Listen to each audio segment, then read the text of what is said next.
Hello and welcome everyone to paddling pool number 275. I am Pat here with Jorian, ready to cast this tournament. How are you doing, Jorian? Hi, Pat. It's really cool to be here, but also Brownie. What, huh? Where did you get this set up? Shut up, during the break. This is great to see. But yeah, welcome to Prowling Pool number 275. Yep. We can finally see that after like many weeks, the Brownie has returned to streaming. It's very great to see them, and also sorry about it for the future coming up. But yeah, we are we are going to Prowling Pool 275. We can see the pool soon, but also Pat, we're 25 away from 300. Mm-hmm. Yeah, I mean, 25 paddling pool is pretty much half a year still because it's still a weekly, but we are getting there. We're not stopping, and in half a year, be there because there will be a very special event. Now we should talk about our teams because they're about to start playing. It's YBSJ versus Unknown, so two pickups, I guess, and let's see what they do. You know what's funny? When we saw the beginning, it was JYSP. Yep, if you see right here, it's JYSP. So it's not YBSJ as the screen is, but they didn't coordinate joining the lobby, and this is what happens. I mean, it's the first game of a tournament. They'll get better at it, I guess. I hope. Yeah, hopefully. But for the side unknown, actually, Bodacious Crew, Desi, Waffles, and Cream. Actually, Unknown is a team from a long time ago, but this is just a pick. This is just really a +1 team actually, because we see from Dizzy, who's actually playing on the 10th baller, is playing from WT40, and they're actually doing really well as they get a spot on Y. And we're fighting pretty hard for mid right now. Both teams just trying to get in, but it looks like Unknown with the hammer are going to pull through, keep control over that zone. That's a decent trade, but keeping YBSJ on their side of the map as DZ is getting in with the tent. Yeah, DZ going in with 10, basically playing aggro 10 device is going to be huge for them, because that's going to be a distraction for Unknown, but 2v2 down on each side as well. And the Junior going down for YBSJ as well, they don't have really any pain to come back in. Yeah, and right now it's a very good hold by Unknown. YBSJ trying to get in, but the Tacticular is deployed, but there's already the Gala is down. The Bugler being deployed on the zone will allow YBSJ to get control and push forward finally, but that's 21 points away from the KO for Unknown. Pretty good first push. Yeah, at the same time too, we see from the range browser, there's not a custom range browser, so no Kraken, but we saw the Wayback trying to do full-on action, actually bounding off the bubble that we had on the side of Unknown. Wait, no, that might be no, that is Unknown that has a bubble, right? No, the Bubbler is on the side of YBSJ and Virginia. Oh, but okay, that's just it. But actually, no. The main thing is it makes sense because YBSJ having the bubble and having the bubble and having the Wayback together actually counters on the Tentapole and counters on the Viper as well.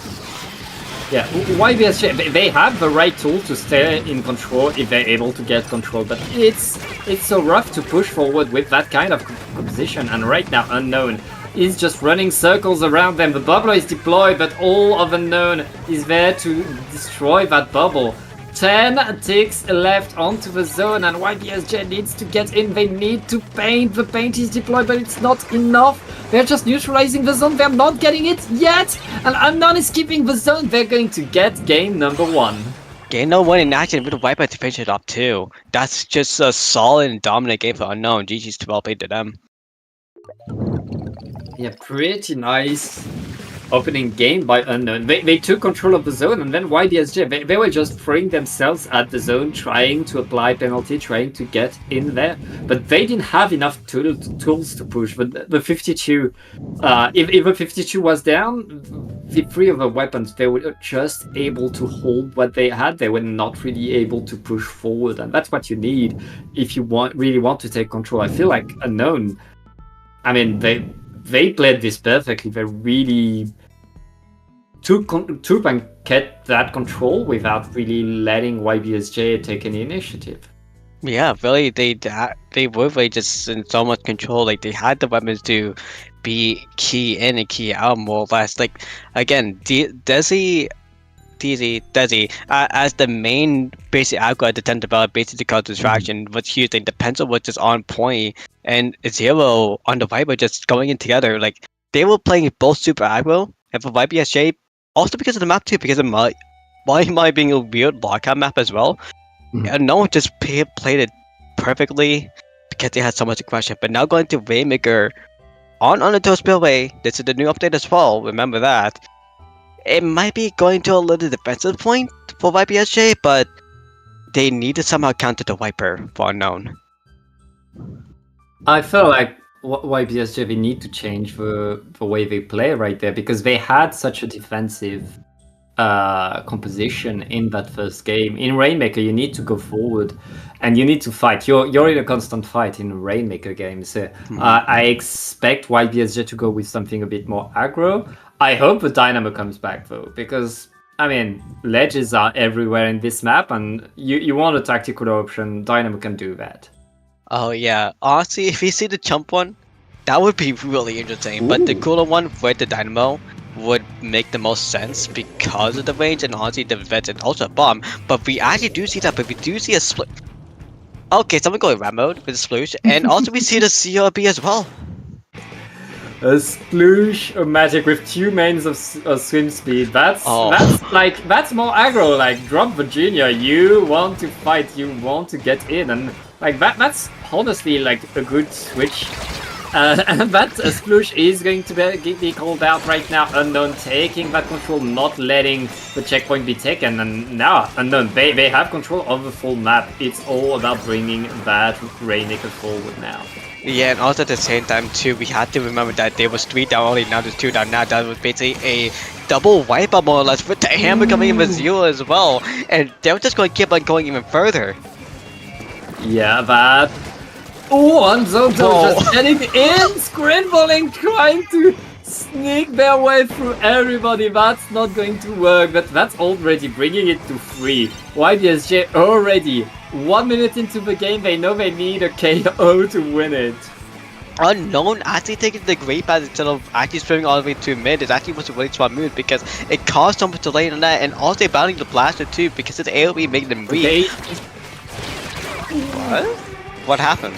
They went behind everybody, and Bodacious just got a triple there. Oh, well, okay then. At the same time too, that was basically a good defense on the side of Unknown, so good job to that. YSBJ actually going in with the hammer here to the Sploosh, who is actually going to ram mode again, trying to go for extra XL, but actually denies because the hammer does not kill them immediately. And the Rainmaker being reset. YBSJ, they have to move back right there. But Zuka was able to find 1, but the rest of Unknown is still in the fight.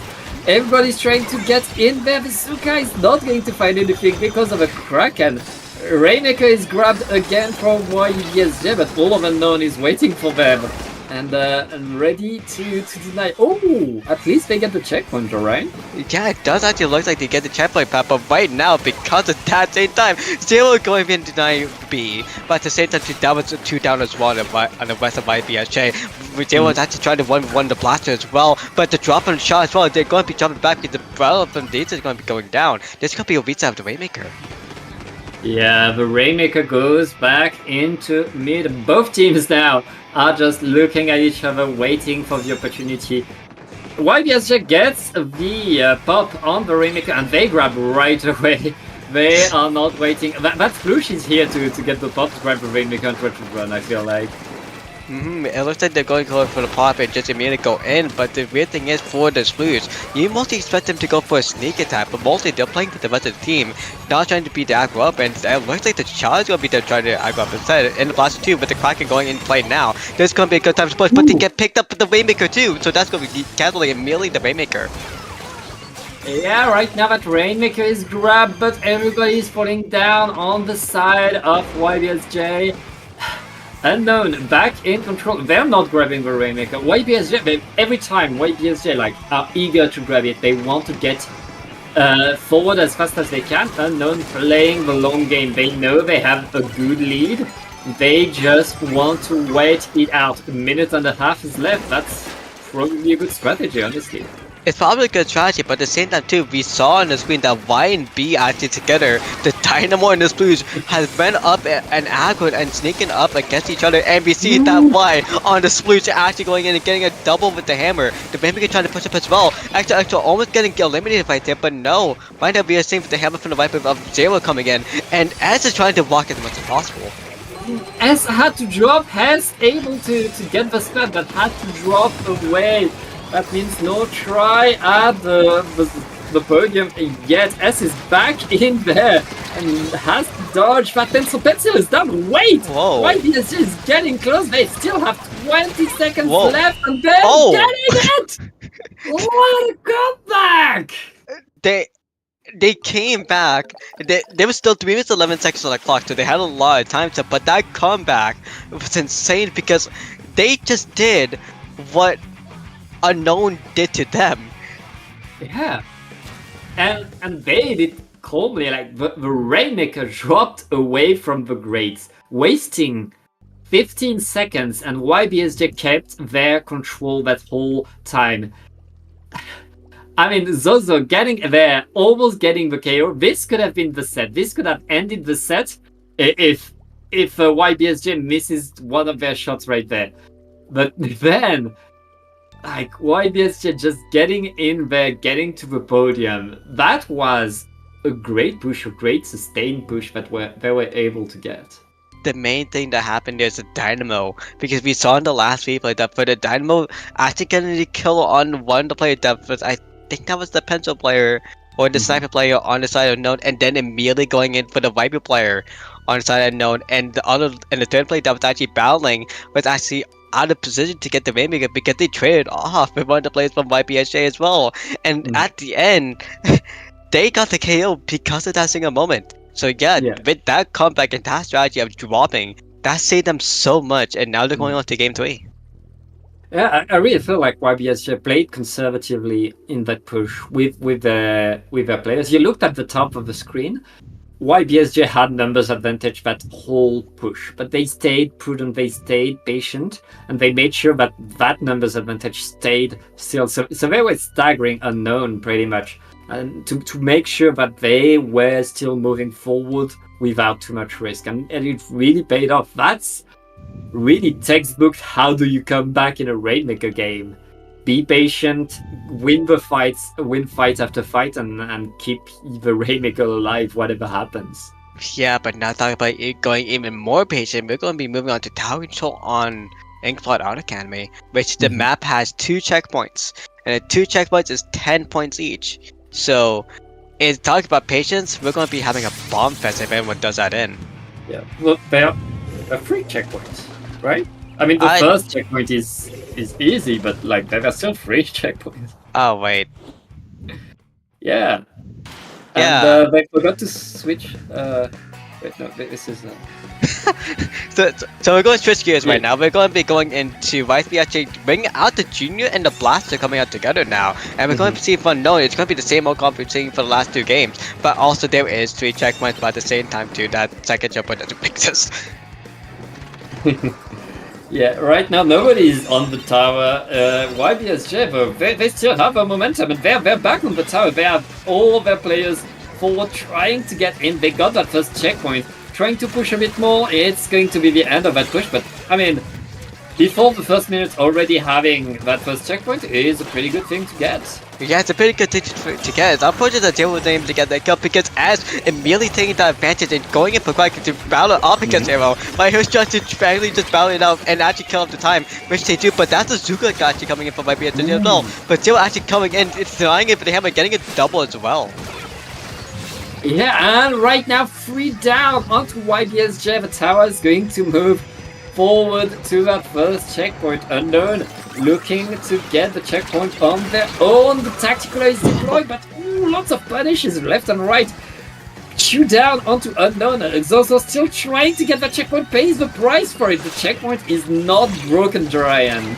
Yeah, Pat, and we had to. Oh no! Oh no! The slide step on Zero again. That's so unfortunate for them. But honestly, we see from S on the Dynamite, if I recall correctly, they're playing super well right now because they're playing super hard defense, and that's helping the team so much by BSJ. As they're going to be going on to the second checkpoint, that actually just and also we see a thing from Bodacious though, so that's going to be canceling them out a little bit, slowing them down. Yeah, but they're just behind the tower, making sure nobody can stay safely on it. Second checkpoint has been reached by YBSJ, but only touched. Unknown keeps them. They keep themselves in the game because, like, you until that second checkpoint is broken, you're pretty much still in this game here. They still need to push. They still need to get that first checkpoint, and we're already 2 minutes into the game. They haven't done much yet. They haven't done much, but we see from the comp right now that also from the Shaw, Viper, Bella, and Pencil play team, we have to wait for a cooler for Unknown. We have to wait for the shot for Unknown, but also at the same time, we have to wait for Zero on Unknown. But we see Zero actually being activated because they got double and they got to count against the Dynamo, which is cheap for them, but now they get a trade off instead. But the shot is going to be cancelled now too. They can still keep on going. It's trade after trade after trade. Right now, Unknown is at the checkpoint. They need to stay on there for 10 points, but the fight is still going. 2 down on each side. It looks like YBSJ is holding strong. Oh wait, it's just Jay left standing. Jay needs to move around and gets punished for it right now. Unknown still struggling to keep someone on the tower and move forward. They're winning the fight, but they're not getting the points from it. Yeah, but again from Zero with the Viper coming in, with the Hammer coming in through, cutting off the Junior and the Bubble as well, but getting severely shot off at the Blaster, because the Blaster is being a huge issue. DZ just denies them instead, and that's going to be a fight on tower. It's going to be the Junior against the Roll right now, and the Junior is actually winning, and Vi is going to be pulling on through. They were just a few points away from each other. Zero getting the jump onto the tower, trying to get in, gets punished immediately. We're still just 15 points between these two teams. And Unknown not able to get there, not able to push the tower enough. They have to give the ground. We're back into the fight for mid right there. There's 1 minute left and it looks like YBSJ are still in the lead. Oh, with 2 down! 1 down, mostly because of a drop, another time because of a nasty Zuko shot right there. DZ actually able to escape a little bit and going to 0. But we see a 2v1 on the bottom right, but actually Jay's gonna be winning that off. DZ's going to get for a reverse flank and actually going for the win. We see for right now YPSJ though, coming off the second checkpoint. Ooh, that checkpoint is huge right now. Unknown able to get the wipeout, but they have a huge checkpoint to come back from. They need to get in position. They need to get forward because if you want to get that first checkpoint, that second checkpoint, you need to get up there, up deep into enemy territory. And right now, I mean, Unknown needs to get that push. They need to get up that rail. Bazooka is finding one at least. That's going to be the opportunity for Unknown with 10 seconds left. They really need to stay on the tower right now. Everybody's fighting left and right. It looks like Unknown is staying on the tower. Just a few more takes to get the checkpoint. They pass the checkpoint, but everybody's fighting Dizzy and stays on there. What a game! And the final fist fight of the tower, right after the second checkpoint happened, we saw Zero going in for the sneak because the bubble was actually on the statue, on bats more or less, and then basically Zero killed off the bubble, killed off the Junior, and then the Peasant was going in for the fight, and then everyone else was going on the fight against each other. As we see actually in the replay 7, yeah, there, the bubble and the Junior, Zero was going in for there first. The splash shot was going for the Blaster. Blaster killed off first, Pencil going off first, Shotgun on first, Dynamo was the last one, but they were too far on the tower, and Dizzy being the last one alive on the tower itself because of the jump, saving them off too. They get the win. Yeah, that was such a close set. I feel like if anything, if you're watching, there's something to learn here. It's never over. You can always come back. Both of these teams have shown us a crazy comeback that I did not expect each time. And yeah, what a set! That is just round number 1 of this paddling pool, though. Yeah, this is going to be only round one of this batting pool, and that was only seed 13 and seed 20 as well. So there was a little bit of a gap, but at the same time to remember for Sendu seeding is based off of your past tourney results and also if you playing Sendu. So really, that match would have been instead like a seed 15 and 16 match because that was so close to each other. Yeah, that was very close, very nice to watch. We'll take a short break and we'll see another great game. Do not go anywhere.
Hello everyone and welcome back to Palanquil 275 with the new dashboard 2 with the new dashboard actually on the Dabble production side of the back end. I am back with Pat. Hi Pat, how's it going? Hi, Jorian. I'm doing great. I'm not sure I understand your technical discussions as observers, but I'm glad to be here. And we're going to watch Wavebreaker, a team that's been making waves in Zludi versus Solary, which I think is a pickup. It is a pickup for Solly, but I can't believe you did a pun there, Pat. With Wavebreaker actually, yeah, I deepening the had to. waves. You had to, and it does make sense, but at the same time too, it doesn't make sense because as you said about making waves to Ludi, they don't have a Wavebreaker last time. Yeah, I mean, most of the games I've seen them play, they didn't run a Wavebreaker. I think one of their players has a Range Blaster and sometimes goes with Vanilla, but that's the extent of it. Like, if you name your team after a special, go with that special. Yeah, but at the same time too, for the side of Wavebreaker, if you see anything like, you know, a Range Blaster on here, that would be 6, which we actually do, and on that actual no, that's on the side of Solari actually Yeah. instead. Yeah, Solary is bringing a Range Blaster, custom Range Blaster though, with the Kraken. We're now at the fight for the Rainmaker. We'll see how it goes. Ooh, and everybody's trying to fight for that bunker. Very nice adaptation right there. And yeah, Solary has a bit of an edge, has some control of the mid, are still fighting for it, but ooh, very nice trade here. Very nice trade indeed. Because the S-Blast and shot, there's gonna be no Zuka, no Booyah Bomb actually. That's not something you see every day. But at the same time too, we see from Noko on the Range Blaster actually getting doubled up by Spiritual on the Order Dualies. Yeah, and we're still fighting for mid. Neither team has gotten anything yet. Very nice direct by the S-Blast. That could be the opportunity for Wavebreaker to push forward maybe. Well, the Kraken is activated right there. And yeah, you have to wait. The Rainmaker is going to reset. Pat, did you just not see that the Burst Bomb actually just got a flick? So a flick Burst Bomb out of 100% shot, they get a kill. So because of that, they just have so much standby on the side of Solary. No one getting the Rainmaker push up at all. Yeah, Solary finally in control of the Rainmaker, going to the right side as everybody is defending left. That crab tank that was deployed, not useful. It was on the wrong side of the map. That's a good checkpoint by Solary right there. But Wavebreaker is already back in defensive position, looking to get something going. But ooh, they lose 2 players. Solary could get a bit more if they're able to re-grab the Rainmaker here. Yes, they could, but we see for Spinal, the Waymaker is going to be reset not in time because also the junior player on the side of Waymaker actually putting up a bubble, so they can't really go there at all because all the ink that's going to be shot over there is going to get cancelled out because of the bubble. But as you see right now, all the ink is going to go on the side of Solary. Yeah, though 2 players from Solary down, that crab tank is going to delay things. But it looks like Wavebreaker is back into the fight for mid. They need to wait for the crab tank to be done. Oh! And now that it's done, they get the splat. It's their turn to activate crab. Oh! Wait! There's answer after answer and 2 down onto Wavebreaker right now. Solary looking to go forward again. Yeah, but Waymaker just having none of it right now because they honestly got a kill off and they got a second kill off, but no, because the Booyah is not going to get a kill off. We see just Solary just going in forward. 1 point left in mid because the Waymaker was able to walk through and just straight charge all the way through, and they are going to be getting the finish off. What a fast attack by Solary. Solary, they smelled weakness, they went in. And Wavebreaker were very slow to push forward. Solary did not hesitate, and not hesitating there allowed them to get in again and finally get the KO. Yeah, finally get the kill, but also at the same time too, honestly congrats to Solary. On whoever picked up the Waymaker last at the end, congrats to them because that final pickup, we saw from the camera angle from them. That's not from the enemy. That was their camera POV, and they were they picked it up on a random position spot, and they RNG'd aimed the Waymaker pedestal and decided to just flick it through, and they got the checkpoint in. That's crazy. I was wondering how he got that angle. What's like looking at the opponent like that as you grab a Rainmaker? Like that's dominance. That's really like the kind of mechanical prowess that you need to show in order to get it. But Solary, I mean, they had control over that game. Wavebreaker were really struggling to push forward. And yeah, right now they need a way to push in. They need a way to go forward because Solary had control and never needed to back down, really. Yeah, you know what Wavebreaker needs? A good special? A Wavebreaker. Mm-hmm. Because yeah, Wavebreaker much. That's what they need because we're seeing when it comes again. We see the same comp coming up from Solary, but on the side of Wavebreaker, it's gonna be the same thing too. I'm not sure Wavebreaker would help them much in that situation. They need to go forward, they need to get in. Wavebreaker allows you to keep your side of the map, not go forward.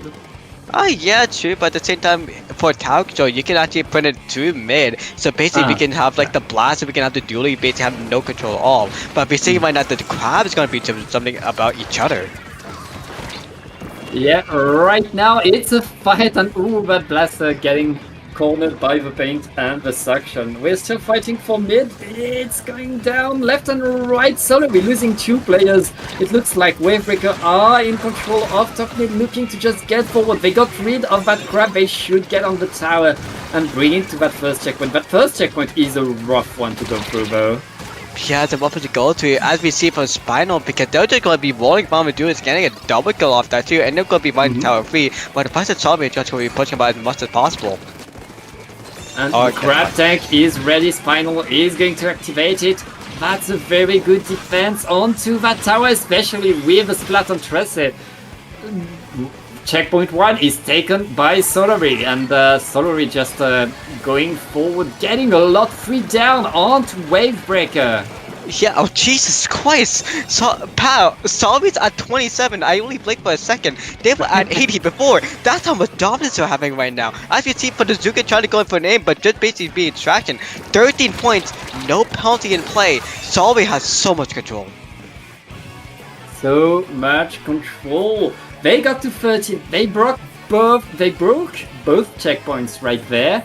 And now Wavebreaker are back into trying to get a way in. They get 2 down onto Solary, but they need to bring the tower. They need to maintain their momentum. Cats is called out and is punished right there. Wavebreaker back into mid, activating that bubbler and still fighting as much as they can, but all of Solary is back into the fight, ready to defend that checkpoint. Oh wait, 3 down!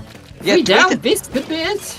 Yeah, this could be it for the side of Solary to actually lose the lead up for Wavebreaker right now. We're going to kill him, see them kill back for a checkpoint, but can't get an immediate direct.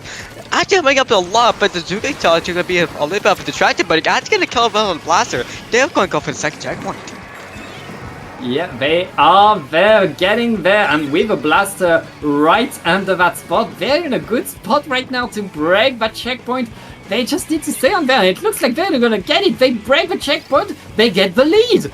And there's nobody to stop them from getting more than that. Just 1 more point. Nako is the last standing. Solary keeping themselves alive. And Wavebreaker got the lead finally in this set. Yeah, and with them having 1 point already, that's basically a game ender right now, because if you see Wavebreaker coming in again, that's going to be basically GG, but with 2 minutes left, Solary has a chance to come back in, but with Sneaks coming in from the shot, they're going to be jumping back immediately. Yeah, they are getting in there. Right now, both teams just fighting for mid. There's a minute and a half left. Solary no. But they need to win the fight. They know that they need to be much more aggro than what they've been until now. They need to get in there, but they lose 2 players in that fight. They're not able to take that control. Suddenly, Wavebreaker are holding strong, are not letting themselves be punished. And Solary is sent back into spawn over and over and over. Wavebreaker is winning these fights. Yeah, but then the way from Narco get on the blaster, they're just going to keep on going on the side of Solary, not the side of Wavebreaker, because they're going to be slowing down a little bit, but Narco trying to go for 2v1. They actually get a kill off Terrorice. That's going to be no Junior, no Bubble on their side, but with 58 seconds on the clock, Solary needs to win. Yeah. Solary needs something big. The Crab Tank is deployed. They are on the tower. that's the kind of momentum that you want to start with. They're forcing people off of that ledge, off of there. And Solary getting that first push. This could be the final push of this game. Solary needs to make it count. The Booyah Bomb is going to be thrown. Every special is being thrown by both teams. But ooh, nobody's on the tower anymore. Nobody's on the tower except for the Kraken. The Kraken is punished. Nako is just roaming around. Solary is still in there. The crab tank is deployed. It looks like Solary are on their way to get there. They have 10 seconds left. Always Waker needs to throw a few bombs at the tower right now, but it's too late. And Solary is going to get game number 2. That's a 2-0 for Solary. We saw at the end that at that single punch, we saw the blaster. Well, okay, no. On the tower, there was 2. The G was on the left side. The right side was, I think, was S-Bus as well. But mostly the Shaw as well. But they were all just trying to throw a bomb to come back in. But there was 2 on the tower. The main range blaster was on the tower as well. So they were trying to go for chip damage. But for everything else, they were just able to just run all the way through. And literally with that, we are going to be going to a 2-0.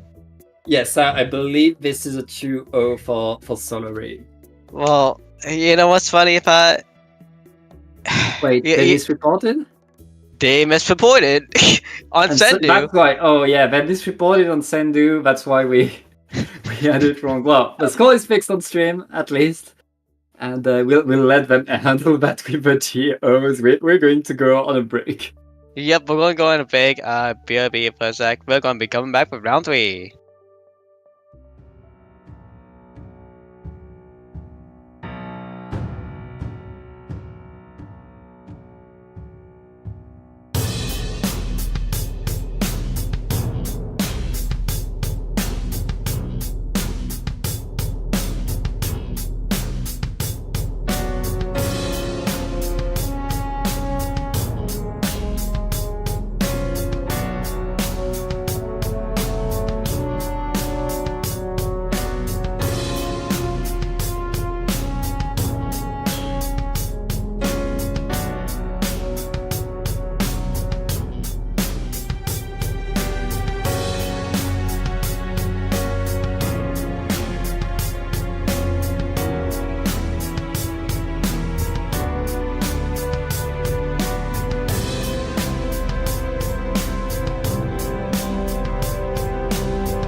Hello and welcome back. We are still in paddling pool 275 and Pat with Jorian, and we are now in best of 5 territory. Looking one more game. It's going to be pickup versus pickup, kid named Fishy against Dress to Impress with my buddies.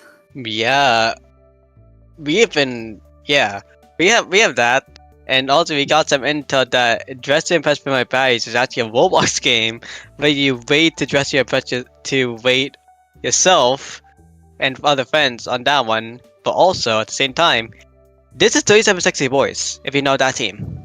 But also a kid named Fishy. Yeah, it's a kid named Fishy. Okay. Yeah. Well, we're going to start with a good old Rainmaker, this time on Scorchgord. We haven't seen Scorchgord yet, and yeah, it's always a weird one for Rainmaker. Be very careful to not blink. It could spend a lot of time into mid, it could also go straight to a KO very fast. And there's a charger, there's a vanilla charger, I love it. Yeah, the villain choice is gonna be huge because of the bag, but also at the same time too, we see if it tries to pass by a bag, they're gonna be doing pretty well with that brush. Yeah, and that's going to be an early pop for the name Fishy, and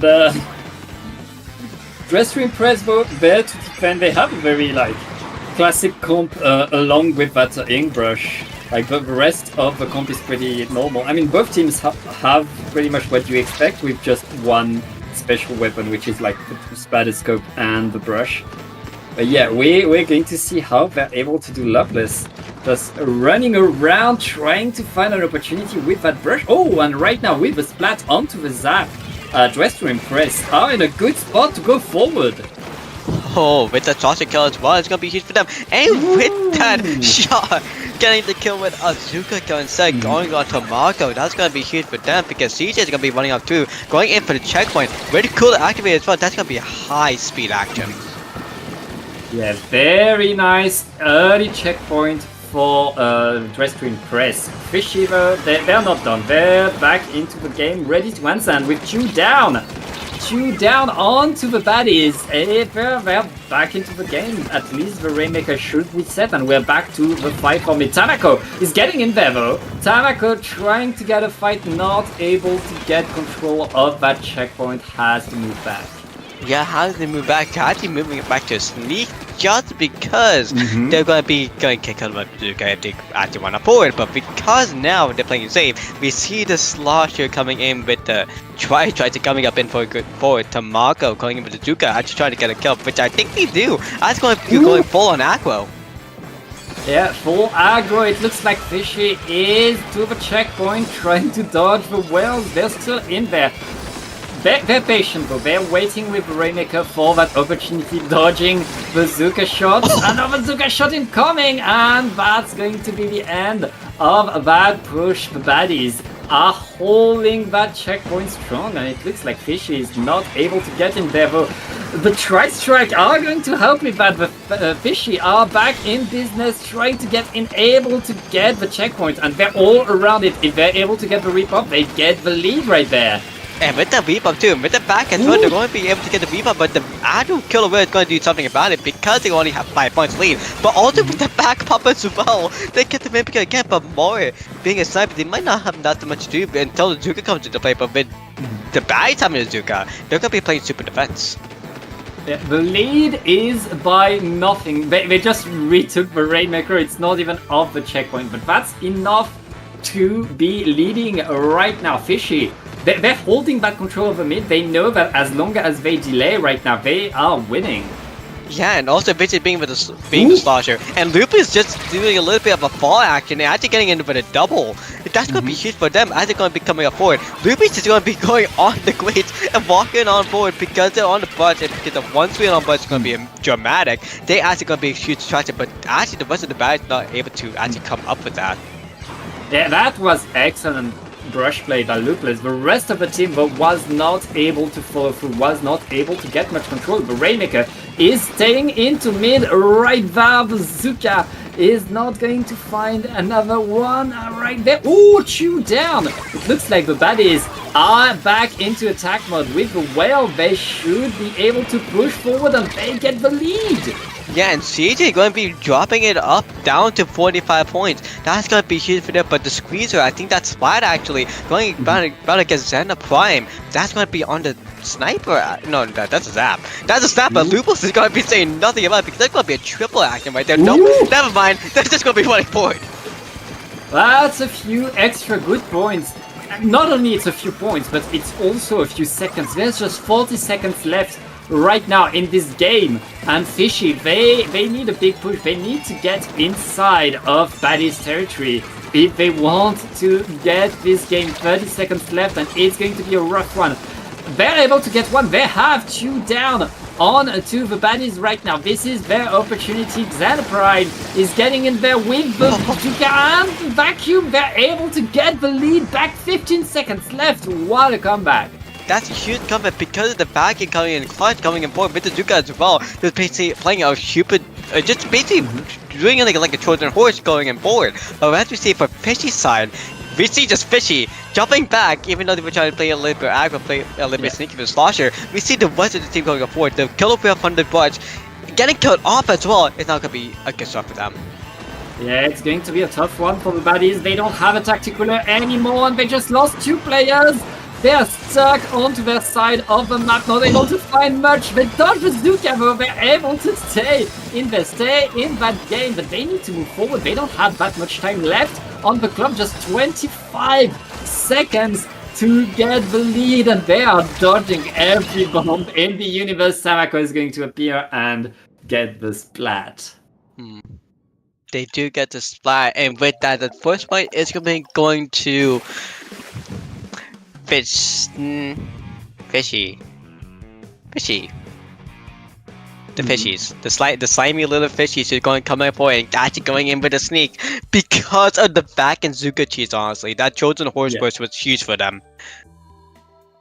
Yeah, I mean, the back and Zuka there, it took them the time to put themselves in position to do that. But once they had the whole team in position to push, there was nothing to be done on the side of Dress to Impress. They just needed to wait for the vacuum to be done because, yeah, Kin and Fishy got a good lead there. And with just 10 seconds left, it was just the desperate push in the end. Both teams were playing pretty good in that game. It was pretty close on both sides. And now we're going onto a map where getting the comeback is also pretty rough. It's Barnacle Zones. Barnacle Zones does have a rework as well, but the only rework is a sneak. But at the same time, this is more or less a lockout map. So if you have one good lockout, it's going to be it. But on the side of Justin and Press, that brush is going to be the major issue for a kid named Fishy. Because even though Fishy has range, buying a brush to get sneak, or basically a really skilled brush, is going to be a hassle. They're going to need to lock them down so much and just shut them down. Yeah, you can't let a brush. You can't let a brush, basically. That's whenever there's a brush on the other team, you can't let them do anything, be anywhere. You can't let them. That's it. Yeah, because they're just gonna be the main aggressor, and because Hornet and CJ we see them in play as well. They're just spawning aggressors as well, going in forward, and Splat just being a solid defense as well. Being a support player with the Zap, they just know how to keep it going. But we saw Tamago, we saw Mori coming in together just to avenge on that as well. Against the team of Justin Press. So this is going to be an income match, but remember, this is paint the zone, this is paint the square. Who can paint the square better? Who can paint the square better? And this time no change on the side of Dress to Impress. Pencil is coming for the kid named Fishy. Kid named Fishy double shot and a pencil right there. We were full classic comp on that side. Like they have what it takes to fight, and that's going to be pretty rough on the brush because the brush is like sneaking by these guys is going to be tough. Yeah, but honestly, it's kind of interesting that we see the double shot come through because I think Kid and Bitchy had something different. Like, I think it was Squeezer before, but no. Even if it's that, we see immediately that the direction of for the baddies is going to be going up really far. But the double Zuka is not going to tap anything about it because that's going to be first kill off on Bitchy's side.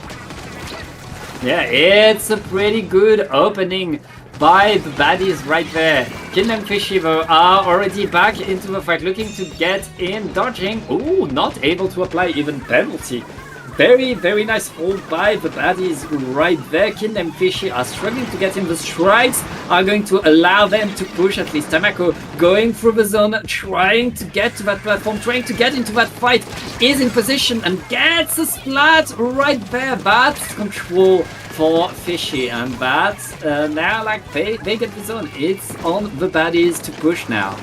Yeah, it's on a bad push right now, but honestly, that's a really good shot for Tamago because that was actually a headshot kill if anyone actually looked at the aim. So basically, the perfect position is helping Tamago and the rest of the team of Fishy just pull on forward, play super defense because we see on the side of Justin and Press, they're waiting for Splatoon to push up forward. They have a kill up ready, they have a Zuka ready, but they don't have a kill. They need a kill to push up forward, and we see it on the Squeezer, we see it on the Zuka as well. It's gonna be a trade on Zuka. No one's gonna be pushed up too, but because of that, Loopholes is able to come back in.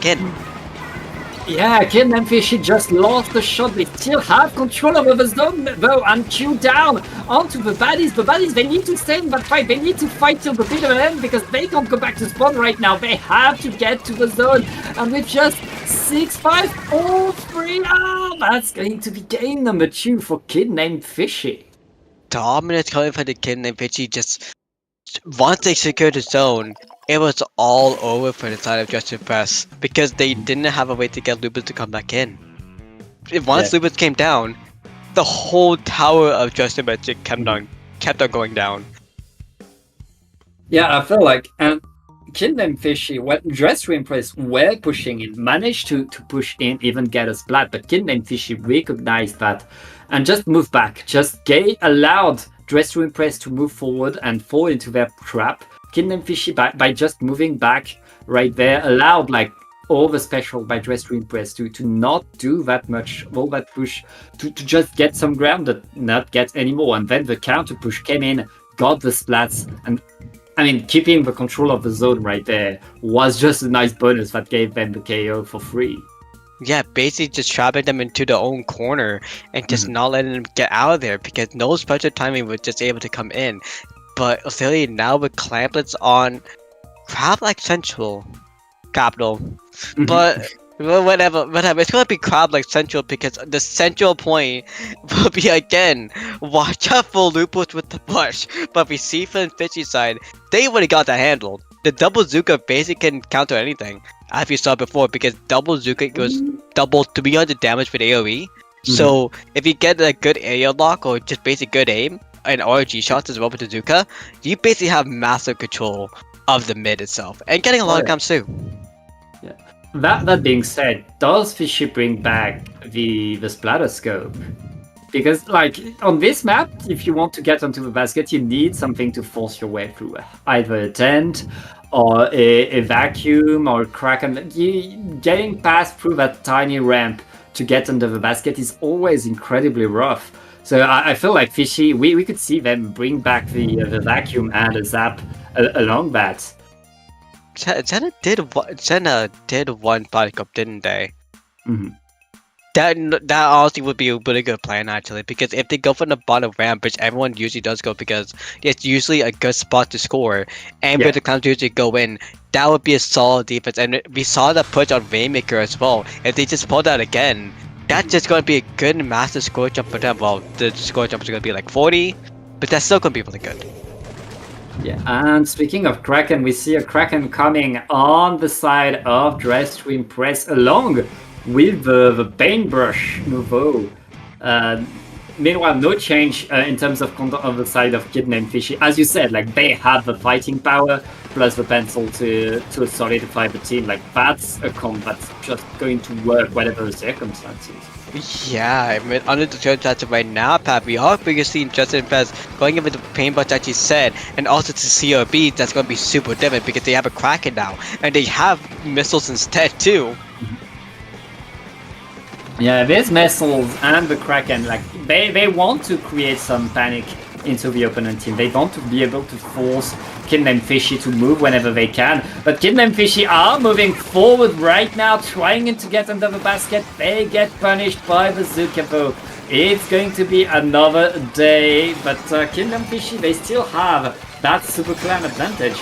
That being said, they had to move back. Both teams are back to fighting for mid right now. Back to fight for mid with Hornet on the Kraken is going to be coming up forward, going for a sneak behind, trying to go for one of the balls. But actually still going to be split up in mid. Actually going to be clutching up on Zena. That's going to be one ball done, but the second ball is still going to be in base. Yeah, it's... Oh, and they make a Super Clam right under the basket. The baddies are opening the score. They're only going to open the score with no more clams right there. Kind and Fishy, just a scratch round. Like, nothing. Because we see right now that CJ has another ball. CJ was the one who clutched up a ball beforehand too. Yeah. That's honestly surprised that CJ is playing with pencil too. But at the same time, anyways, other than that, we see 2 balls free for Kid named Fishy. We see 1 clam coming up. Basically, we're seeing special spam coming up too as well. We might see a score from Barry's coming up as well. Yeah, we still see a fight. Neither team is really able to get a hold, able to get an opportunity forward right now. It looks like Kid and Fishy are not able to get a hold on to mid. The baddies are just holding their lead and their control pretty good. Loopless gets punished by the strikes right there. Both teams still looking at each other. More Prime has to move away with the pencil because of the Zuka. We're still in that fight and it's still not coming. The Zuka is not finding a target. Kid and Fishy have all the tools but are not able to get under the basket to seal the deal. Yeah, but say for the Kid named Fishy that they are ready to go in with action, but they don't have to talk for it, they don't have to kill for it, because they need to find one person to go in, and I think the person they're always trying to go for is either going to be the blaster, or the shot, or even the buzz if they can even have a chance, but the missile spam behind them is not going to have the chance at all, but because the blaster always gets a chance to go for a Kraken, just like you see by number 1, and CJ going to put another basket go, and that's going to be Spy going in with a double. That's going to be Justin Press going in and getting 2 more scores in. Even more clamps too. Yeah, getting these few extra clamps to keep the basket open is huge right now. We are 52 and finally the baddies are making some good points. Forcing Kid named Fishy to fight for... Oh wait, they have 3 down again. More clams going to the basket. Dress to Impress are just in full control right now. Getting more and more clams in. The Fishy are not able to defend right there.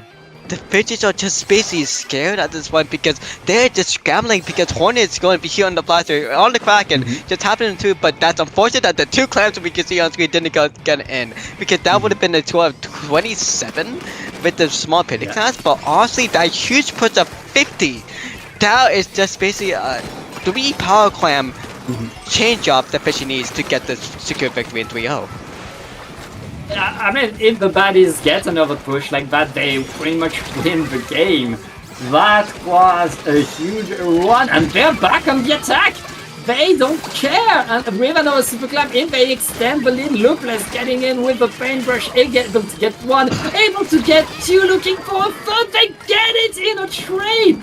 Oh, the baddies, just 3 more clams, they have them, and they get the KO. That's points on the board for them, and what a point to put on the board. That was like they had this whole game. That was 100-0. This honestly, paintbrush is the call now because they're looking at it, they play with it. They were unconfident at the start. Lupus might have been confident at the start, think that paintbrush might not be the call because we need to play aggro, but we need to play super aggro. But now knowing that they have super defense and they know the defense is going to be super strong, and they play like this, they most likely are going to be keeping that paintbrush and keeping this replica in general because they know what to do against Kitten and Fishy. They need Kitten and Fishy to fall into them. And once they Yeah. once they fall into them, we see loopholes here being just activated and just getting them to slow them down and maul away at them, like getting something like that triple. Yeah, suddenly all the momentum is on the side of Dress to Impress. Very, very nice game. It's not over though. Kid and Fishy, they're still on match point. They're still ahead. And like, I mean, they struggled on clams. We all struggle on clams. Now we're back to tower control, a much simpler mode where all you need to do is win the fights. There's going to be like more fighting opportunity. Kid and Fishy, I feel like they're still in a good spot. All they need to do is seal the deal right now, not crack under pressure. Make sure that they win this game. Like they don't let Dress to Impress bring them to a game 5, get into their heads.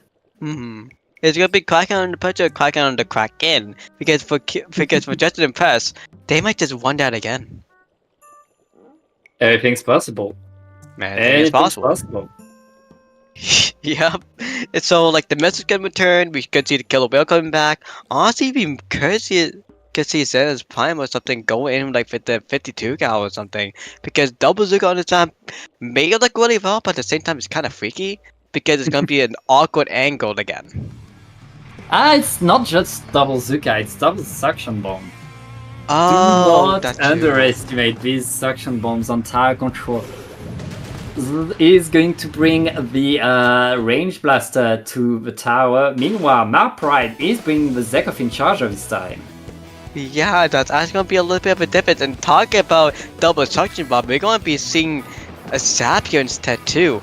Also, yeah, a zap instead of a pencil because it's the F. Yeah, Zekov. You want to these strikes, having doubling strikes on tower control, like it works. It's so annoying you can never push because there's always a strike onto the tower. Yeah, honestly, I miss it. I miss double strikes because it's going back to 1.0. But as we're seeing right now, with Kidnap is going 3 down though. We're going to be seeing Just Impress just a melee going on too. That's gonna be multi-splat getting a double there. Yeah, and that's a very nice opening by the baddies right now, getting that first checkpoint right away. We're still in the first minutes, and the baddies are in the court looking to push, looking to get more. There's still one down onto the Kid and Fishy, and the baddies are getting in. They lost their pencil though. They need to look at the tower right there. We're still fighting for it. 2 down, 3 down. Kid and Fishy are holding the defense strong. That's going to be the first push.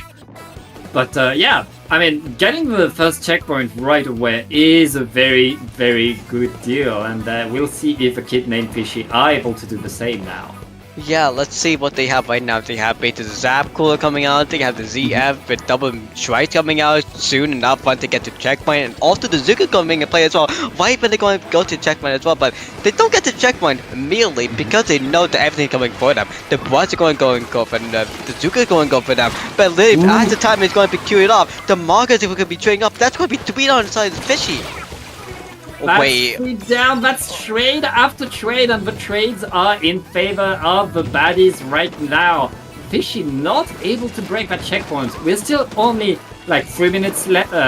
3 minutes left in this game. There's plenty of time for Kid and Fishy to come back, but they were not able to get much there. Yeah, but Pat, the sniper shot from Mordo nearby the tower. That honestly is that's a really good shot from them. But honestly, we might see more of them coming in right now as they're going to play on the defense side. But they can kill off by bomb of loopholes and just going in for double. No, Tamago's going to counter them out. But at the same time too, we're going to be seeing Kraken and just getting them stuck in a corner. They're going to be falling back as the tower is going to be going further to the base. Yeah, we're still in that fight for the tower. Dress to Impress are just keeping the tower there. They're not trying to push. They want the opportunity, and with that double, thanks to Bazooka, Tamako needs to get a splat here. Tamako needs to do good and make sure that the tower doesn't move. Very nice splat, but the tower is now going back. That, I mean, I feel like Kid and Fishy get to breathe a little bit thanks to that. Yeah, they're gonna be a little bit, but not that much because we're going to see more charge coming in through. And that's gonna be their aggro aggressive and push it. That's the second charge going in from them. We see Lupus and Hornet just waiting for the thing, just causing a distraction. We see the first one going down with Lupus. Hornet, I just think that it's gonna be guaranteed. They're gonna be by 1% but they're gonna get only 30s. What? Splat, okay, they survived for very long there. It looks like Kidman Fishy is back onto that checkpoint. They need to get it right now. Ooh, but Zuka is finding one. This is the opportunity for Fishy right there. Able to get past the checkpoint. Now they need to go through the court. Checkpoint number 2 is waiting for them. If they're able to get there, they can get the lead. Yeah, but checkpoint 3 is what they really want. Okay, checkpoint 2 is what they want. You're right back. But really, that standby is gonna be huge because they're not on power right now. Super's gonna be going in for triple. Well, double an assist. Yeah, very nice camping right there. The baddie is able to answer, able to defend. And breaking the tower back in there. Kids named Fishy.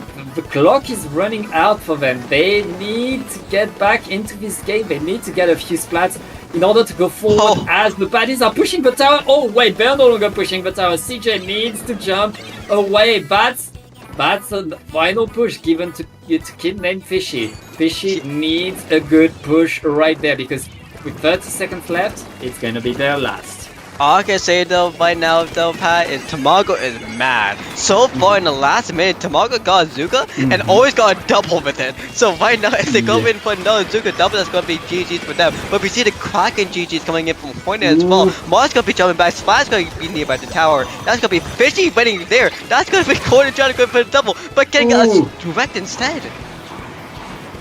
And right now that Kraken is coming. Kidman Fishy able to grab the tower, able to activate overtime right now. Lupla's getting in with a brush. Is able to get the splats and end it. With that, we're going to be going to a game 5. 2-2. The momentum for Fishy is kind of losing it right now, but the baddies is knowing what to do now. Yeah, the baddies were getting back into this game. They just didn't have the time. A bit too late. They let the Kraken just full deal with them. It's going to be a rough one in this game number 5 because now Dress to Impress, they have all the momentum. All they need to do is keep doing what they've been doing. Yeah. Pat, you just said, I think you just said that baddies were the one that was having issues and he just addressed as I'm confused. I'm easily confused. Get simple names that I can remember, okay? yeah. Let's just call them Fishy and the baddies.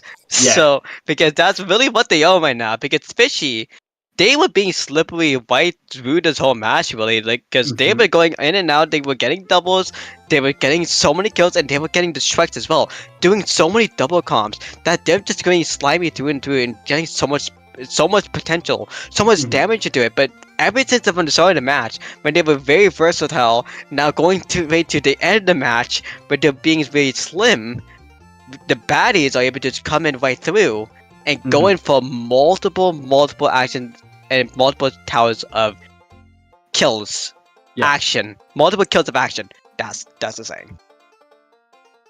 Yeah, that was pretty good, pretty powerful right there. But it's not over. It's not done. We are now in game number 5 with Decider. We've seen like so many close games today, Jorian, and we're still very early in this tournament. I'm pretty glad that we get to see all that. Yeah, it's so great that it's gonna be so close in this time of match. We saw basically round 2 being close, round 3 being close, but now with this round 3 being close, there always has to be that one kind of moment that the nerves gets to you. And with that, someone needs to take a peek. Yeah, and someone needs to be ready to pick up a Rainmaker here on Humpback. Like this map mode, like all the previous map modes were chosen by the teams because that's the Sandu rules. This one is chosen by the Tio, and honestly, I'm always surprised that it's Humpback as a Rainmaker because it's a brutal Rainmaker. It's always a brutal game 5 that we see with Rainmaker on Humpback. It's also like, I'm glad that they chose this map mode because it's always cool to watch. There's always some action on Humpback.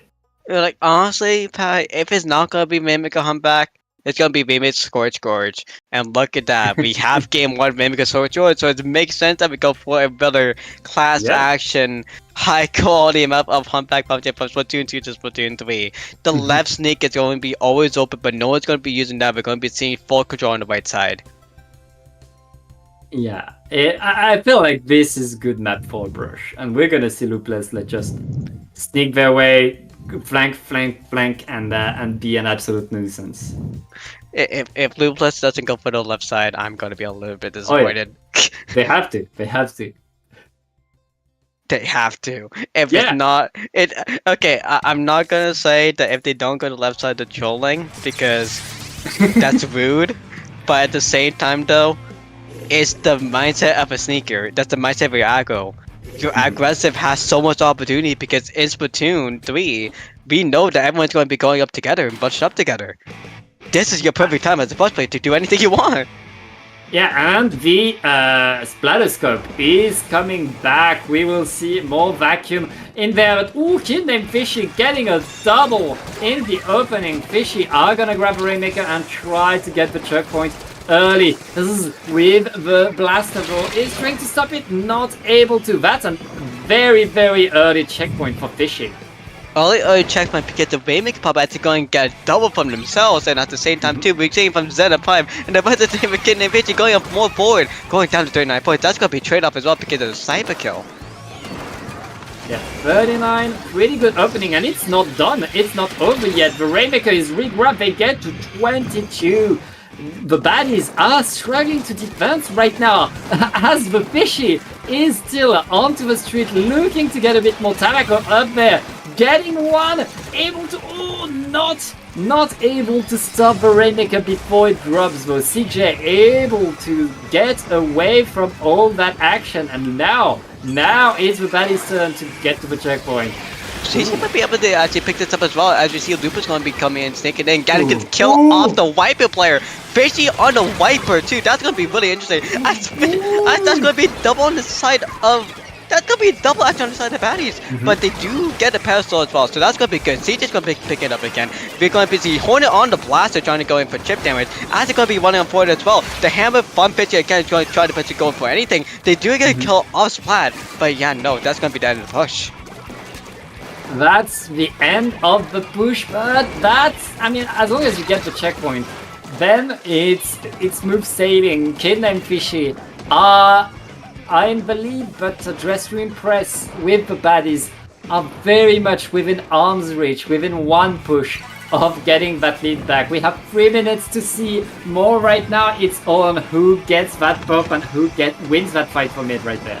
Okay, and with that Zuko shot, but that Zuko shot 3 times in a row from Tamago. They know that they can push up all the way in, but they have 3 Zukas coming in because that was actually cooler coming in as well. And that's gonna be 3 down on the side of the Kid Named Fishy, but also there's the 4th for Tamago because Lupus is just gonna be going up in again.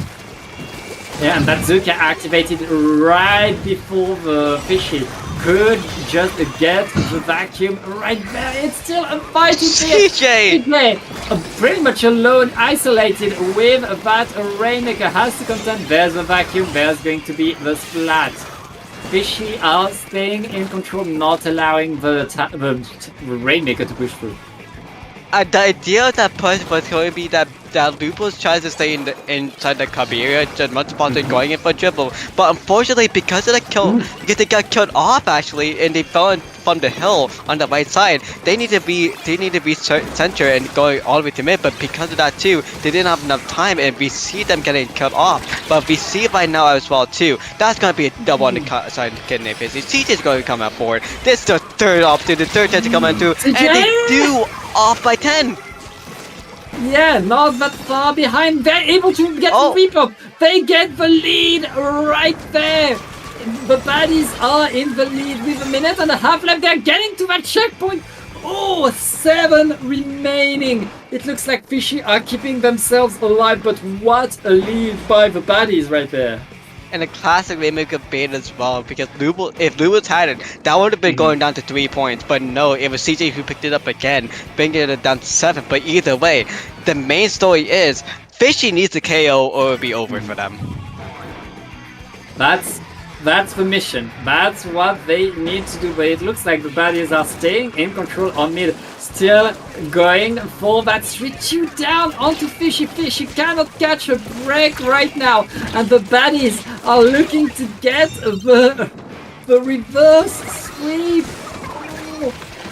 Oh, even with that too, Lupa's getting killed by Izuka. Hornet getting killed by Izuka as well. That's gonna be the rest of the team of Kid named Fishy just going on too. But with that weird positioning of the Rainmaker because of the baddies actually putting it too, Fishy's still gonna stay alive, getting an assist kill as well on Loopholes. That's gonna be the main effort getting out there. The sniper's going to be trying to go up as well.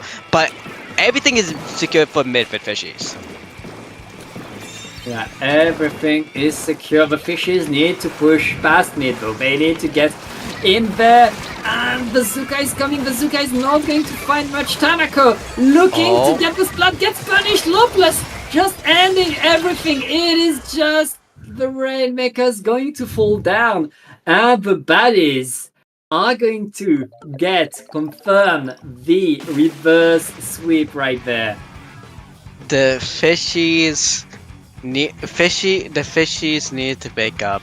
And unfortunately, they didn't wake up in time. But for the baddies, though, they really slayed. They really slayed. And what happened to them? It's just getting the first sweep. Yeah, that was a huge sustained push where they were able to pop and repop the Rainmaker shield to make sure that they would keep pushing over and over. Something that Fishy were not able to do, and that means Kid named Fishy goes on to losers bracket, while Dress to Impress, they get to advance. Yeah, they get to advance indeed. They're going to be battling up against... Who are they battling up against, actually? They're going to be battling against Tartarus Seed 1. Oh, yeah. Yeah. Yep. We will take a short break and we'll be right back with winners semifinals.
Howdy. Hello, howdy, Howdy.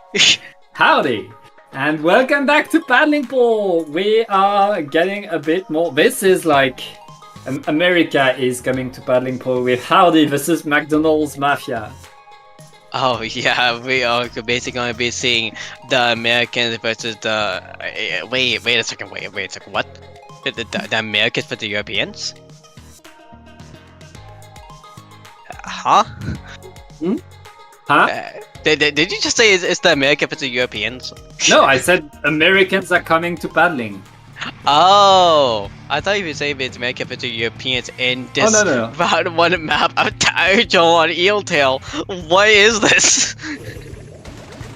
Well, it's Iltel. Who chose that? Who chose Who this? decided to go there? Team 2, it's McDonald's Mafia that decided to go there.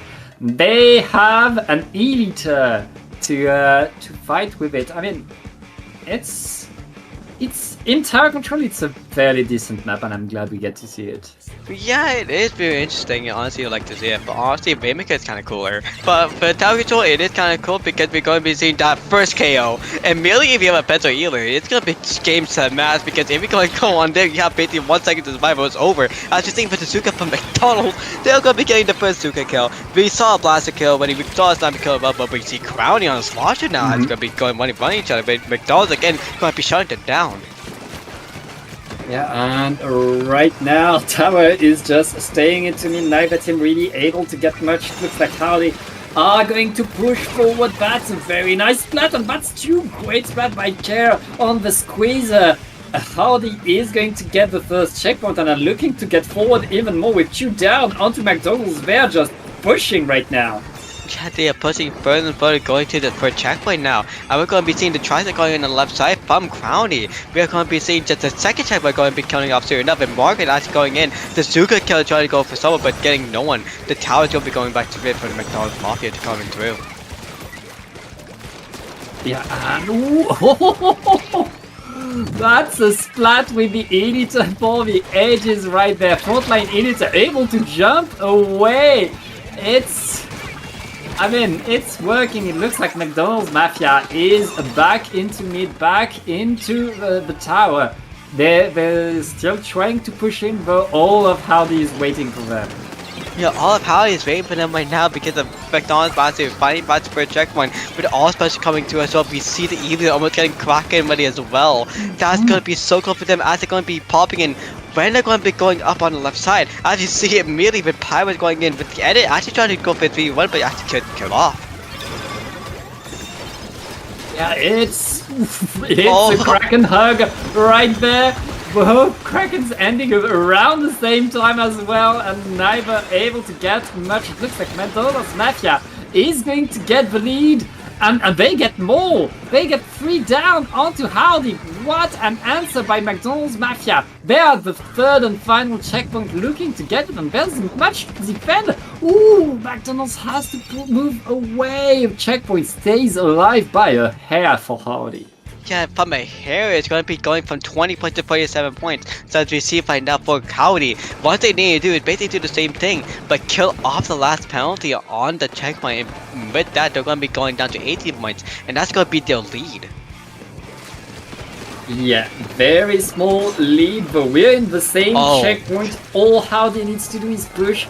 Again, McDonald's Mafia, they are in position, and if that editor is in position, they are a danger to the whole map right now. Yeah, they will be dangerous to the whole map. We're going to be seeing a sniper war coming out 2 and less. We're going to be seeing the 1v1 going up in mid. We're going to be seeing 1 going down. Ooh. Oh. Ooh, it's just everybody going down left and right. Howdy not able to keep enough players to move forward though. McDonald's Mafia just playing the clock right now, making sure that the push doesn't happen.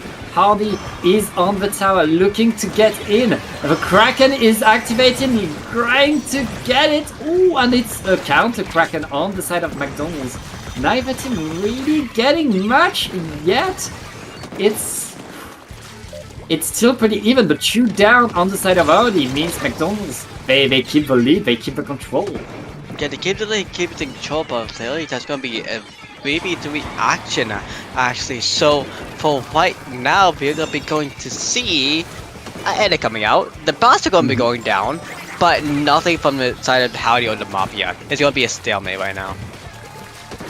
Yeah, it's pretty close, pretty even right there. Crowning getting onto the bridge, gets the trade. The trade is not what they wanted. They wanted to take that position right there as Howdy is desperate to push, but it's not working. They get punished. Aphrodite just getting splat after splat. Oh. Nothing. Everything dies in front of Aphrodite. Crowny last turning is going to be called. 20 seconds left, and McDonald's Mafia is holding incredibly strong right there.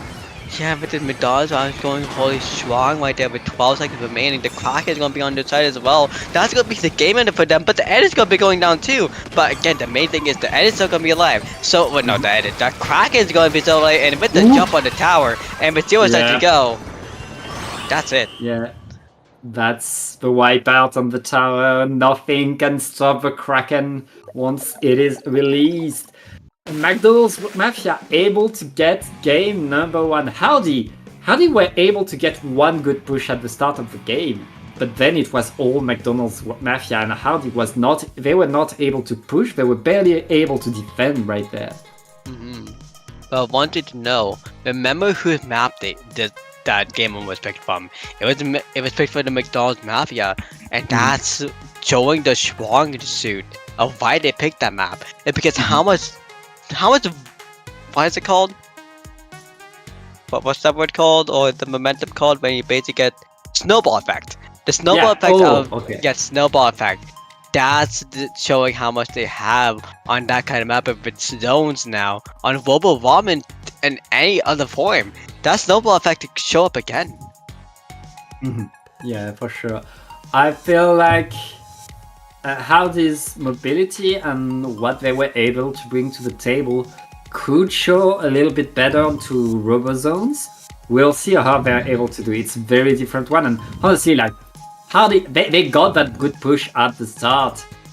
Then after that big push that McDonald's Mafia had on that map mode that people don't practice that much, and that McDonald's Mafia had brought to the table, like they were able to keep the edge, they were able to keep the control. Howdy has the opportunity to put their head back in there, to get back into the game, and to put 1 point on the board. It's going to be a rough one between these two teams, honestly. It's certainly not decided yet. Yeah, the main thing that we need to see in zones is kill. Oh we yeah. need to see, we're going to see red in each other's eyes. We're going to see the blood of ink coming in from each other's teams, and we're going to be seeing the double Zuka coming out on the side of Howdy, while the side of McDonald's Mafia are going to be seeing more or less the same thing, but no Ely the Kraken. Oh yeah, it's the Wavebreaker Elite this time. I feel like McDonald's Mafia, they still want to play off of their ability to just hold the ground to defend, but the defense is not working so far. Howdy takes control, gets a few splats. Bazooka is only going to find one. Oh, that's another. McDonald's Mafia able to answer, able to get back onto the zone, and ooh, that punishment of McDonald's is huge, because otherwise these jumps they were in trouble. Yeah, they're going to be very in trouble if they were going to be staying in there. But we're seeing right now for Kiki on the Zuka. They're going to be trying to go in with no aggro. But we're going to be seeing more spots coming out on the side of McDonald's Mafia. The Elite is going to be coming out the Waymaker. The Kraken is going to be coming up from the CRB as well. And the Shot is going to be coming up with Zuka too. Yeah, really good. Like, McDonald's able to get back in control, have the zone, have mid. And now it's on Howdy to push. We've seen Howdy struggle to push so far. They're able to get in though. Bazooka is finding the targets. That's an easy pick on the zone. The lead stays on for Howdy. Howdy now looking to get a few more specials to keep that control a bit longer. And with two down onto the Mafia. Howdy stays in control and gets about to get more points now. Yeah, and they actually get the zone as well, but no bounty points anymore, as you did say. So that's going to be huge for them. With 2 down again at you on the side of McDonald's Mafia. McDonald's themselves going to be putting out Zuka, and they actually getting kill off the pencil. But Courage going to be coming up with the squeeze and getting to kill off McDonald's, but getting a trade off from Pyro. So really for that, we need to see McDonald's Mafia coming back in. Yeah, I mean, McDonald's, they need to push right now because 25 is the score for Howdy. They're going to need a very good hold onto the zone. Howdy, they got a good one, and now they activate the tactical up. They're back into a defensive position. Aphrodite getting in there with the Kraken, able to get the pencil. That is huge. Almost able to get another. But look at that 3 down onto McDonald's. Howdy is back in control. They keep the lead. Almost no points were scored by the Mafia. Yeah, but Power just holding up strong. The coolest are going to be coming out. McDonald's is going to be getting it, but not another one CRB is not going to get. But actually, Curry is going to be killing up Pyro. That's going to be unfortunate for them. But also getting McDonald's as well. The second revenge for them. But now they're going to be punching up immediately. Basically having them locked out into their own base. Yeah, lots of splats coming in right there. 2 down onto Howdy. 3 down. That's a wipeout. McDonald's Mafia, that's the kind of breathing, that's the kind of momentum shift that they really needed. But now they need to hold that zone. They need to stay in front of that zone and win that next fight because they don't want Howdy to come back. Yeah, they don't want him to come back. The momentum that they have right now is they have a CRB ready for Kraken. That was a cancel. That was a Kraken cancel. That's going to be huge for the side of Howdy right now. It's going to be going in score, but they need to go in now because they only have a matter of 10 seconds left to come back in. But because of the defense of Tezuka, they have no way to come back into the zone. And we see the lead going swap over to McDonald's Mafia. The lead swap and Howdy, they were a bit too eager. They didn't want that lead to swap, and right now they used a lot of their resources a bit early. These strikes, are they enough to stop the zone? They're easy enough to neutralize, not enough to apply penalty. And McDonald's Mafia again gets the game. Howdy blinked. The McDonald's Mafia coming back in, capping the zone when Howdy needed it the most. Howdy had it. Like, they had it like 100%. They had 70% cap, but they were just too scared to go in. And all because of that, the Mafia was able to swipe in through like the Mafia does and secure the second point. But at the same time too, snowbally map shows the snowballiness of what they have. And now we're going to move on to Undertow Spearway. I mean, Howdy showed how much they could have won in that game, but McDonald's Mafia just pulling through, just making sure, okay, we take that control once, we stay in control just long enough. Howdy was on their tail right there, so close to applying penalty onto the zone, so close to staying into that game, and they had control for so long there. Like, they looked like the favorites to win this one. McDonald's Mafia, they didn't care. They didn't care, and now they're up 2-0 against Howdy, despite Howdy being seed number 2 in this tournament. Like, McDonald's Mafia looking to get the upset. You know what's crazy? It might be just because of confidence. The confidence that they have right now because knowing that they have so much aggression power against them and because Howdy is playing so passive, that's what they have. They have aggression power. Howdy has defensive power. And literally with everything so far being aggression power, and now basically that game 4, which that game 4 is going to be scary for McDonald's Mafia. Well, really not really, it's just going to be really showing the defense. But literally, they have aggression and they're showing it. Yeah, it's going to be a rough one. And speaking of aggression, this is like this game 3 on Rainmaker is a good opportunity for McDonald's Mafia to just run away with the set. If they just get in fast, they could get a big push that wins them the game. They could, or we could see Howdy actually going in for the reverse sweep because we saw this last round. We could see it again. We will see. Well, we're about to see its match point for McDonald's Mafia. Yeah, and also one thing to say as well is Queen is loud on this. So we could maybe see a screen weapon if they want. But both players are staying still and they're not going to have a screen weapon. But we are going to be seeing a vacuum instead. Ooh, yeah. Vacuum coming on the side of McDonald's. I mean, I love that charger, so I'm always glad to see it coming. McDonald's Mafia get the first control over the Rainmaker, and they're not wasting a second. They're pushing to the left. Yeah, the punch to the left, Kiki trying to get not trapped into the left side with the Waymaker, but actually, after Ziggy's gonna be killed off, and also there's gonna be someone else, the shot gonna be killed off, but also Crowdy on the sword this time now. And it's gonna be just killing off so many people, getting a double with the Zipcast. Maybe a jump if they want to, but no, they're gonna be killing off the Zipcast with basic distraction.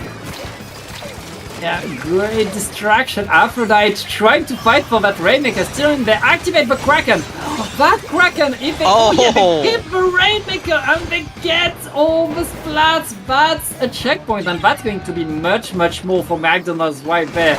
They're just getting in. They wanted 28 is the score right now, and Vacuum not able to get the Reaper. That's going to be a wipeout at the end of that first push. But I mean, McDonald's, they're not stopping, they're not slowing down, they're getting more and more and more.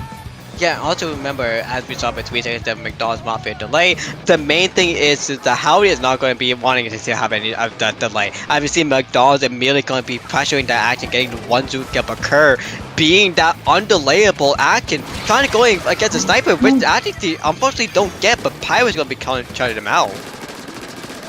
Yeah, it's not over. McDonald's Mafia just denying that checkpoint right there, defending pretty strong.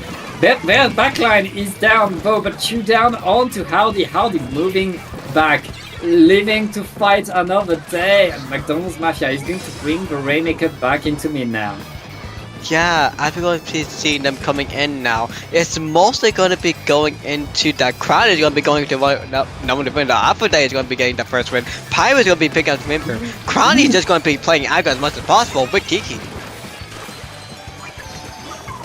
And Crown is getting in with the stumper, gets punished. Oh, neither team really able to get much shoot down onto Howdy. McDonald's Mafia is still holding strong, keeping the advantage. Kiki looking to sneak their way in, maybe, but the Rainmaker is going to reset. Yeah, but the maybe going to reset, going to the side of Howdy. We're going to be seeing the vacuums are coming up. That Kiki is going to be going down, so that's going to be no two coming for that. But Zipcast from Crowdy might be coming into play soon. Yeah, this could happen. Zipcaster on this map can be incredibly dangerous. Crowley activating it right now, looking to get the splat onto Aphrodite. Yes, it looks like Howdy has the opportunity right now to go forward. They just need to get it. Oh, the vacuum is deployed. That Suka killed though. That was an assist Suka too. So that mostly that might be because the Pirate and Aphrodite actually going in with the Kraken. That might get shut up those two down, but Markman getting killed off by Aphrodite as well. And the Kraken, so that's gonna be a solid defense call. Now with 1 minute 40 seconds left on the side of McDonald's Mafia in the lead. McDonald's Mafia is just constantly saying not today to Howdy. Howdy still not able to get the checkpoint, and we're just a minute and a half left in this game. McDonald's, they're just holding the Rainmaker right now, not trying to push forward. They're taking their sweet time because they know that as long as they wait, the clock is ticking for them. The clock is very good for them. They still have the checkpoint advantage. We are now in the last minute, and the Rainmaker has to fall down, but I mean, it's back to the drawing board. Howdy still needs to push forward. Oh, they got a delayed wipe though. They got a delayed wipe. This could be a good opportunity to get in. Good opportunity, but Aphrodite is going to be okay, never mind. Aphrodite killed off, but literally, the Zuka is not going to be here in time. The back's not going to be here in time. We're just going to be seeing sniper from the sniper, but actually, that's going to be a trade-off. Pyro's going to be getting the shot up on the Rainmaker. Crown is going to get shot up by Pyro as well. The Rainmaker is not going to get killed anyone because they're going behind. The checkpoint is going to be kicked off. 27 seconds left on the clock pad. We're going to be basically seeing basically reach the finish.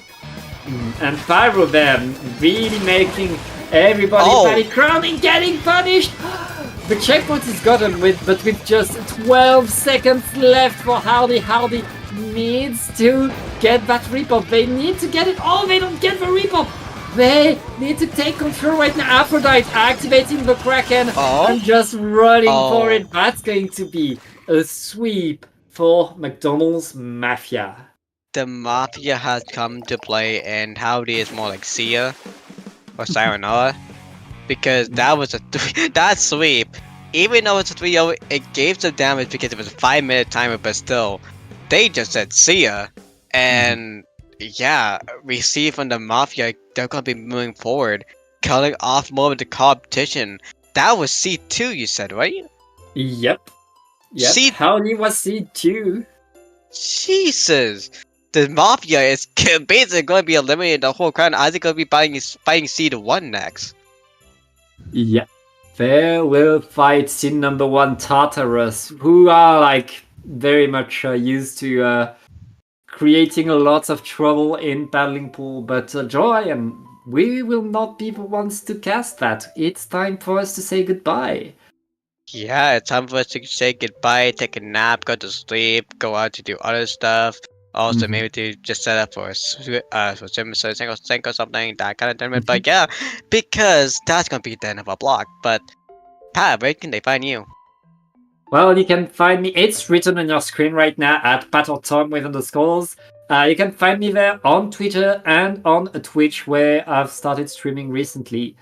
I mostly play Salmon Run, but I probably play something else sometimes to times. And Jorian, where can I find you? On the screen there, you can find my Twitter on Jorian51, which I may or may not use only for retweets. You can see me on Jorian2 on Twitch if I ever stream ever again, other than also tournaments. You can find me here streaming for Double Production only for Looney sets when there are any, because most likely I'm going on break for streaming tournaments like Twitch Dungeon, but mostly Looney sets are really important. Like Looney tonight, that is going to be coming on Thursday night as well, or Thursday afternoon for you for the EST. But yeah, mostly other than that, remember Metro Inc. Metro is gonna be running not Big Double 3. It's gonna be running Gridlock 2 this weekend. Oh, that's going to be a fun one. Yeah, watch it this weekend, please. Like please. It's a LAN. LANs are always a blast to watch. That being said, this is a signing off. You'll now be with Fufu and Dark. Have a good one. Bye-bye. Goodbye.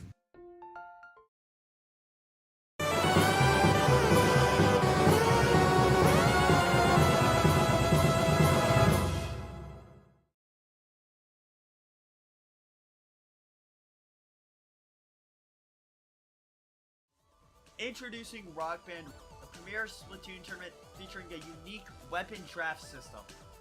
With $500 on the line, sign up so that you can get your team some big money. The tournament will be July 20th, 5 p.m. Central Standard Time, so get your team ready for that by signing up via the QR code on screen right now. Yes, that QR code. Hope to see you there. Splatoon Stronghold, a stronghold for competitive Splatoon, providing resources to long-timers and newcomers alike. If you're new to the competitive scene or still figuring out how to join, we have a getting started guide and plenty of other resources to help you in your journey. If you are a seasoned veteran, we still have plenty to offer. You can find and join tournaments as well as participate in our Captain Forum and find free agents and teams. Our mission is to make competitive Splatoon easily accessible to everyone. So what are you waiting for? Join the Splatoon Stronghold today!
Get ready for the next battle, ladies and gentlemen, Zaydems, and everyone else in between. My name is SPF Darko, coming at you live here at Doubt Productions, giving you another season of Paddling Pool. Now, before I get too ahead of myself, I am joined by a very good friend of mine here today. Hi, hello. I am Fufu here on the mic. I am glad to be back, and I'm very glad to be commentating here with you. Oh my god, commentating with you here, especially being on home turf such as Dapple, is always a pleasure. I love it. But looking at our teams, we have Tartarus versus McDonald's Mafia. Dude, you can't just give me that name and not think, yes, Spanish. Listen, that's one thing I always love about Splatoon is just the weird team names that we get. Like it's not even McDonald's, it's missing the D, mind you. So it's like McDonald. I don't know. I cannot English for well. Anyways, we're off the back. Undertow Rainmaker, a very beloved map mode. We all very much enjoy whenever we see this in our rotations and in our competitive lineups. Oh, absolutely. Well, I have a little bit of beef on this map. It is very, it's very much a big choke point in the center, but we did see, we're going bloodshed left and right here as picks were going down left and right in the center. Neither team being able to grab that Rainmaker. Here comes the Charger just trying to grab picks where they can, not being able to find it just yet, but that Rainmaker still stuck in center. Constant back and forth of neutral. Both these teams are desperately trying to get anything going, and Tartarus trying to make a move there, but the Mafia were able to shut them down with 3 down already, and they're looking to move into on that left-hand checkpoint first to see if they can actually get that checkpoint, and another pick goes in their favor, and I think that's going to be a clear straight away for that checkpoint, but no, they get stopped.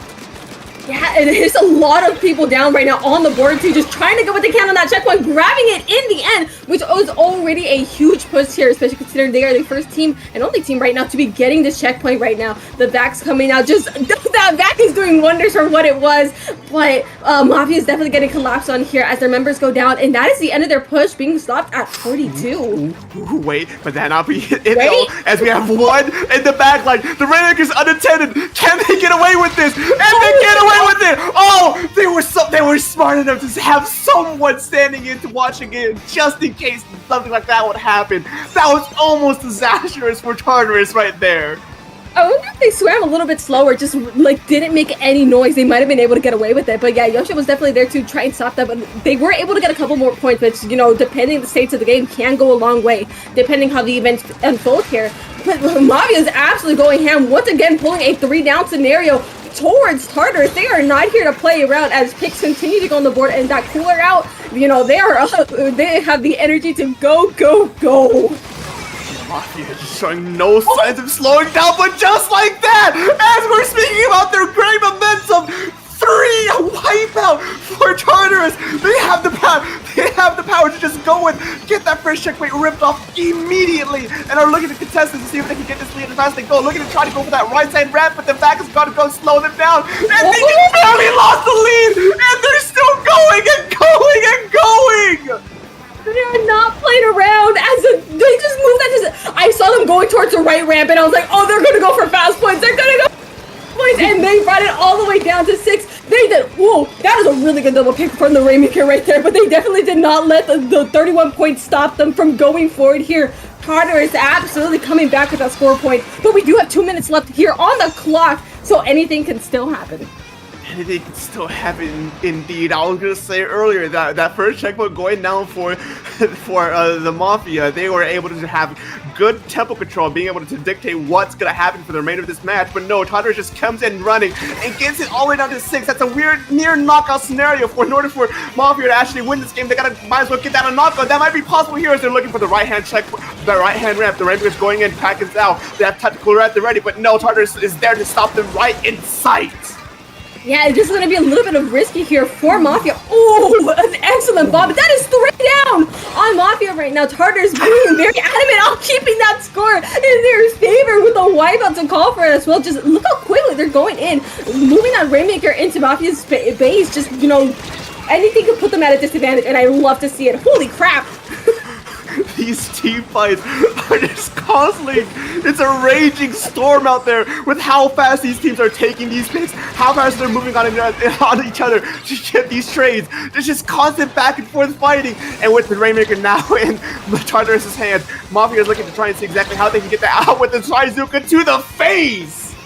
Oh my goodness, just the amount of picks that go left there. Like, once they like just collect and meet. It's just there's like 3 down. It's kind of insane how quickly like people go down on each team. But we see a jetpack proving as a distraction here from Tartarus to just, you know, any time that they can keep at bay here is good for Tartarus, especially considering the 6-point lead they have. And even better because that Charger's the only one left alive here on Mafia. That is they're sitting nice and pretty if you are Tartarus.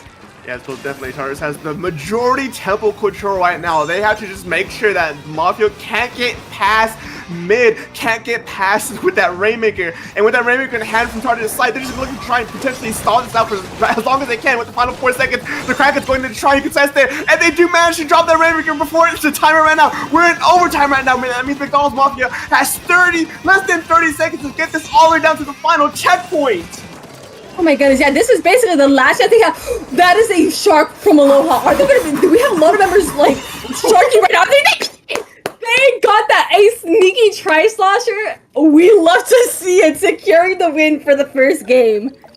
Tartarus. God. Fufu, these two teams are just going at each other. I don't think there was much of a dull moment between these two teams. They were just constantly getting back and forth. These teams, both these teams did extraordinarily well with those pushes. Tartarus, they just managed to take away that initial push on the right ramp. Dude, oh my goodness. Dude, I saw them going towards the right and I was like, that they're gonna get those points. That, I was like, in my brain, I'm like, that's gonna be a lead. Because it is such a risky play to be going through the right area here. But if you really need those points, it is such a good method. And they pulled it off flawlessly. I love to see it. It was just a silly all game. I'm not gonna lie, it was a very silly game to start off with. Oh, we're gonna see exactly how those vibes are gonna transfer over as we're heading onto our map 2, tower control on Hagglefish Market.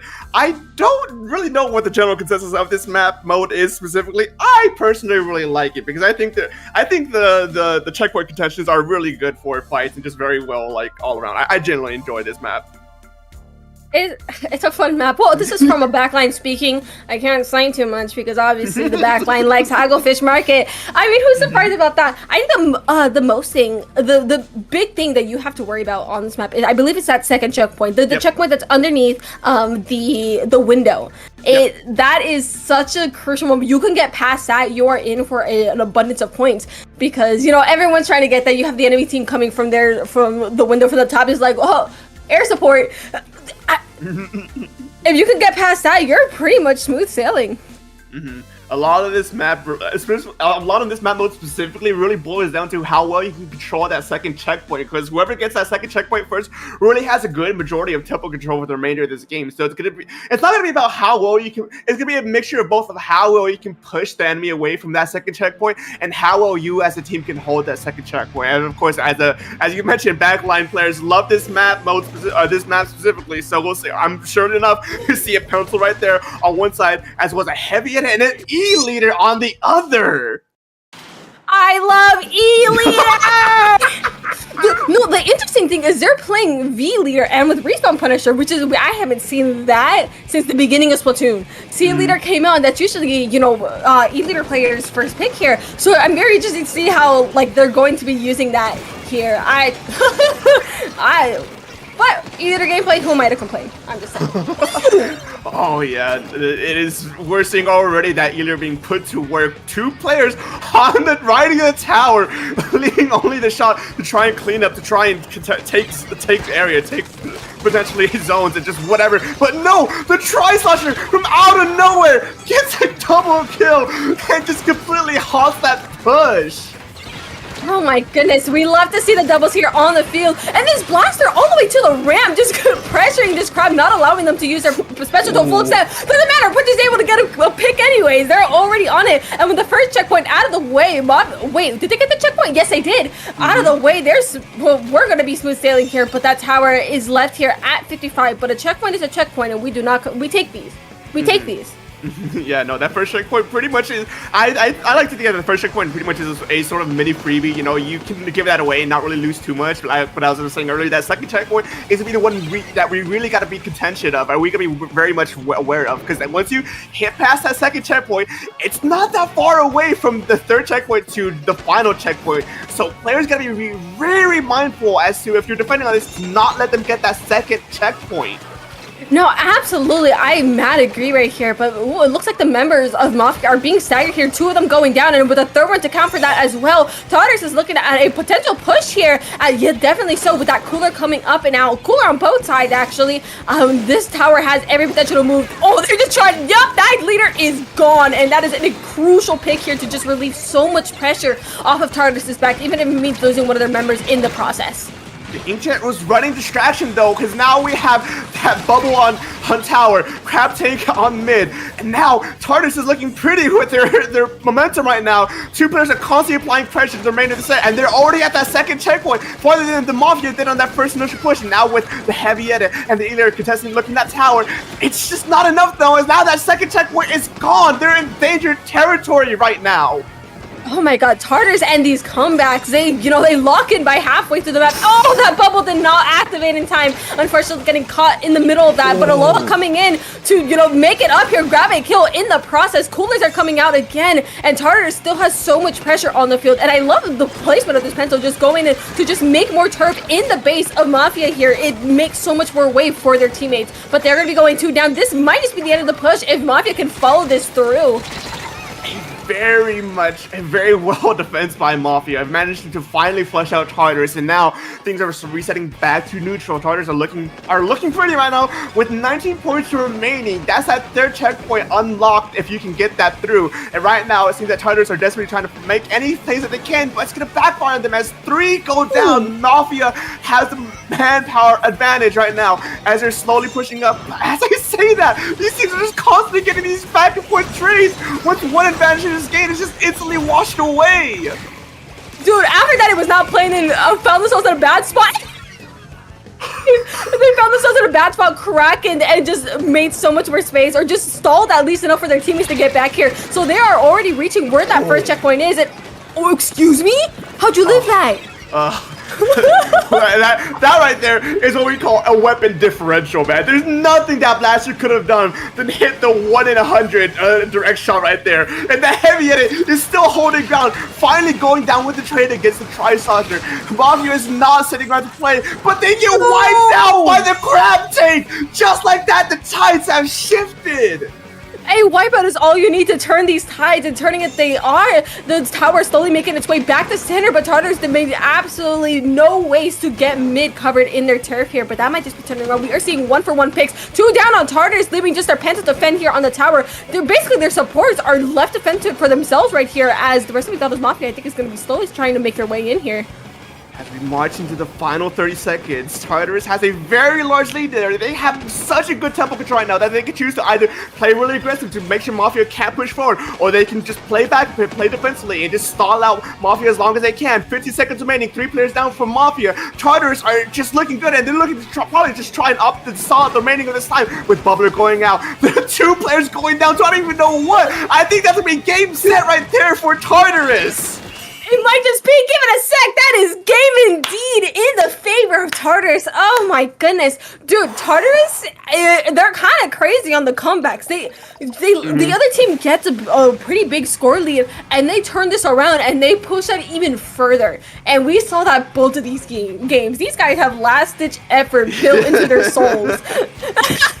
Yeah, no, it's truly like, if you have the opportunity to go, you are gonna go. And Tartarus has shown that they are gonna take their pushes as far as they can, even if there's just 1 player standing. Mafia has their money cut out for them. They gotta be on top of things a little bit better if they want to try and stay this in for a little bit longer, as we're heading into match point onto our next map mode. Oh my goodness, Zones Crab. Like unironically, I really like this map. I think it's a backline enemy talking, but we don't talk about that. That's besides the point. I think the Greats are really a really fun option. You have this hop options, you have the bottom options. You can be mad silly, and I think those blasters also are going to have a little bit of a trip, if you ask me. They're going to have a lot of fun, especially a map like this. Oh my goodness. I know the backlines really do have. now I'm looking at like the map lineup for this set in particular. I'm starting to know like it's little bit of just an incy bit of a backline flavor to it. You got all these like backline heavy maps. But I will say as well that as me, Fufu, you know this of course, but as me, I am the blaster player, and so like I'm looking at these maps as well. I'm like, yeah, I can run blaster on all of these pretty much, and we have seen blaster in the past 2 games actually, range blaster. I forget who actually has it, but I know there was at least one range blaster on one of the teams, and I'm just flat out saying like I agree with that decision. Blast, there's a lot of like nice edges and verticality they can play around with these blasters, just to be annoying. The blaster is on Mafia, by the way. I see. That I was like, yeah, I'm like, I remember you. Dude, I like how we have the backline brain rot and then the blaster brain rot. So we're both getting fed here, if you ask me.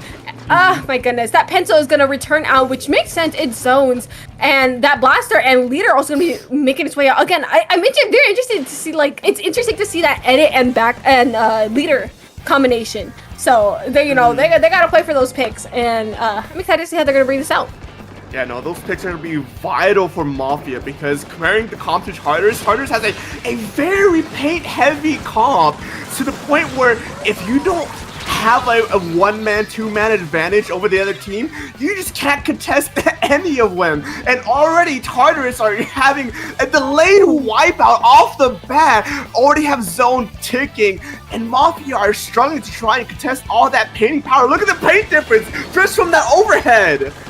Yeah, this is, especially on something like zones, you do not want to be out-painted here. That cooler coming out here from McDonald's Office, let's see if they can try and get a push out, try to do something to contest the zone. And they are going to be able to put a pause to it, but it's going to be immediately capped back here by Tartarus. The Crab trying to find a pig. Are they going to go? That's a Kraken. Good night.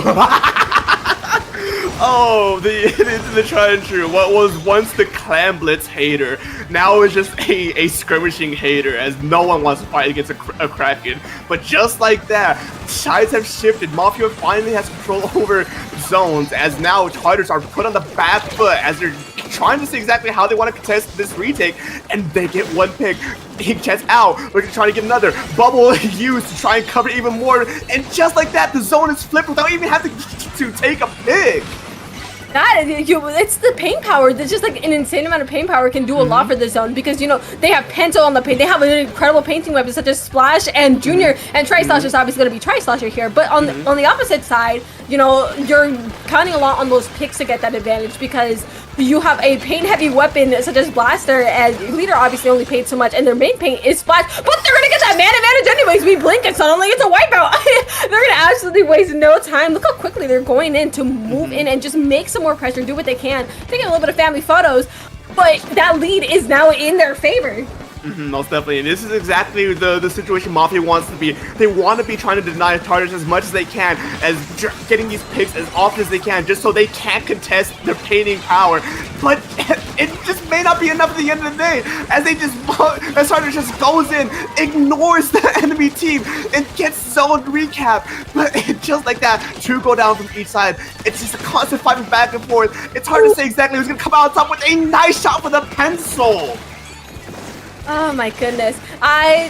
Dude, I need to mention that pencil managed to get a pick directly on the joust with the leader, and that was kind of fun to see. I gotta make a side note, but right now 3 down on Tartarus, and I believe that's gonna be a zone flip here for Mafia. Yep, wastes no time to grab that zone while that opportunity presents itself, immediately moving themselves to mid. Tartarus does have to get, we gotta start moving in here. We gotta crap. the beloved Crab Brave, as some might remember the early days of Oh my Splatoon God. meta. Charter is looking in to try and see exactly what magic they can make work, but now we're just seeing a bit of Mafia's own weapon comp strength as they're just getting these back and forth picks. It doesn't matter if they're gonna get out-painted, if they just keep getting these picks, but right now the zone being contested by Charter is finally going into their favor as Mafia are desperately looking for these picks, so we head to the final 1 minute and 30 seconds. Just constant fighting on zone. Oh my god, yeah, it is an absolute battlefield on zone. Or so it was here with 2 down on Tartarus. You know, Mafia is able to find that advantage point again. If they can set themselves under that ledge, they're going to be in for some smooth sailing as they continue to pick off members of Tartarus here. That is already 2 down to get in. Oh, make that 3. Oh my goodness, yeah, they are coming in for the kill. I believe they're going to be trying to knock us out while they have the chance. Most definitely. It's going to be integral for Mafia to not let anyone from Charter just to come in close to that zone. And with that tri-slash running distraction, it's just not enough as Mafia holds strong in this set for a little bit longer, bringing the score to 2-1. They pulled it through. They got the picks they needed, and they are way still in this game. They have shown they're not done. They're here for it. I love to see it. Who needs painting power when the opponents are just dead, you know? What painting can they do if they're not there to paint, you know? And that's exactly what Mafia pulled off, you know? Even Tartarus, by all means imaginable, on paper, they should have won the painting war against Mafia, but with just the aggressiveness from Mafia as well, with just very good social usage on top of tactical or any sort of delays that they might have from their own deaths, just kind of got washed away, and they were able to just keep that momentum going forward. Yeah, absolutely. And it's exactly you said. I mean, the team can't counter you if they are dead. And you know, they took that principle and pushed it all the way through. They were staggering. They would get 2 down, pick off another one, and then the rest of the team members would be trying to come in, and they just picked them off again. They caught them in such a stagger. They were just able to knock that out, and that is impressive. Like chef's kiss. Very good indeed. And now the Tartars are in for just a little bit minor of a shaker right there as we head into our 4th map on this set. Clan Blitz on it's been so long since I played this game. I don't even remember this map. They were going to be on completely on it. Particle and Dime Clan. There it was. There it is. Got dark. Listen, for those of you who are unaware, I just got done with a move, like a week-long move, which is why I'm here today so early. So I haven't had time to actually focus on the last Splatoon. I know just enough to get by, as you can see, but you know, something slipped through the cracks. You know, the mall. We gotta go shopping, Dark. Get the wallet. We're coming. You're coming with me. We're gonna. I literally was about to slip out ship shape, but I was like, no, I know that's wrong for a fact. Ah, yes, the ship shape in question. Well, we're going shopping. What do you mean we're sailing across the sea?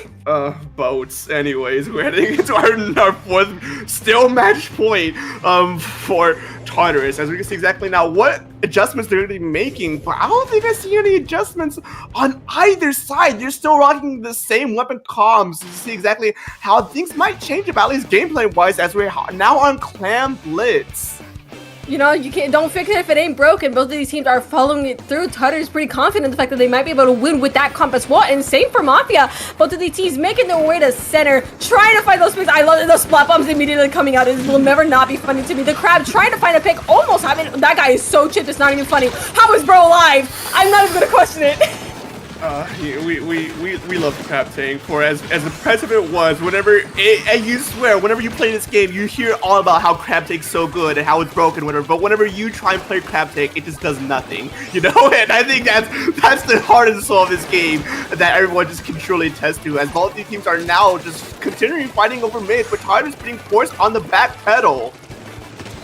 Oh my god, indeed. It looks like Mafia is also slowly making their way in towards Tartarus' base. Yosho being able to find a lovely pick on top of that. You know, 1 kill is 1 kill. We are going to take those where we can, but that Crab is coming in to try and put a lot more pressure here on Tartarus, doing what they can. Picking up the Tri-Slasher that was aggressing on it as well. That is 2 down on Tartarus. Mafia might be able to find a push here, and in goes the power climb, and the other one to maybe follow up. There it is.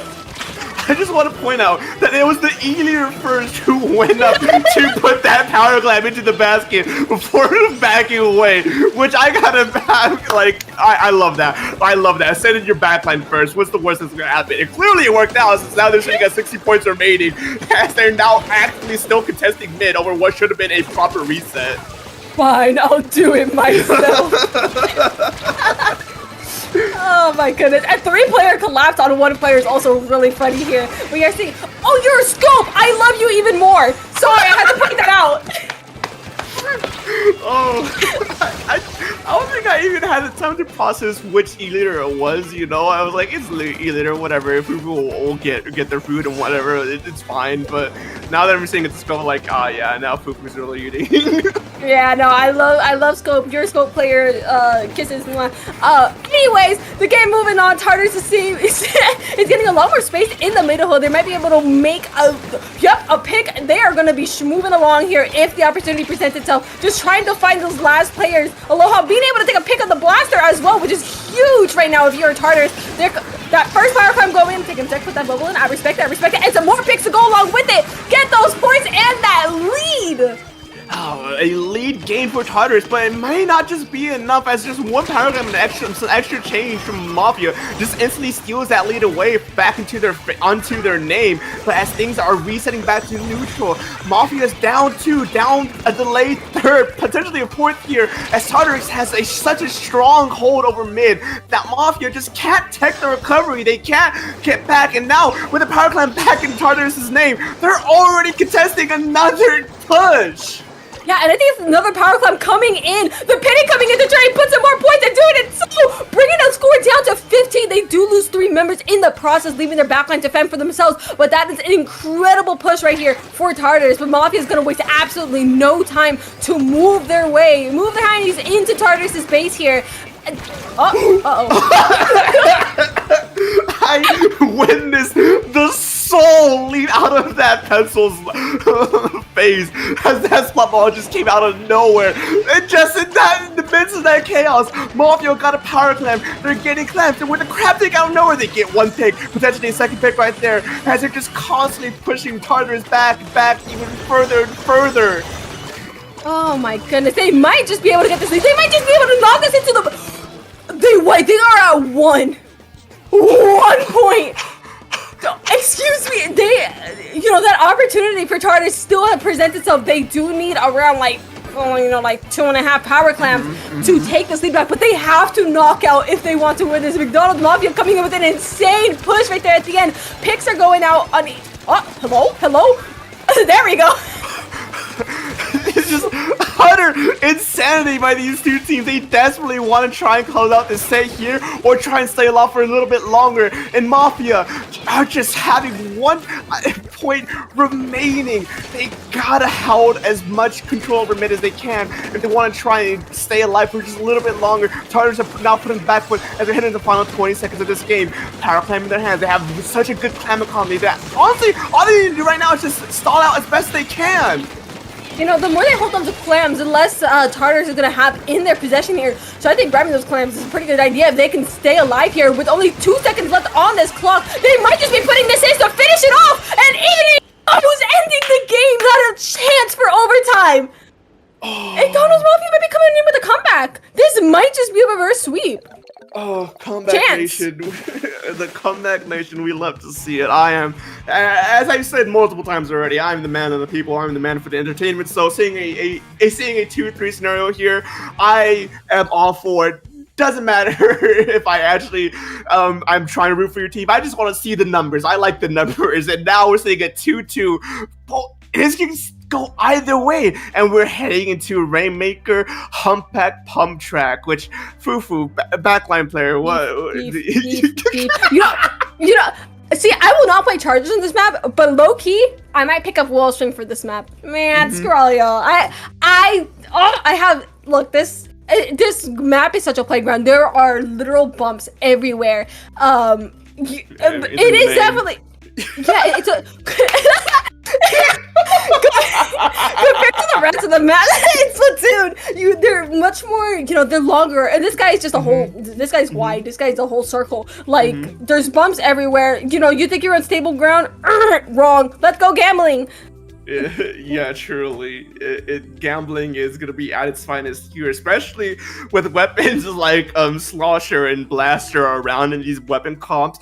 You gotta be mindful of those ledges. You gotta be mindful of those corners. You can't be caught lacking for a single moment against those weapons. Because I'm telling you, as a Blaster player, as someone who's seen so many games on this map, you cannot just forget about those weapons.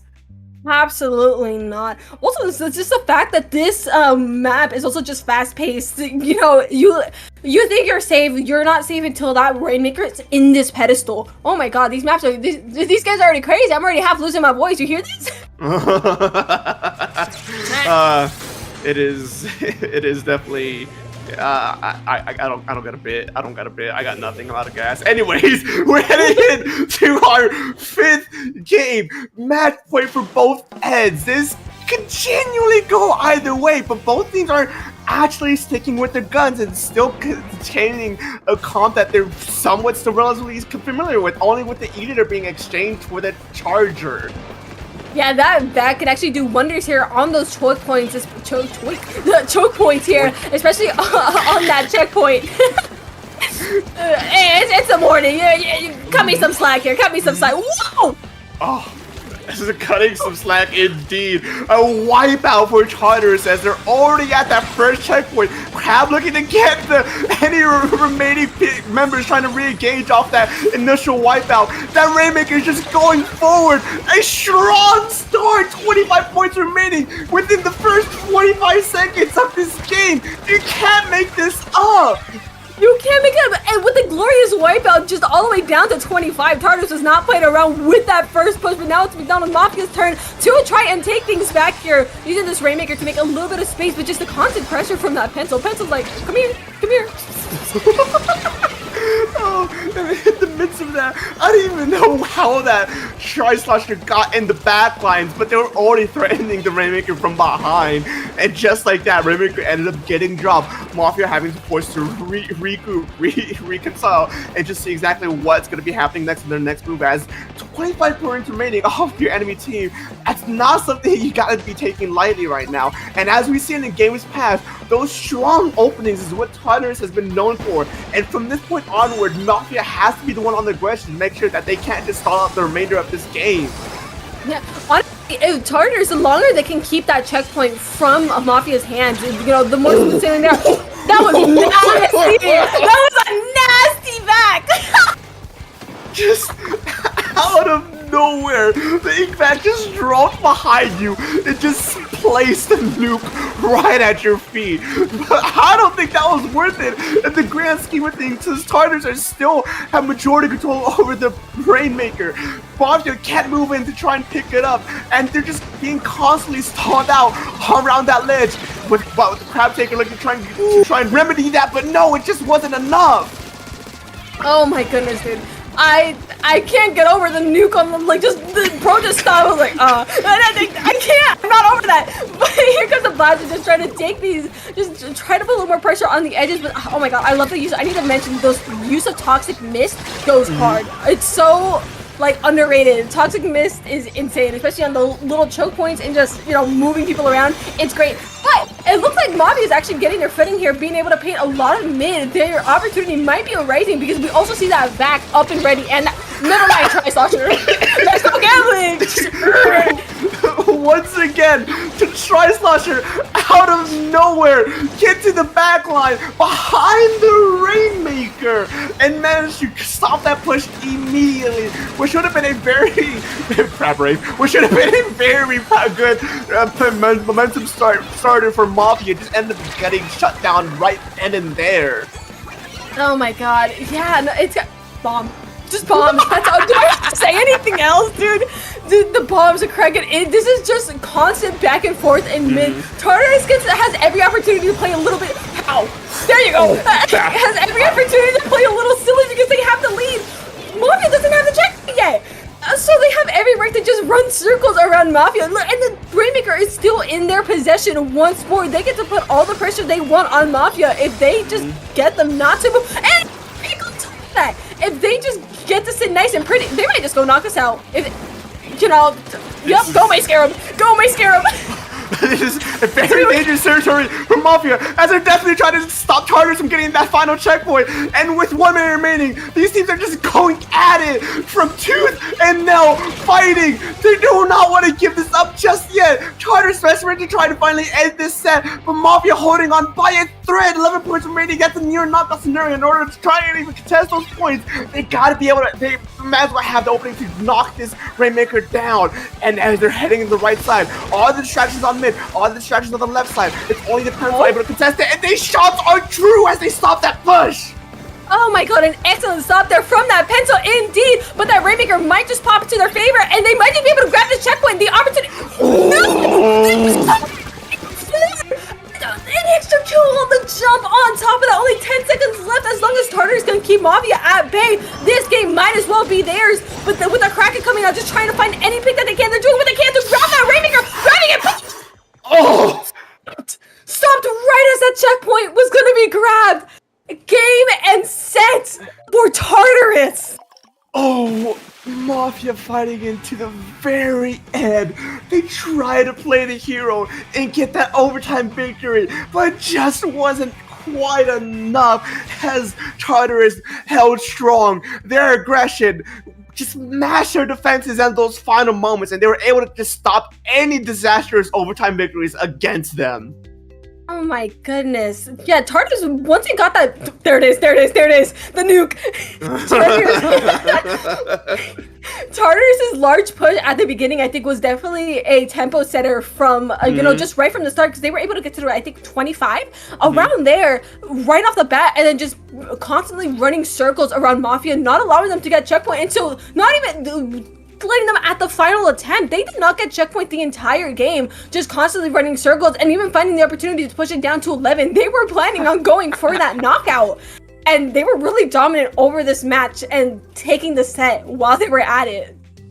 Yeah, what I really like about Tartarus and how they played that set out is the fact that they get these nice giant leads within the first minute or two of the game, and instead of playing a bit more safely, playing a bit more defensively, like most teams probably typically do, in order to ensure that they don't end up getting wiped out and just lose that giant lead they have, they stay on the aggression. They make sure that their enemies just don't have the time and the room to actually regroup and actually contest the objective that they, in order to try and stay in this for a little longer. And even though it didn't work out quite so well with them on Splatoon and Clampets, throughout the majority of the set, that's exactly how their game plan went, and I really like that.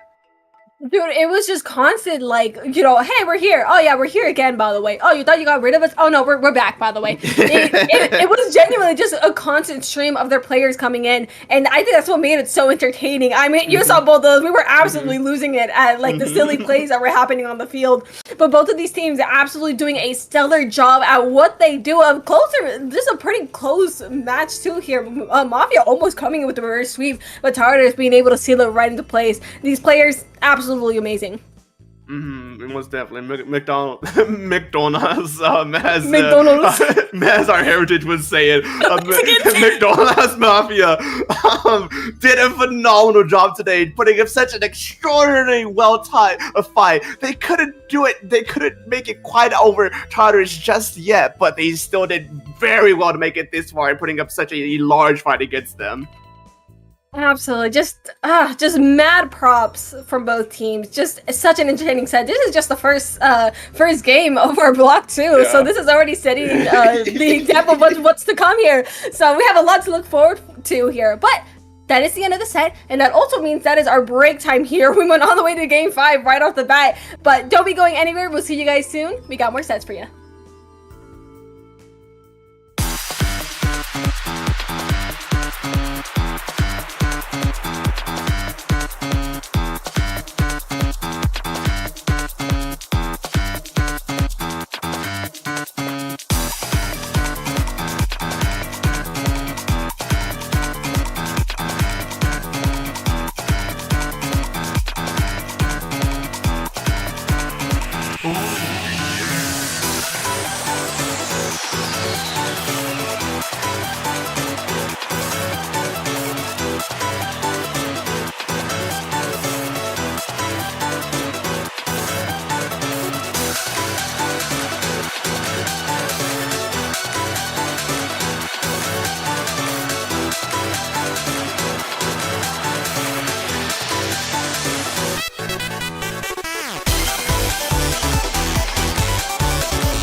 hello, everybody. The Poe! Sorry, I had to take a second. Hello, welcome back to the Pathing Pool.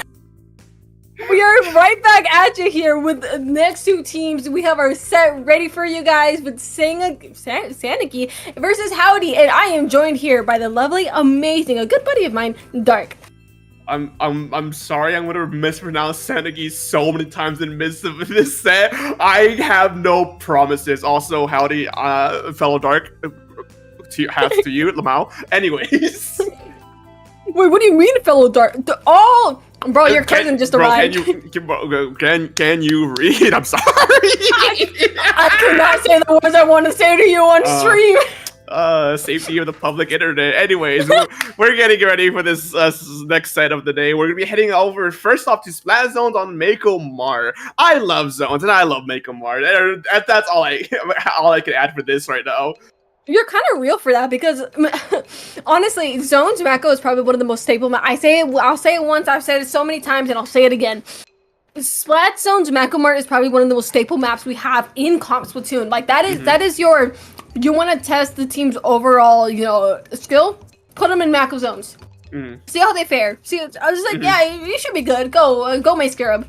Yeah, no, I think as well on top of that is just the fact that Mako on zones really Mako Mart in particular, Mako Mart in particular, it has a little bit of everything. You can pretty much run like a lot of different types of comps with it because there's all these ledges you can play around. There's these long sight lines. There's a lot of cover. There's just a lot you can do with this map that it really tailors to a lot of different kind of playstyles. So it what you say is right. Like it really is the true test of 4 teams to see exactly how they fare. It's just got a bit of everything. I like that, and both these teams are already showing off new things.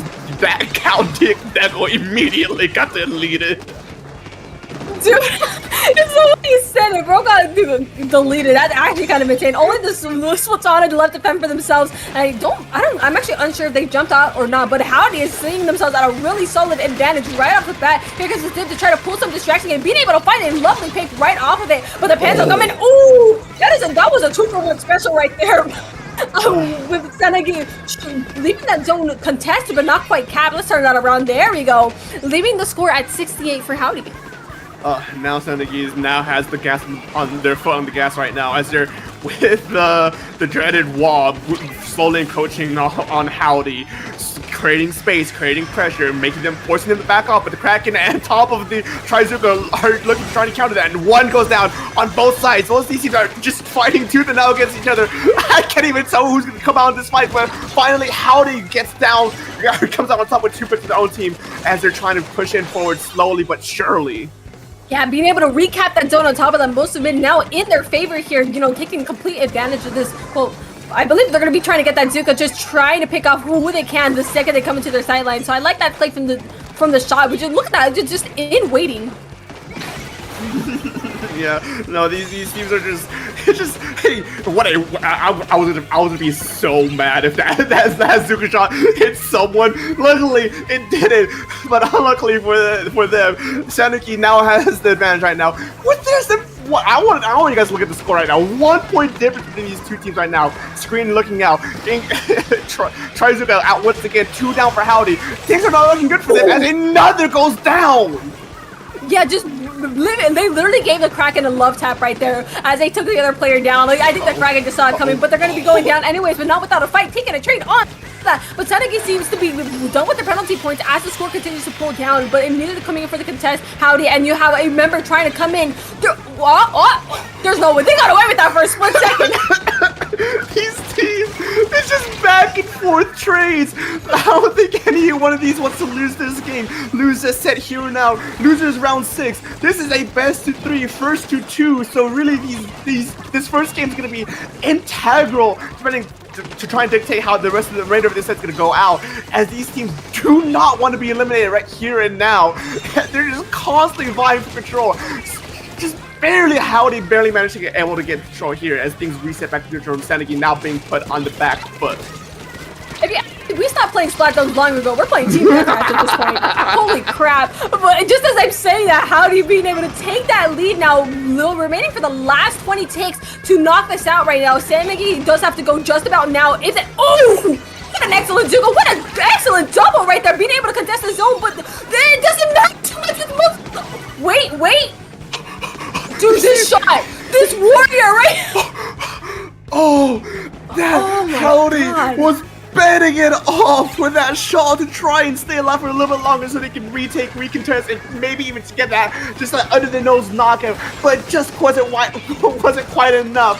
As Sanity, now things are resetting back to neutral. Things are fighting back once again on the mid. Both these teams have specials at the ready. Tactical is online for Howdy, where you're trying to go under your crest, but no, this Splatoon stepper goes in, gets a pick, and just flushes the remaining members of Howdy as they're going in and trying to see exactly what more they can get.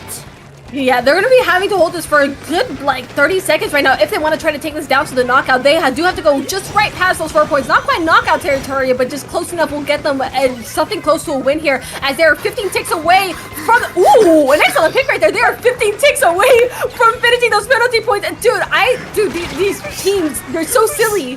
It's been nothing but silly as this tournament. There's so much going on. I swear, the moment one fight breaks out, 3 others are happening at the same exact time.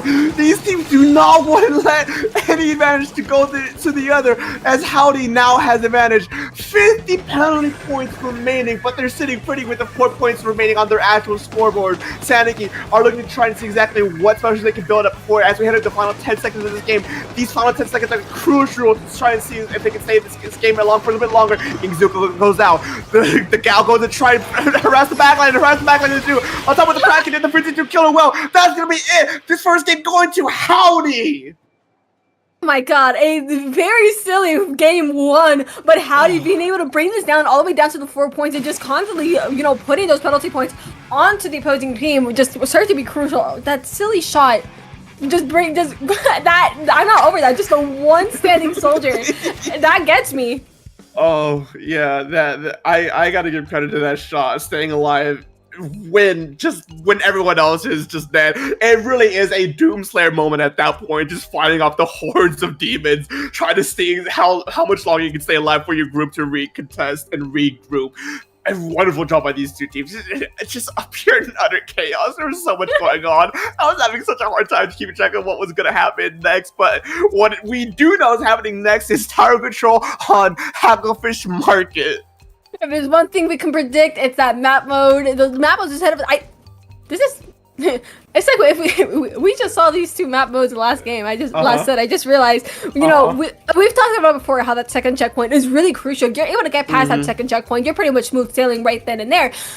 But it's just getting there, and both of these teams seem to be pretty evenly matched when it comes to their fights. So I feel like we're gonna be seeing a lot of mid stuff. It's either someone's gonna snowball this like a maniac, or we're gonna be seeing like back and forth. They're gonna be playing tug of war with these 2 teams. I'm gonna make the hard read right now. So for the first, I'm gonna say 3 minutes is probably gonna be just a constant back and forth of fight over mid. Maybe both of the first checkpoints go down, maybe one goes down. I don't know, it's hard to say. And then it's gonna be a fight to the death on the second checkpoint for whoever actually gets that first momentum going. It's that second checkpoint is vital. Both these teams need to make sure they can contest it properly, aggress on it, seeing how exactly they want to try and take it. If that first checkpoint goes down for one team, that gives them such a huge tempo control advantage that they can just, even if they stall out for the rest of the fight, just taking constant back and forth trades, they're still going to be the one ending up on top. That is very true. One team has to win here. You're talking about everyone going to the second checkpoint, and I think of like, how an animation, or like, especially I'm thinking more Ghibli movies when like they have piles of people just jump into one spot. That's exactly what I'm thinking of with that. But cutting my statement short, we're going to be going right into it. Oh, it's Rainmaker. Why are we on Rainmaker? Pause? That might be just a little bit of a mistake. I'm gonna call it here, seeing a reset in just a few seconds, which I'm pretty sure that it happens sometimes. We are only human, yeah. Someone just someone jumped off the edge for things and It's all good. Oh, I love Splatoon. Dude, I think it's a collective brain. So it's just either you're spinning, you're bagging, or you're off the edge. Like we're gonna swim in the water. Like Oh, we love that. Let's see. I mean, you know, there's just a timeline where they just straight up played it. Like you said, screw it, we'll just play Rainmaker, I guess. Yeah. Well, I bet we've done that before. In a tournament, we accidentally played the wrong map list, and we just played it way out. We just played it out. I mean, yeah, sometimes you're just in the mode and you just outright forget what you're actually supposed to be doing next. You know, it's that flow state that, you know, that's very hard to get into, that a lot of players are just coveted for to get into, that you just pick the wrong map mode sometimes and you don't even realize it. But we should be on Hagglefish Market with time control. That is what it's slated, and that's what we're going to be getting. But as we were waiting here, one thing I do want to talk a quick brief about is that 52 gal we saw. We didn't have time to actually touch on it last time, but I saw that 52, and I know a lot of people 52, right? Dude, you said 52, am I right? Why did you say it like that? Well, it's because there's so many on Twitter. So many people are like, "Oh, why do people play this weapon? It's such a no-skill weapon." Or like, "Oh, why do people play this weapon? You can't hit any of your shots. It's literally the gambler's weapon, you know? Because the shot variance, especially on 96 as well, the shot variance on those two weapons are so high that if you're doing anything other than the initial 3-4 shots, it's just a genuine gamble if you're gonna get those hits." Let's go gambling! Exactly. No, I think I saw a post about that exact same scenario on Twitter a while ago. I don't know who it was from, or I just be my mental just conjuring up that image. But yeah, no, we love it too. We love NZAP. We love Blaster. Let's go. Let's go. Oh, you know you like that Blaster. Charger, I'm gonna give you a big smooch. Oh my god, I love ZF Charger. Do not get me started on ZF Charger. The fact that it's paired with Blaster is very interesting, though, if you ask me. But with immediate bloodshed right now, the Gal, speaking of one of them, just going down immediately. But here comes Zuka on top of that. That is currently 2 down on Howdy with the basically 2-man advantage up on Howdy right now. Standing is gonna make their way immediately on that tower and on the way to that checkpoint, putting that pressure where they need to. That first checkpoint is going to go down very quickly. I think one of the fastest we've seen today, but already Howdy just being forced on the back foot of Seneki has such a strong opening, such a very good first few picks that they're able to just move in, get that tower all the way, contesting that first checkpoint. And their aggression is still going, having to resort to tri-strikes to hopefully try and flush them out, but just not quite enough as Howdy are forced to reset yet again.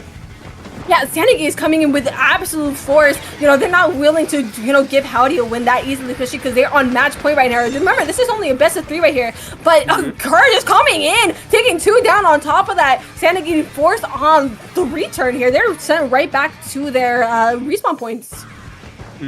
Yeah, a very strong, very good hold by Howdy to not let that disastrous opening snowball into something even more horrific. Is now they're going to be the ones on the aggression. That Kraken going in deep, finds a pick, maybe 2, depending on how they do that. Blaster Gaming gets that pencil out of there and looking trying to see exactly how they want to flush out that Stamper in the process. Oh my goodness, just absolute. Look at them immediately going in for another zip cash. Oh, I have a love-hate relationship with these guys, but they were able to find one, but going down in the process on top of that. Those strikes, maybe just a little bit too early here on the tower, as the Chargers left to basically fend for themselves against whatever shooters are coming at them. But oh my god, what is happening? Make it 4, make it 4! 52 just comes in out of nowhere, breaking ankles, especially with Tacticaler on net, gets a quad on that tower, turning the tides instantly. Oh my god, that was an insane, dude. I know, bro, just got the biggest ego inflate of their life. It's not even funny. Oh, they just went down. Oh no. But the bag says everything to me. That is, bro, we're schmoving even. Oh my goodness. But then regardless of tower, regardless of the quad we just saw, that tower is now back into that neutral spot. Howdy trying to get it into play once more. But that is basically their entire squad down again. Dude! Sanity just has their foot slammed down on the gas pedal. That first checkpoint is already gone. So they have, there's so much going on that I can't even process half of what's going on. Kraken coming on the left side, followed by that 52 to try and see exactly who they can clean up, how many people they can collapse on. One goes down, potentially a second goes down, but no, not without the train. Blaster Gaming, as that stamper goes down instantly. So giving it to, you know you were gonna eat that up. You love the blaster. We love the blaster in this household. Honestly, this is just getting very silly, especially as both of you. It's just as we said, we're not going too crazy. We're not going too far in these scores because of how evenly matched these teams are really gonna get. And you know, with both of the teams cooling up right now, we might just be hitting those bloodshed territories that still go down for Howdy, leaving that charger to fend for themselves. But that tower continues to move forward, and with the rest of their teammates jumping in here, they're able to hold this down. No one contested the charger. Absolutely no one. So they're smooth sailing, and they might just be getting this lead in just a second, and that lead is in their favor. Oh my god, what is happening in the House of Commons? The backline stocks are up high as that blaster couldn't game, unfortunately, as that sniper comes in from a jump, shuts them down, and already looking to see exactly who is going to be next on their target list. A 3-point difference between these two teams. Howdy barely in the lead. It's exactly how I said that the first few minutes of this game isn't good. That first checkpoint is going to go down, but it's all going to come down to see who exactly can hold on to their second checkpoint the best. How well can Howdy stay on their aggression? How can Sanagi keep the defenses up? And things might not looking good on their side as 2 goes down, but 2 goes down in return for Howdy. This could still be anyone's game. That Pencil's just left to fend for themselves, unfortunately not being able to jump out on time with only 50 seconds left on the clock, and basically all of Senegi's members coming in from their spawn. This could go either way still because they have paint and they got 2 picks on top of that with the stamper in the tower and the gal coming in for more. They're getting hungry for kills right here, putting pressure where they need to. But the GGs, oh, those are GG strikes. That's it with the wipeout. What a glorious game that was. These two teams were just at each other's necks the entire time to see exactly what can be done. But in the end of it, I believe Howdy manages to stand up tall and strong as they take this set 2-0, if I'm correct. Oh my goodness, yeah, that is a 2-0 set, just barely off of those 3 points. Despite the quad, this is why you don't bag after your quads. The karma comes to get you. I will say, it was impressive. I mean, look at that, just being able to quad. There's the holy grail moment that we saw, but Howdy just barely able to take it right through. Right, knocking Sanagi out of the game right then and there and moving forward. And it's just insane. This is just a silly set. It was incredibly entertaining, if you ask me. Both of these teams did phenomenally well. Howdy coming out on top for this set here. But Sonic still held up a strong fight. Even though the score doesn't show it, both of these games were very close, especially that second game. 3-point difference, mind you. It genuinely could have gone either way. He really could have, but just Howdy being able to just come out on top just barely on each of these games is just... That's what seals it. It's those small differences that seal it all, and Howdy coming in with that 2-0 set. It's just, again, scores only show so much on what happens behind the scenes. What a good game, dude. These games have been nothing but silly, and I am all here for it. But Howdy will be moving on, and Sanagi unfortunately being knocked out of the tournament here, but what a mark they left. If you would have told me that a 52-player juiced up on Tacticular got a quad in the enemy team, I would have said it would have gone to Howdy looking at these scorings, but no, that's not the story here. I genuinely love how we're just talking about 52 and how it's a weapon that everyone loves, and it's just right then and there, a quad for the people, like... Oh my goodness. Oh my goodness. It was kind of crazy. They kind of went off. You know, they at least got a clip. They might not have taken the win for this set in particular. However, they got away with the lovely clip. So they got to at least take that away from it. But that does conclude the set for now. Before we move on here, we're going to be going on a little bit of a break here. Don't be going anywhere. We have more games for you guys.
And we're back, ladies and gentlemen. They, them, tonight with us in between. Once again, my name's SPF Dark. I'm joined by a very good friend of mine. Can you introduce yourself? Hello, everybody. I am Fufu, and you guys just saw us a little bit ago, but we have an interesting match set up. We just saw Howdy, and we did see McDonald's Mafia earlier in our sets, but this is actually a rematch from earlier in the winners bracket. So, winners, got a little silly, and now they're back here duking it out in losers finals.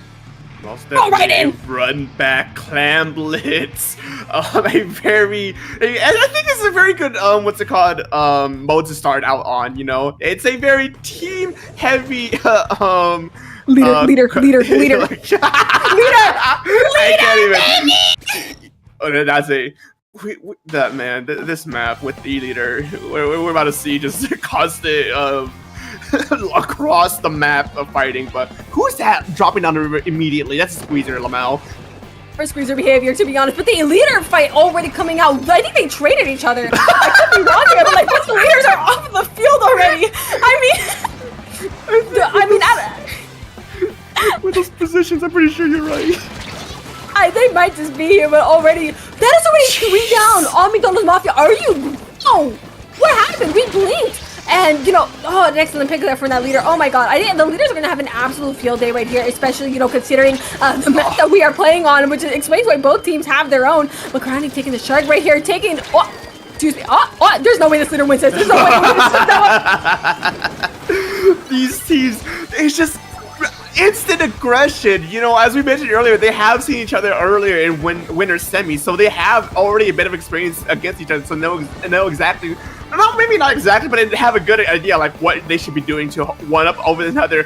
And even though Howdy was the first one to get the opening lead already, McDonald's Mafia, as I was going to say, that holding strong still, are now put on the back foot, getting picked off one by one by that beloved E-leader, and now they're just forced onto their side of the ramp, on their side of the map, as specials are online.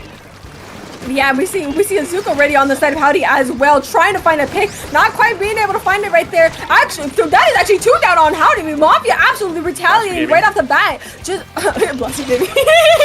Oh, no more Blaster Gaming.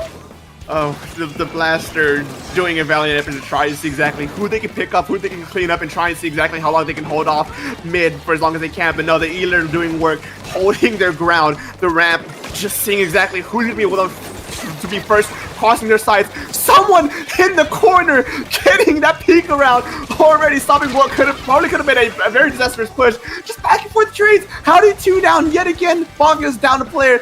I can't tell who's going to be coming out on top of this match. It's hard to tell, especially because we're getting a lot of stall moments right now. We only had 1 score throughout this entire match right here. Let's get silly. There we go. Average Zap RNG during without Cooler, unfortunately. But that Cooler is going to be going down, so we're probably going to be seeing a little bit more fighting here from Zap. But just a very edge pick right there from the leader. Excellent shot, if you ask me. And are they going to play silly? I was waiting for it. But I don't think that's how that works anymore. The Kraken can't be right there, right in front of the basket in order to get that clam in. So I'm not sure if these players know. It might just have been an honest slip of the mind in the heat of the moment, because that happens. Blaster Gaming. Oh, I was sorry. I wanted to climb right then and there, but unfortunately that happens. The Kraken going and creating space. I want to say that's the E-leader right there. Just setting that beacon. A close hold by the E-leader as they get a few more points in where they have to jump out. Listen, the C leaders are probably some of the they are. I gotta admit, they're probably the ballsiest dudes you're gonna see in terms of the Charger class. For some, right behind the Squidford, just Kraken and Beacons, sign me up. Take it from the C leader player. Yeah, no, I know a lot of people like the C leader already. The wipeout, by the way, in the midst of just trying to make some kind of analysis of what's going on here between the 2 E-leader differentials. Well, Howdy moving in fast. Power climb already in as they have good control at the bottom of this ramp. That Blaster's coming in to try and intercept any remaining players. See exactly who they can pick off. E-leader gets 1 pick. 2 goes down for Mafia, but they fall off the grade. Oh no! I felt that on a spiritual level. Oh, I know that one hurt, but Howdy is still relentless with the clams going into the basket, bringing the score all the way down to 19. No clam economy to follow up just yet, but are they gonna play silly? They're keeping themselves alive here. They're gonna put it up. That 2 more clams in, for this. They're going for another one.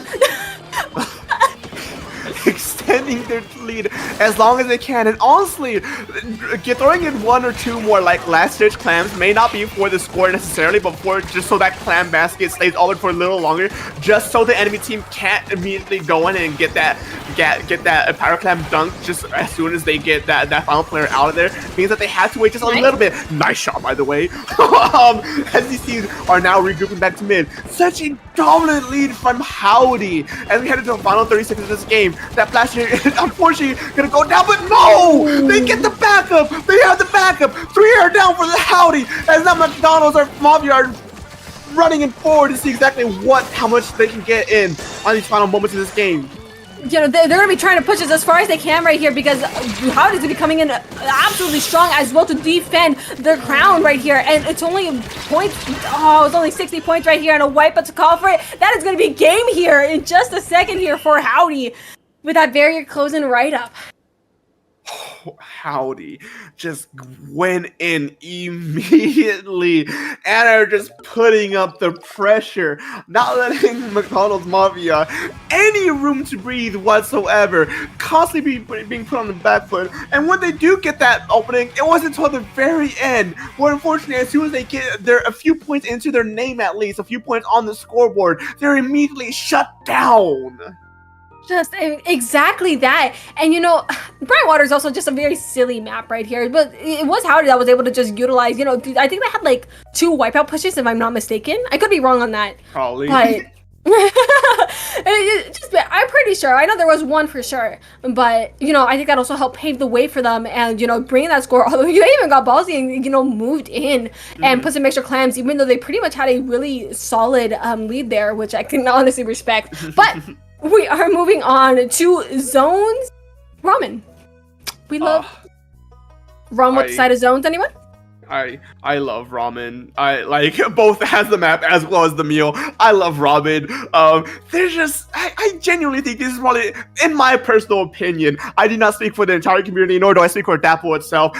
This is me speaking from the heart. I love ramen. I think it's one of the best map snaps that Splatoon has made across the series. Simply for the fact that you have a very good long sight line overhead. You got a good amount of flanks, you got a good amount of cover and verticality, but you also have that underpass that goes onto the map under where a lot of the action's going on, so you can flake around with cover, mind you. It's just, I genuinely like this map so much.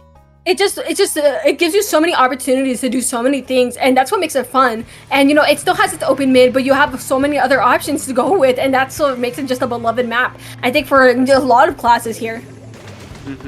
Definitely a lot of different weapons could be seen here, but both these teams are sticking to their guns, playing relatively the same, exactly what they played last time around. I did want to ask you, Fufu, like the whole argument with E leader, with C leader versus the vanilla leader as well. Like we're seeing both variations here. Like, what does that factor into things? I think it's just okay, first off, really good picks out on the field. V leader is very nice at holding his ground. It's definitely more a true anchor right now compared to C leader, which has every opportunity to be aggressive and give aggressive opportunities to their teammates with the beacon. So it just opens up a lot more. As they come in right here, here's a quick explanation. 52 is just going in, not letting McDonald's any room to breathe, getting pick after pick after pick, getting this aggression going on, and Howdy are just not letting that gas pedal go. They're not letting this opportunity go to waste, as now they have control over the zone. Now they're putting up such immense pressure, especially with the Kraken now potentially contesting the backline, even though there was a 1-for-1 trade. But no, 3 goes down in the end of this initial push. Oh my goodness, and the points continue to tick down here for Howdy, just waiting for that zone to flip right there, and just barely being able to flip right here. Mafia being able to do so, but going 2 down in the process, leaving basically their support to fend for themselves here, forcing one of the edit to jump out. That's basically a delayed wipe on the field, if you want to consider it that. And it's just, oh my god, Howdy's going in for the pressure once more. Again, I love those beacon placements because it allows their teammates to just so many more opportunities to be aggressive or just get into the field fast, you know, play a little silly. Oh! Ingzuka, the beloved special that has been a topic of debate for the better month of like the better part of like the past few months, getting just instantly shut down Howdy. Now Mafia is pushing up to see exactly exactly how they can abuse this advantage that they built for themselves. But just like that, 2 goes down for Mafia. Howdy has the bit of the man advantage right now as they're just constantly contesting mid. But it's just not quite enough for Mafia, as now they have control of the zone. That Kraken going in to see exactly who they can pick off, but they don't find any value. Unfortunately not right here, as Howdy still continues to hold control of the zone. 15 ticks left here before those penalty points are up and out of the way, and they're holding significant pressure in the base of Mafia right now, leaving them, never mind, that pressure just alleviated, so just a little bit right here, which might be a perfect opportunity for them to try and move in and take the zone once more right here. Oh, they are going in with it. The blast is taking 2, but unfortunately going down in the process. Just doing what they can. You gotta move back. You gotta get out of here. And doing it, they do.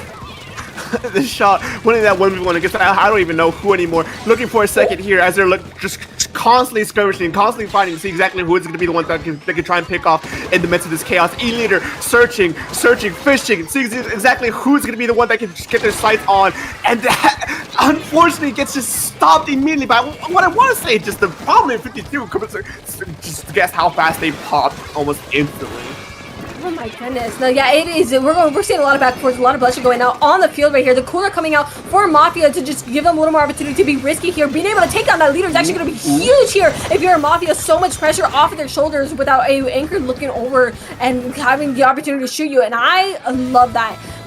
Yeah, taking out the anchor is probably one of the best things you can do, especially when you have 2 leaders out on the field. Hello?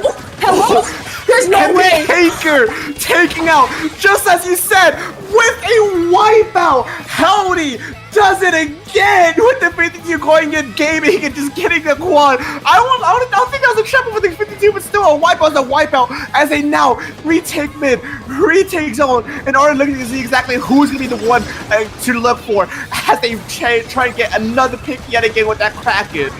Oh my goodness. They're trying to make waves where you can right here, but right now Mafia is definitely on the back burner right now with Howdy. Just an immediate turn of zone, never mind. They immediately come around, applying those 20 points of preventing Howdy from getting any further points on the board right now, but they're also going to be going 2 down right now. Howdy still continues to be in an advantageous position here. Most definitely, that timer is ticking down. 45 seconds remaining. Howdy has such a huge lead over Mafia that they have all the tempo control right now. That even if Mafia does end up getting zoned 1 or 2 times already, they still have a lot of time to work with to try and at least contest the zone long enough so that way the overtimer runs out before Mafia can retake. And once again, Howdy looking to search and see exactly who's going to be the one off their first for the first picks. One going down for Howdy. Mafia going in return to see exactly what can they do as we head into the final 10 seconds of this game. Yeah, there's the final 15 right here that is going to decide just about everything. Cooler's coming out for Howdy. Oh, unfortunately not being able to grab it right there as the leader's just trying to take picks where they can. McDonald's Mafia has to go now if they want this zone, if they want the chance to force this into overtime, but it's just barely not enough time with the second game going in Howdy's favor. Oh, things are looking very dangerous for the Mafia. They have a bit of a hill to go up to as they're moving. If they want to try and stay in this for a little bit longer, Howdy does what they've done best, and they're just set up such a huge lead that they can have such a good hold on tempo that. And instead of playing defensively, as most teams typically do, they can just keep going on that aggression, denying the other team from any chance of even thinking about contesting the objective. Absolutely, it's just like, wrong. This is our zone, as a matter of fact. And, they did a really good job of it. Just it's like where they were able to apply penalty points, they took advantage of it. If you could catch the zone even for 1 second and prevent them from getting any actual points on the board, it is a huge thing. And, as we switch modes here, we're going into another mode that, the tempo is basically set for you. And that is going to be Tower Control Macomart. Tower Control and Malcolmart. I think it's a bit of a less popular mode combination we see in the scene, but I think it comes up just enough that you can't really sleep on it, The big point of contention is probably how well you hold that area from first 2-second checkpoint, because a lot of the snowball happens once you actually start contesting that second checkpoint. That's very hard to try and fight the enemy team off of. So that zone between first and second checkpoint is integral for this map to see exactly how you want to try and flush your enemies out. No, absolutely right on that. It seems like a lot of the map modes where we play with tower control, it's that second checkpoint. It's always that second checkpoint that comes in that decides so much. And, you know, again, this is we are already playing on a map that is considered relatively stable here in comp as well. You know, you have Spot Zone's Mako, and then, of course, it's counterpart with tower control. Again, tower control is very interesting because the tempo is quite literally set for you. You are, you know, you play with the tower a little bit. Yeah, no, the name of the game is the name of itself, tower control. Whoever can control the tower the best is definitely gonna be the one who wins here. As we see just a few adjustments on both teams. Well, at least for Mafia anyways, as we see the splash the splash come out as both the teams are starting off already to see exactly who's gonna be the one to first of all, who's gonna get that first pick. First pick goes to Howdy as that E-leader is done immediately. An excellent shot right there, being able to take out the Anger, and that is going to lead it to an immediate collapse right there, only leaving the crab to fend for itself here against the rest of Howdy, but with the bombs, and you know, I think they're going to let it do its own thing for a second as they continue to move this tower forward. We're supposed to continue to move this tower forward as the towers keep moving back to center. Quite silly. There we go. You know, part of Howdy's game plan is to try and see how much of a huge lead they can get off the first push and try and keep the aggression going on there. Kind of hard to do if you don't have anyone contesting that tower, even if you do have like a lot of your enemies just sort of scattered in the backline. But now we're finally contesting that first checkpoint. See if we can get past that checkpoint. Mafia are just kind of hit the danger zone right now. They're heavy in it though, holding their ground. 2 goes down for Howdy. Mafia are standing strong right now as that crab thing survives through all those ink strikes. Yeah, only letting them get to that score of 69, nice. And but the rest of Mafia is coming in, trying to get these picks as best as they can. They want this advantage as much as they can to get this tower going. They only have to beat the score of 69 right now. So, I mean, that tower's left alone. Never mind. These teams are doing a phenomenal job for this map anyways, to just constantly get these back and forth trades. You know, Howdy's momentum is really going on those like very high-end aggressive plays to see exactly who they can pick off first, who is gonna be the first to fall and just collapse on the reigning members. But they can't do that if they get those trades or even get picked first. And right now we're seeing one of Howdy's members goes down. Mafia is now gonna be one pushing that checkpoint first, but no, the crab tank goes down immediately. Yeah, being able to get that headshot on that crab was crucial. Blaster gaming. Oh my goodness. Yeah, once these blasters are able to situate themselves under a ledge, they're going to be basically smooth sailing from there. I forget both of these teams have blasters. So if any of the teams are able to get their blasters in a really good position, it is going to be rough for the opposing team. And right now, Howdy's looking to be on that backboard, especially considering they just went 2 down. And with the crab had additional pressure and an E-leader set on Purge, that is going to be a lead here for Mafia. Things are looking a little bit dangerous close for Howdy right now as they're trying desperately to contest that tower and prevent it from contesting that second checkpoint. 2 gets flushed out almost immediately. Mafia, the remaining 2 gets flushed out to crates before eventually getting picked off. Howdy now has control over tower, control over mid, looking to try and contest who's going to be the first one off of Mafia to try and stop this push. Yeah, they do have to meet the fire with fire right here, and ooh, Howdy with, oh my god, I love me some good picks with some charges right here, and with these strikes up and ready here, it looks like Howdy has every opportunity to make so much more space. Unfortunate on the tower, but you know, they're still moving forward, they're still making space with those strikes that they were getting, but no one is now accompanying the tower. Oh, what a shot! That healer managed to get someone off of a tower before they end up getting traded in return. And now Mafia are looking to see exactly who's remaining to try and stop that push. The Kraken is around hunting to see exactly what picks they can get before that timer goes down from the Kraken special. But they can't get anyone just yet, and they just instead choose to retreat and reset as we head into 1 minute 30 seconds remaining on this map. Mafia can play a little bit more on the defensive side, especially considering that they have the lead right now, but you know, there's no checkpoint being pushed by, but they're going in for, wait, it looks like a little bit of a sneak back here. Oh no. They just get snuffed out, but not before they're able to take another out. Oh my god, it's over. Oh, that might have backfired. That gal flank might have been not what you want to see at that point as the wipeout goes out for Howdy. Mafia now contesting that second checkpoint, potentially getting it, depending on how well they can hold onto this tower right now. 1 point remaining, second checkpoint got, and now they're trying to retreat. So exactly what picks they can get. That blaster running out of ink, unfortunately, before they get any many trade backs as now 40 seconds remaining. 2 down for Mafia. Howdy has their foot on the gas pedal as another goes down. Yeah, and here goes the Ether taking a pick on top of that, but unfortunately dropping right there. That is an incredibly risky drop, especially on a weapon like that. But doesn't matter with their teammate being able to take about the only threat to them right in front of their eyes as they're just doing what they can to just keep this pressure up. They have 20 seconds left and 20 seconds they need to just hold. They just need to hold it, and with the picks to call for it, they might be able to just do so right here.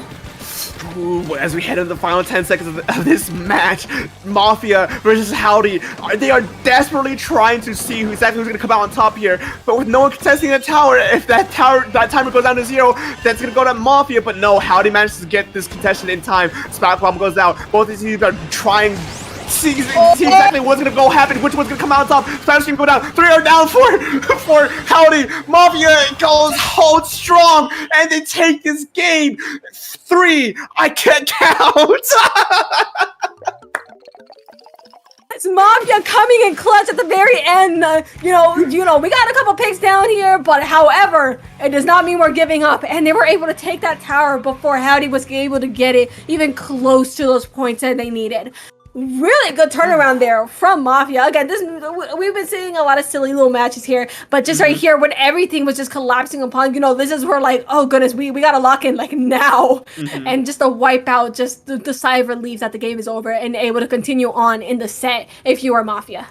Most definitely, and I think that's Mafia's game plan here for the remainder of this set. They want to try and slow down Howdy, not necessarily give in to their aggression, but sort of hold their ground, slow them down, see exactly who they can pick or who they can trade in return in order to get to stop that snowball from going. As we saw there, a lot of Howdy's pushes did end up getting stalled out for a bit longer than they probably would have liked, and causing that momentum shift to just slow down, and which ended up in the grand scheme of things meaning Mafia got this game 3, and now as we're heading into game number 4, Rainmaker Undertow Spillway.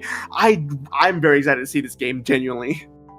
Oh, absolutely. Okay, and a lot of our maps for Rainmaker tend to be Undertow or Humpback. I feel like those are like the 2 major maps that we see when we are casting over here. And oh goodness, I have so much beef with Undertow specifically. The mid is basically a giant choke point, and you have a choke point for choke point. It's a very silly map if anything, and I wonder how our backlines are gonna deal with that. Of course, mid seems to be a lot of space, but it's definitely very tight. And I mean, I agree with you on that. Everyone knows that this map's very tight, very small, very narrow. It's just a constant fight for choke points. But remember, this is the fixed version of the quote unquote fixed version of Undertow, where Nintendo comes in to make a bit more space. They didn't really do anything in the grand scheme of things. It's still Undertow. Shocker, But it's so hard to try and fight a lot of the time. It turns out to be a stall fest, at least in my experience, for a good majority of these games, and we see exactly how these teams will be trying and maneuver around that potential stall fest in mid, especially maybe trying to contest those checkpoints on both rounds. No, yeah, absolutely. Ooh, wait, okay, so we're seeing the VAC come out, but okay, yeah, we're seeing VAC from both sides. I feel like both of these teams just had an agreement on their backline to not play pencil, and I am so for it, honestly. Both are just going down immediately. I think they took each other out, which is honestly, we love the viral be going down here, but Aphrodite coming back in with that blaster, trying to pick the members that are moving around because of the crab, not being able to quite find anyone yet, but that Rainmaker is going to be grabbed here by Mafia right off the bat. McDonald's, get that thing back! Just going 1 for 1 right there. McDonald's are now the ones to try and see exactly how they can test their luck with 52 going in, try and channel that energy. Not quite getting the quad from earlier, but they still managed to slow down the momentum shift, and now Mafia has control over mid right now, has the aggression right now. As Tactical, unfortunately, having to be popped in order to try and save the NZAP from any sort of delayed respawn timers, but with backup coming out, just canceling out that crab, things are starting to sway back into just a neutral position. Crab? Oh goodness. It took everything to get rid of the crab! And they took a trade with it as well. That Rainmaker being left to reset right here. Crowdy going face to face with an edit on top of that taking a trade. We're seeing a lot of trades on the field right now. This is gonna get really silly, and it's just immediately the Rainmaker moving left here while Mafia is distracted, just gonna be attempting to get that checkpoint, but that blaster coming in and stopping that blaster gaming. Blaster coming in, playing around the corner, as you should as a Blaster player, just completely shutting down Howdy from that potential first checkpoint push. But now with Screen online, back also online being used, it's going to try and just a stalemate of specials. Both teams not wanting to contest the other, but 3 go down for Howdy. Mafia now has the man advantage right now. As I say that, they get another pick down. And what should have been a true reset to neutral, now Howdy still has this aggression going. They can't stop this momentum. Oh my goodness, once you get it going, you get it going right now with 3 down on Howdy. Mafia is going for it right here, just trying to find that last member right here as they rotate. Where we rotate? Where we go? Here, right now, taking that little bit right here to make that decision, but they do need to move forward soon if they want that check. But unfortunately, I think that was Azuka that just managed to take out the Rainmaker here. Don't die! Here you go! Oh, that was close. That crab take went down just a frame after that Rainmaker pop. They got saved by the bell at that point. Now Mafia looking to see exactly what's going to be coming next on their game plan. Both the teams are still neck and neck. 1 point differential. I want to remind the chat about where we're sitting at right now. But they managed to break away on the right checkpoint to see exactly if they can try and sneak away a checkpoint take from under their noses. But now Howdy holding strong, and now looking to see if they can get their own checkpoint right here, right now. They're going to be trying for it, but with the shooter coming in from behind, that's going to stop the Rainmaker in its track, and that is 3 down for Howdy, leaving their zap to fend for themselves. Whether they're going to be able to get jumped for here. Oh, that was an excellent cancel right there from Crowny, not allowing the Kraken to get a chance right here, and I think that's a successful return for their teammates right here, as they're trying to go in for another kill, grabbing it so, and that is a lot of pressure off of the bat, because they're, you're taking out the anchor. You take out an anchor, you're sitting nice and pretty. Most lovely. This game has been just constant back and forth, but now it's Howdy's turn to finally try and cement themselves in the lead, try and do their special, get such a huge lead off of a single push. That way they can play tempo control for the remainder of this game and see exactly how they can hold out the remainder of the game. But no, with a followed by a wipeout. That's not what you want to see here. 1 minute remaining. Mafia now rushing it forward to see exactly how they can best take advantage of this situation from Howdy. Yeah, they're just trying to keep themselves alive here as the minute is left right here, but that... Reggie. Dude, like, you're seeing a laser come at you. I was struggling with just a little bit of fear for a second, but, seeing the miss and keeping yourself alive here for a little bit. You have 23 seconds left to either get this Rainmaker in a checkpoint or make sure you're not near any of your teammates once you blow. You gotta go! Vito, go! This is a very dangerous situation for Mafia. They had to try and make that breakaway there in the final 30 seconds of this game, but 3 goes down on their side with a jump out. Howdy has the lead right now. They can just hold on to this Rainmaker and not worry about a thing, and they're gonna hold on to it, and they're backing up. They know they have the time to play with. They don't need to try and risk anything right now. It's Mafia who has the one to try and play dirty, play risky right now. But as we head into the final 10 seconds, 1 goes down for each team. It's a desperate play for that Rainmaker. As they're going in, but the Rainmaker's running away, and they get the reset. Overtime is in, they're heading right now, and Mafia has a chance to try and take this game away. Really scrappy, really quickly. They're gonna be going right for the checkpoint, using that back to cap it right away. They just need to move in just slightly, and they'll have the lead in their favor. I think that's it.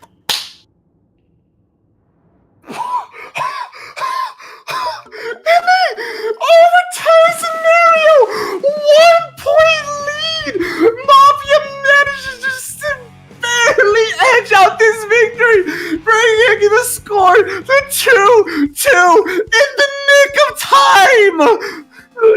That is streaming at the top of my lungs. Just the back to the checkpoint, just the timing of having that back up and available, holding it, barely escaping the laser of the charger, and then just crash the grab.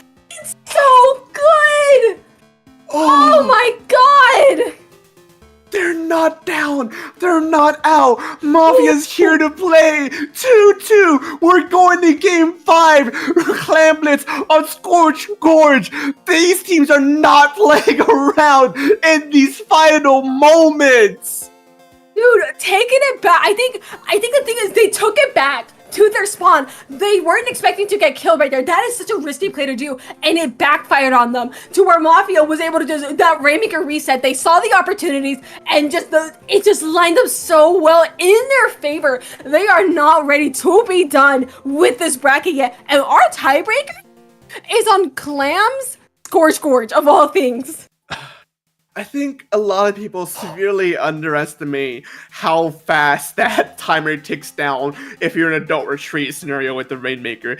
That timer depletes so fast. So taking it back to your spawn is such a risky move, especially in the bottom just few seconds of that game.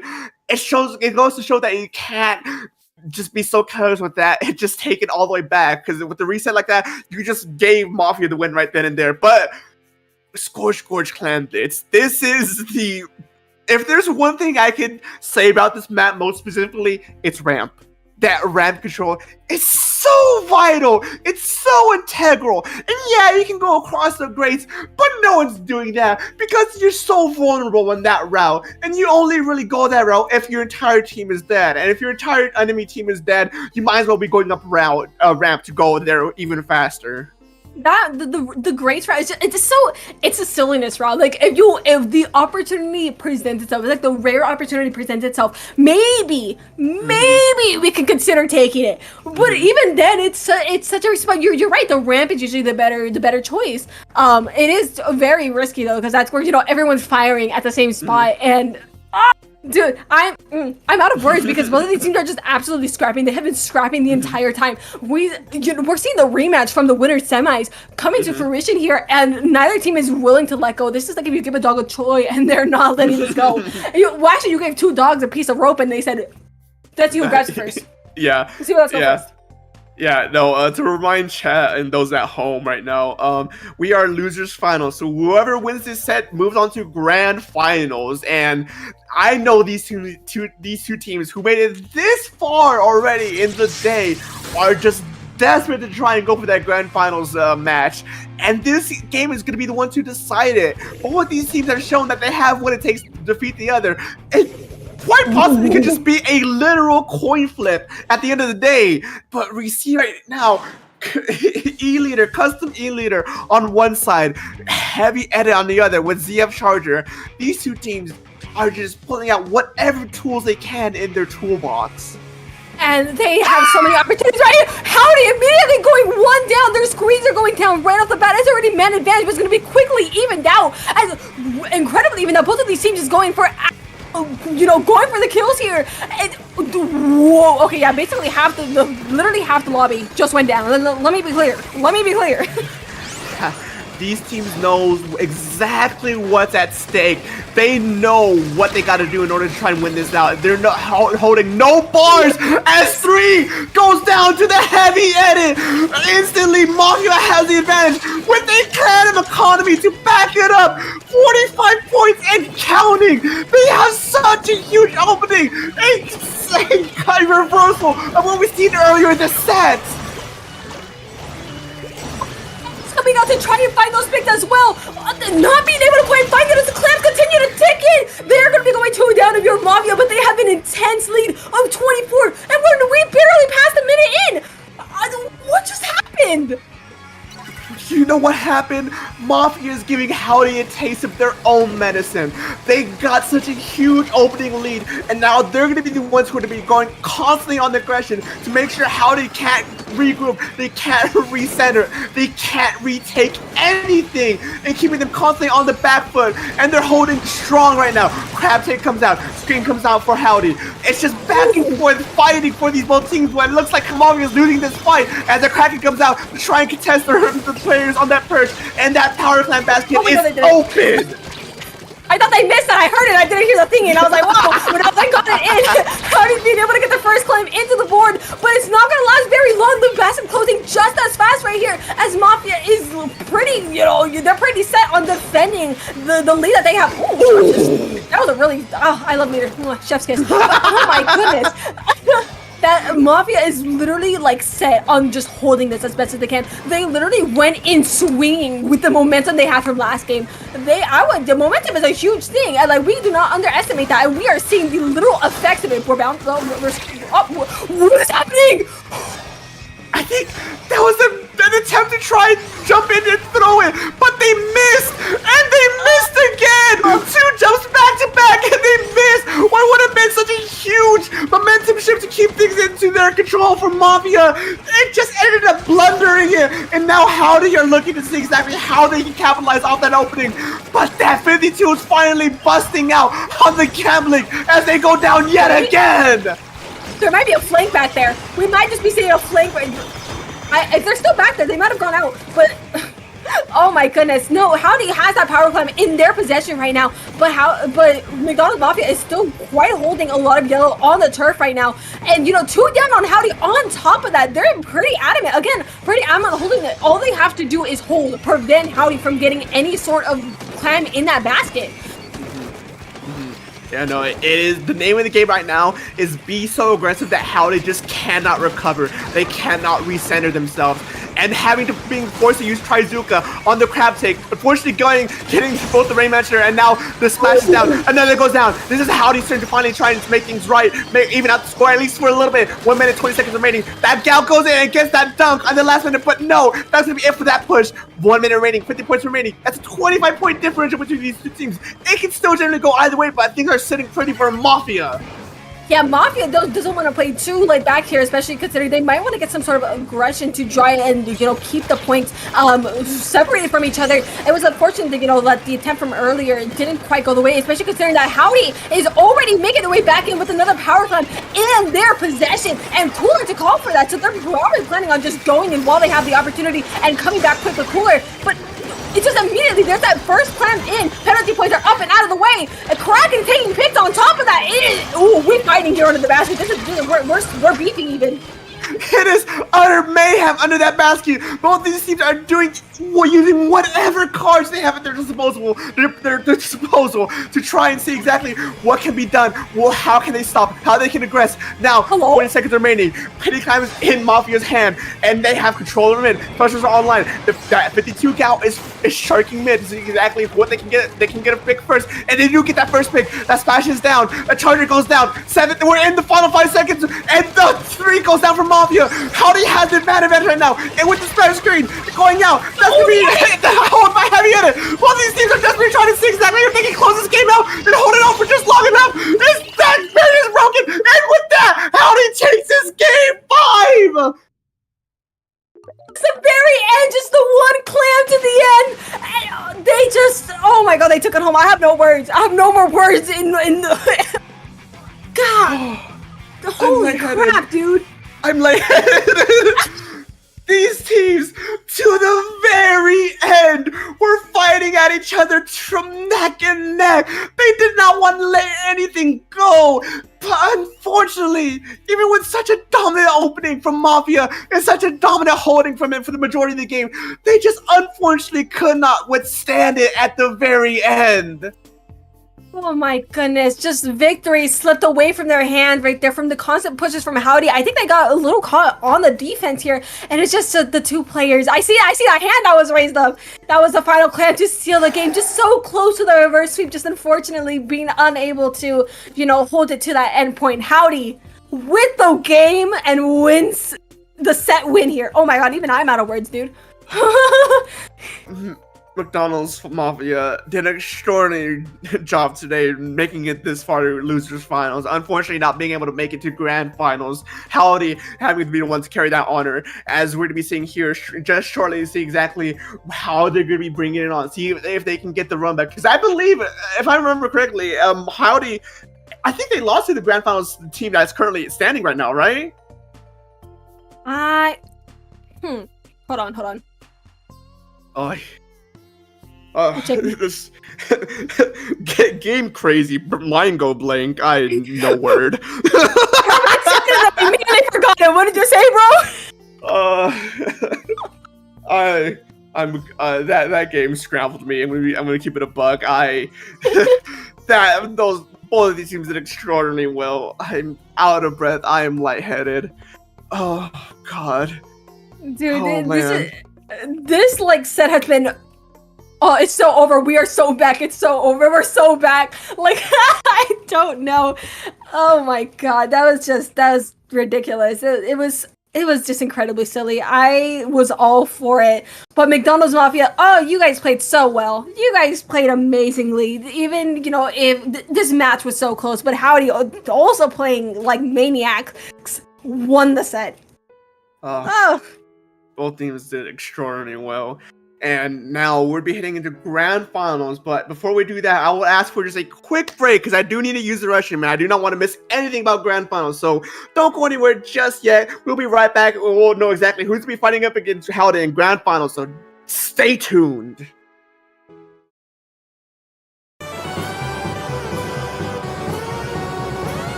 Ladies and gentlemen, ladies and everyone else in between, welcome to the stage of history. We're at Grand Finals, Tartarus versus Howdy. First up, we have Tower Control, Mako, Mart. I'm so glad to be here. But of course, my name is SCF Dark. A little bit of introductions here. I am joined by the lovely Fufu. there they are. Straight off the bat. We're just getting straight into it here as we see exactly what these teams are bringing. Oh, wait, you know what? Oh, wait. Reset. You know what? What am I stressing for, Lamau? I got nothing to stress for. I was stressing. I'm seeing the game go on in the back, and I was like, go, go, go, go! Hello, hello, hello. But yeah, hello, I am Fufu. Again, joined here by the lovely Dark. Sorry to interrupt you here for a second. Again, this is my bro. This is my buddy chum friend pal home slice bread size dog. And we are seeing two teams that we have just seen absolutely go insane on a stream already. Howdy that just barely managed to save themselves from a reverse sweep last game, just in the last second. An insane lineup, and Tartarus, who is coming from winner's bracket. Mm-hmm. Oh, Yeah, I was waiting for bigger set. Yeah, these two teams are definitely the powerhouses for the day. Having casted both of these teams in our block so far, I generally don't know what to expect. I have no idea what's going to be coming out of their toolbox or what we're going to be seeing. Just sort of crazy plays that they might be pulling out. Who knows? Dude, we have been nothing but silly this entire tournament. I am so excited. I am ready to lose my voice by the end of this set. Genuinely, I'm prepared to be like for the rest of the afternoon. I won't be losing my voice because I have training with vocal. I have vocal training, so I know exactly how to conserve my voice, and my voice has the stamina for it. Skill differential amount. Okay, so what are you teaching me? Instead of calling it a skill difference, I'm a yapper. I talk too much, and then you insult me like this. How dare you? Yeah. How dare you? You want to know the difference between me and you? I am loud. that is the big. Hey, we're both Mexicans. Of course, we're loud. Listen, I don't know what you're talking about. You have no allegations. You have nothing to prove these allegations. Dude, listen. Oh yeah, we have a set in front of us. Yeah. No, we're just stalling time. What are you talking about? What's that? The set's coming up in just a second. We're just stalling for time. As these teams are getting ready, as we see now, they are finally ready. First game of this set, Tower Control, Mako, Mart, Grand Finals. Oh my goodness, I'm so excited seeing both of these teams ready up. The pencils are coming back out. I swear last game was just a pencil pack. It was like, get rid of the pencil, because Yosho and Harshy are both on the pencils and ready to go. I love seeing that Tri-Slasher pick from Aloha as well. Anything to take these ledges, but they have the blaster for their ledges as well. But immediately the first one going down on Tartarus, having it coming in swinging. Oh, definitely Tartarus is looking to see exactly what's going to be made done here. Both these two teams are just going back and forth, trading blow for blow. But now Tartarus has the advantage right now, slowly marching that first checkpoint. Howdy looking to see exactly who they can pick up to try and converge on the remaining part of their enemy team. One for one goes down for their team, but Tartarus are now 2 down. Howdy finally has the advantage right here as they manage to stave off that potential first checkpoint loss.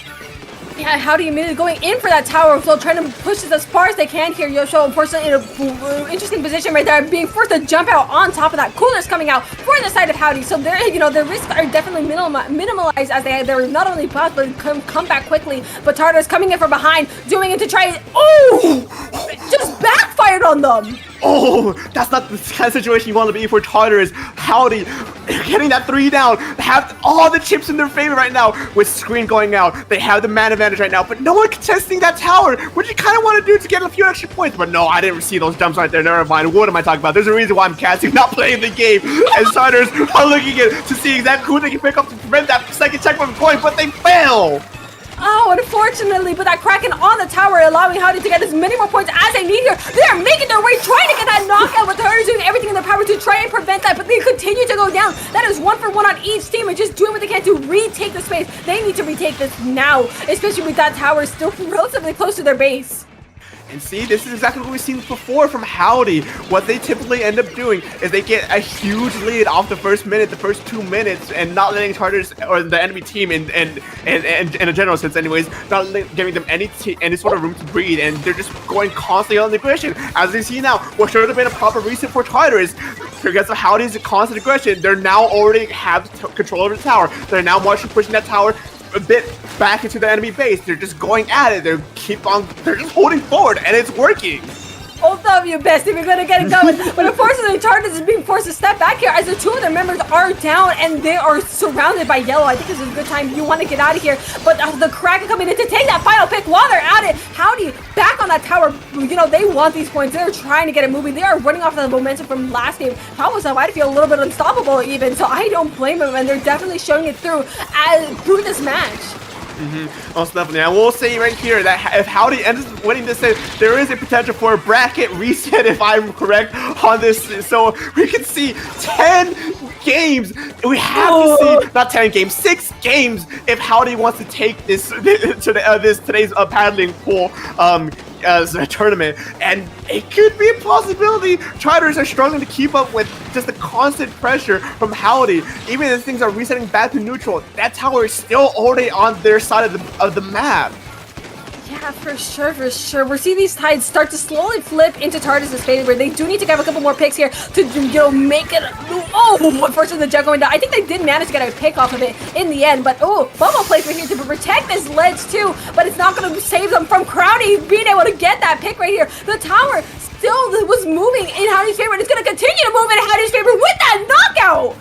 And the unfortunate thing about that push from Tartarus is that they were so close from getting that first checkpoint, but it's still up. Howdy is just keeping their foot slammed down on the gas pedal, and they're not letting Tartarus any room to breathe, any room to regroup, as this aggression keeps going unmatched as 2 goes down yet again. Puncher coming in for blood right here as they are managed to take 2 out right here, to leaving that pencil to jump out right here. They're able to set themselves underneath. This might be the opportunity that Tartarus needs. We know how Tartarus is with their opportunities. Take that opportunity, you run with it right here. And we see Pudgy trying to just put some more pressure on the backline that's remaining here. They are at their 74 points right here, just doing what they can to grab that tower, but the strikes delaying that even further. And with the field is still covered in yellow. They don't have much to work with, but they still manage to get 2 picks. That's the wait! That wipeout right there is not what you want to see from Howdy. Things can be, that's a very dangerous territory right now for Howdy. As Tartarus, they're at second checkpoint. 2 are down for Howdy's team. Their aggression is being flipped as the times are being turned with double the force. Time to clear it out. These picks are being constantly trained back forth. Strikes are looking to try and see exactly how they can solve out. 10 seconds remaining. Both these teams are in constant back and forth fights with each other. And they scramble for tower to see exactly who can come out on top. And with a jump in, that blaster gaming, and it just wasn't enough as Tartarus managed to take out barely at the end of that game. It's the Kings of Comeback! We have seen it once before and all over again! Tartarus just by a hair taking the lead at the last second! Dude, this is what I love about Splatoon. It gets so close. We're getting where the silliness is maximized in this game, in this tournament even. Oh, wait, are the leaders coming out? Hold on, pause. I think the leaders are coming out next match. First game of this set, I'm already lightheaded. I cannot. I'm not. Fufu, help me. I'm not gonna last this set if it's going to go the way it has been so far. Splash Zone's Museum Dolphins, I am shook. Dude, we are getting nothing but fed throughout these games. These teams bring it their all, and honestly, it's just incredibly entertaining. And they're not only giving us a show; they're giving everyone else a show. It's so cool. Like, yeah, I'm out of words again. I think I might need another Halls, bestie. These teams are showing there is blood on the water, and they smell it, and they want this grand finals victory. Howdy has a bit of a mountain to get through. They have to win 2 sets over Tartarus if they want to take today's grand finals title. While Tartarus, they just need to win 2 more games, not sets, games. They have all the time in the world right now to try and close this out right now. They can quite literally. It's very dangerous to, throw away the first match, but they definitely have a safety net. They quite literally can't afford to lose the set because they have another one. But of course, there's also, there's definitely burnout if you're playing all the way into bracket reset. So the best case to do it is to take it out while tied. So we're actually seeing Panthers from each side. Blazers, I still love that they have their ledge camping options, and that's what I like about both of these teams. They realize what they need in their comps and they utilize it. Most definitely, a good amount of, as a Blast player myself, a good amount of legends to be utilized both as a blaster and a slosher. As we see, the tri-slosher goes down almost immediately from what I can only assume to be the blaster, considering the positions that these two teams are right now. Howdy looking to see exactly who's going to be the ones trying to flip this zone first. While Tigers has this very good, strong lead over with their pinning power. Indeed, and that zone flips immediately back into Tardis' favor here. I'm a liar. That's the first cap of the game right here. And that little corner has become a corner for Bloodshed, but immediately taken down right here. The junior is feeling silly. The junior was full of whimsy even. It just wasn't quite enough, unfortunately, as Charters now goes 2 down. Zone goes to Howdy as Kraken goes out. 50 Killer Whale also comes out. Slosher, a bit of a misposition right there, but ends up jumping out before anything disastrous can happen from it. But they end up getting pinned nonetheless from I don't even know what.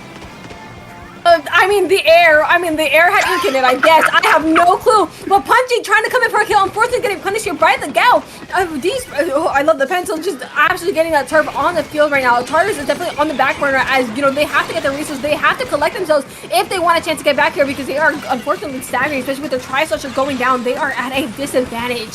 Most definitely, 45 points and counting. Howdy has the hold right now over Zone, and they have the. I would like to think that they have the painting power right now to prove it as well. As 2 goes down for Tartarus, this is becoming a very dangerous scenario for Tartarus as Howdy has such a strong hold over mid right now. But just like that, they flipped the stakes. Things are shifting back to their favor. Blaster couldn't game as that tri-slosher is just putting in the work with Inkjet at the ready to try to distract the remaining members of Howdy.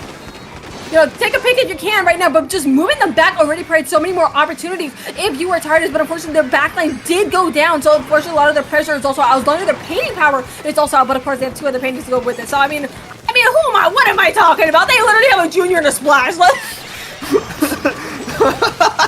It's most definitely hard to outpaint both a junior and a splash. That Kraken gaming though, as it goes in, takes down one of the primary painters. Blaster just going in the deadly zone, trying to see exactly what attention they can pull off, but it just wasn't quite enough as they finally lose the lead. Charter is holding strong, 25 points and counting as they have Bubbler out. They are keeping Howdy out, and with Tactical as well, this could be game set right here. They're able to pick up this pencil, even more of a chance right now. They're just fighting for their life, but the 2 members of Tartar is going down, and they have to either get some picks or fly. Unfortunately not being forced on that back corner. Excuse me. A not so great escape. Charter ends up cleaning up the remaining members. I'm sorry though, how do you ends up cleaning up the remaining members of Tartarus? But just like that, Tartarus with the recongestion already has control over mid and claiming up the remainder of the game of the enemy team. Blaster Gaming unfortunately isn't quite enough as they go down and a wipeout. Tartarus has such high control right now with a 9-point remaining on their lead.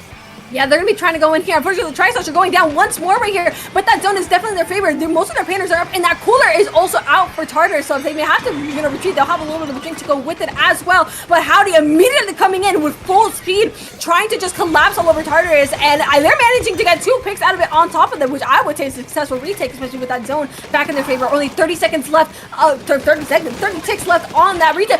Tri-slosher! Tri-slosher goes in, runs distraction, long enough for Howdy just to lose any sort of stabilization that they might have, but it just wasn't quite enough as Charters 2 goes down. Crab Take comes out to try and see exactly how well they can hold on at the top of the Tactical. The aggression is in their favor. How many points are finally gone for Howdy? Charters needs to make their moves right now if they want to try to hold on to their lead as best as they can. 45 seconds remaining and 25 ticks counting for Howdy. This is very dangerous. That bubble to the rescue right there, just being able to preserve some of their members. But this is incredibly close with that kill. It's getting contested right here. The jetpack move, but they can't just distract the rest of the team. No, just by a hair, being able to stop Howdy from getting that lead. That Cracker coming out to try and take any final picks they can. But, unfortunately not, but Howdy recapping that zone once more. And it's just, what just happened? Ankles are being broken. 10 seconds remaining. Howdy, if they want to win this game, they have to make sure they have such a dominant control over the splat zone that they cannot allow Tartarus to even contest it. We're contesting it, or just take down their overtime timer. And overtime timer is ticking. They get saved in the nick of time. Both these teams are desperately trying to use whatever tools they can to try and stay in it for just a little bit longer. But 2 goes down for Tartarus. Howdy has control. 10 ticks left for the points in order to take lead. It just costs it back 1 chain. Captain comes out. But the pick comes out. It's not contested anymore. But they held on. And they hold on strong. I just buy it. Really stop Tartarus from coming back from that. The amount of the neutrals we had in just a second. Oh my god. You cannot make this up. You cannot script this in any way possible. Both of these teams got a 1-point overtime lead over the other at the nick of time. I have no words. There are technically words. However, it's just both of these teams are so even in the fact that their winning scenarios are at the ends of the games. We win into overtime twice. Oh, I am out of breath right now. Game number 3, Rainmaker Scourge Gorge. If it hasn't been said before, I'm going to reiterate again here. The name of the game here is that ramp to that first checkpoint. That's how well you can control that will literally dictate how successful you're going to be in this game. Most of the time anyways. Oh my god, no, you set your own pace here on Rainmaker, but you also can't get yourself too fast, or you also can't too slow, or you also can't get too fast. You have to pace yourself not only with the fish, but with the rest of your team. I mean, hell, if you want to play speed, play speedy, actually. That may get you the most points. But this course is just an interesting match, because you have the choke at the checkpoint. If you get past that checkpoint, you have the opportunity to get so many points on the board. It's just, Rainmaker, you're never safe until that fish is in the basket, on the pedestal. Oh, dude, my brain is scrambled. I mean, you kind of squint your eyes and make it be a basket. It's not that far, actually. No, or just exactly what adjustments, if any, of these teams are going to be bringing. We do see, honestly, that last game was a blur. I don't know what changed. Actually, no, yeah, Howdy actually switched out their splash for, Splash, I believe that's Neo. They're bringing out strikes instead of crabs for this, which is very interesting. It might help them get those checkpoints and, just push the rest of targets out of the way if the situation calls for it. But already seen that crab from Punchy going in, just moving Howdy already. You gotta, let's make to, they're up top, question mark? What happened? Did you see that? That was a super jump. That was a super jump. That tells you how much of a scumble we are right now. As 2 goes down over Howdy, the Kraken just wasn't quite enough to stop that push. Tartarus has that first checkpoint down, and then Thomas is still to keep going. As another 2 goes down for Howdy, Tartarus has this gas on the pedal, and they're just going with that gas. Will they finally get stopped at 42 points? What is this Egypt doing? Egypt. They were full of whimsy. They were full of whimsy, Dark is what they were.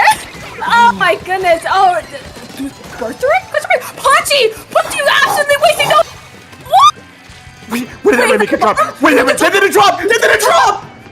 Oh my god, Punchy to the rescue, being able to just barely stop that Rainmaker from going over the edge and bringing that Rainmaker towards the pit. They are just giving their teammates advantage of as they need right here, and the crab just on top of that. You want to grab that Rainmaker? They dropped the crab. Okay. And how don't think there's anything anyone could have done to try and remedy that situation. Carter is finally 3 going down. But wait a minute, there's one going in the back lane. See exactly who's gonna be going in next. Tri-Slasher finds a pick. They find a pick. Not before that Blaster games on the halls over them. As now things are resetting back to neutral. That Rainmaker's still stuck in that ditch area, which is kind of dangerous. But fortunately or unfortunately, depending on who you are, it does reset. Yeah, back to that neutral state it goes. I mean, hey, this is the most neutral you can get. If it's in the middle, I mean, who am I to complain? Dude, Aloha's feeling so silly. That guy is so whimsy. I swear to you. I don't know what bro's on, but I want to be as whimsical as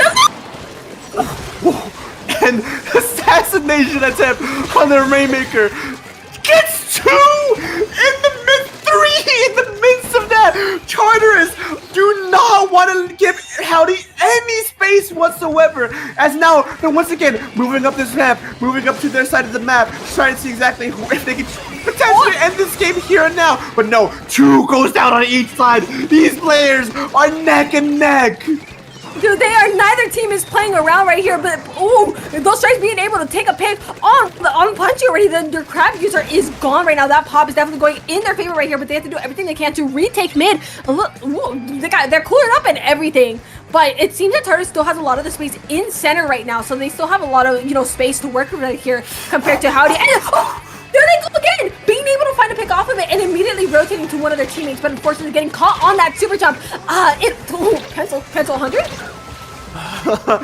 With the team comp like Tartarus, Master Gaming, you have to be mindful of who's in front of you, because that Tri-Saucer can come out of nowhere, and just like that, they almost got away with it again. But fortunately for Howdy, they managed to finally break that first checkpoint, and now they're looking to see exactly if they can match Tartarus' initial push. Back up behind, Christopher? How's that crack even get there? I have no idea what's going on anymore. The floor. Ooh! They missed the moment to run it. Oh my goodness. Yeah, no, they're gonna be trying to run. Yeah, there you go. Now you're running it. Now we're running it. Oh! That's lead. That's lead. Howdy has the lead right now. It's chaos right now. I can't keep up. It's okay. The Rainmaker is now in the hand of Tartarus after losing the lead here. It's not by many points here. 35 is still very much an achievable score if you are Tartarus right now. And you're using that Rainmaker to make as much space right here. The crab doing so to crossfire that. I love crossfire. Woohoo! But it looks like, just a lot of pressure that Tartarus is putting on. And, they really got to make the most of it right now, especially with the last 30 seconds being up and ready. And they're getting painted over here by the pencil on top of that. Pressure's definitely building right now. 20 seconds remaining. That Rainmaker's got to make some moves, or else he's going to just get a crack into the face. Almost dying right there from the ledge. 2 goes down for each side. Tartarus, another 2 goes down. Howdy has the lead right now. They have the area control right now. That Tri-Slot, that dreaded Tri-Slotcher out, and with the wipeout and the Rainmaker pickup, they're going to take this game home. With another game under their belt, they are now willing to let go of these games. They were just able to run it right there. They saw the opportunity. It took a second, and the second opportunity that popped up luckily showed itself, and they were able to grab that lead right under Tartarus' noses, and they're currently at match point right now. Most definitely. Howdy at match point. Bracket reset imminent here. Tartarus are just kind of being put on the back foot right now. They still have a few more games in order to try and win this grand finals, because all they need to win is 3, either two here on this first bracket or 3 on the next bracket. If we do end up seeing a reset here, that's all they need to see. But Howdy still needs to win 4 more at the very least if they want to try and take today's grand finals game. Yeah, there's a lot at stake right here. Well, more so for Howdy, which are at match point. If they're able to, raid this, so again, you still have the second bracket. That's the thing. The safety net is still there for Tartarus. So this is kind of just like we're gonna see what's gonna happen. We're gonna see what's gonna happen here. Anything really can happen, because both of these teams are, they're going neck and neck on a lot of these interactions. And we'll see exactly what's going to be happening next as we head over to Barnacle and Dime on Clam Blitz. I don't know how to describe this map over actually. I don't see it too often. It's kind of hard to gauge exactly what the key point of contention here. Well, we're gonna see what's gonna happen though. We're taking a little peek right here. Oh. It took a second. Wait, hold. We see. Pause. Ooh. I don't think that Galdeka was here last time, was it? I think it was. Was it? I have. Well, apparently it doesn't not. matter anyways. All right, chat. It's time we stalled yet again. No, that was the right map mode. So what happened? I don't know. Oh. I'm not. We're not there. Did they mix up their I'm pretty sure someone forgot their pie in the oven. Anyways. My Switch is. Oh, I see. So they're I want to put money to say that's probably a day one Switch that someone's running right now. And considering it's summer for most places, at least for half the world, anyways, the temperatures are high, meaning the Switch temperature cool control isn't really that good right now. Dude. Yeah, no, it's one hot, two.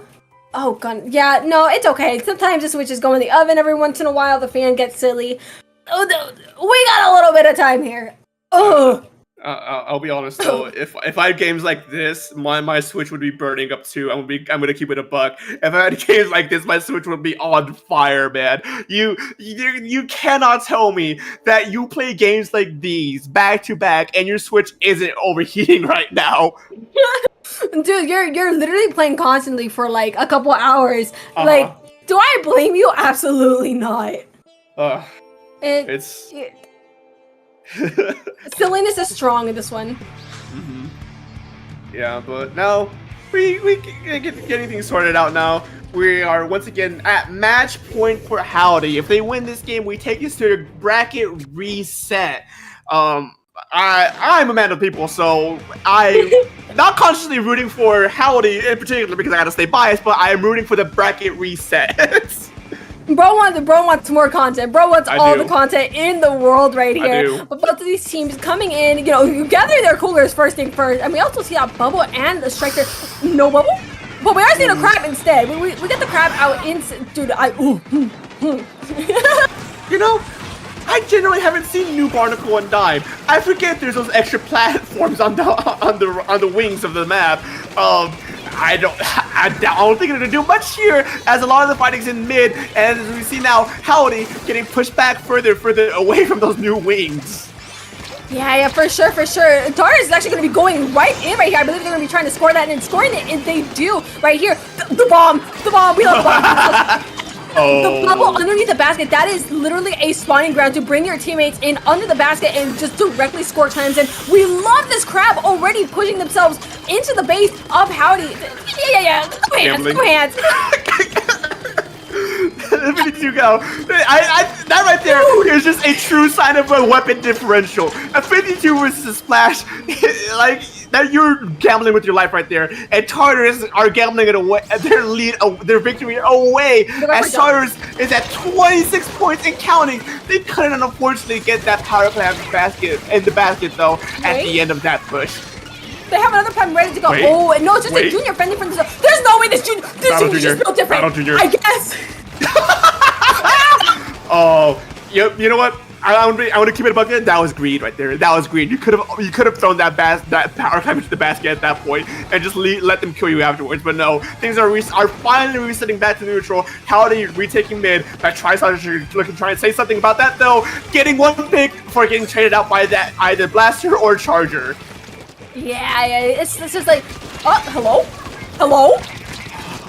This is, okay, Sam, I see you. Bro is not playing around. Bro said, let me lock in real quick, and managed to get 2 picks right off the bat, which is perfect if you're Howdy. Being able to put an extra power climb into the basket, dropping that score to 51, continuing to hold up this pressure. They should be able to get some more clams in here in just a second. There's that other power climb going right in, and the lead being taken right under by 1 point. Whoa! Just like that, tides have shifted. Howdy is now in the lead, and they're still going. They sneak behind to get a few extra points into their name before things finally reset back to neutral. Meaning Tartarus has to work just a little bit extra harder to try and take that lead under their name, especially considering they have a hefty points under their name. Oh my god. This junior is like an absolute menace. I want whatever this junior is like. I want whatever whimsy they're on. Genuinely. Like, this guy is whimsical. But it's gonna be I wish I could play like that during my Splatoon comp days. Bro, what's stopping you? Come back! Come back! Wrist problems. That's what's stopping me. Anyways. Come on. Well, listen. Yeah, what's your excuse? Buddy? Many excuses, actually. Anyways, Tartarus going in. On the aggression. 1 point remaining. And they couldn't get it in time. Howdy holding to the very end, denying that push from the leadership at the very end. that? They only that power clam and 2 clams, and they have a chance still. But Howdy, I'm assuming he's not gonna be letting them get that anytime soon right here. Doing what they can. They were able to take one of the members of Tartarus already out of the way, and just the rest of the members are being forced to basically defend themselves here under the attack from Howdy. Those strikes coming out, and clam economy going up. Oh, excuse me? There's no way. Bro was feeling with it. Oh no! Just like that, Howdy is on the aggression once again. There are a lot of the penalty points are good as gone, and the lady's extending, and just like that, a super jump from out of nowhere means that they take this game, meaning we get a bracket reset. We're going into the bracket reset, baby! Let's go! Oh goodness, we're in for the long run right here on where are we on? We are in paddling pool. That's what we're on. That is insane. Just right there. I saw the jump and I'll take that game. Right then there. Yeah. Howdy being able to take the first of winners finals, well, grand finals right here as we go into bracket reset. Dark, how we feeling? I gotta say, I am shocked. I am at all. I have no words. And I know Tartarus are going through it just a little bit, considering the fact that they're now on the loser's side of this grand finals.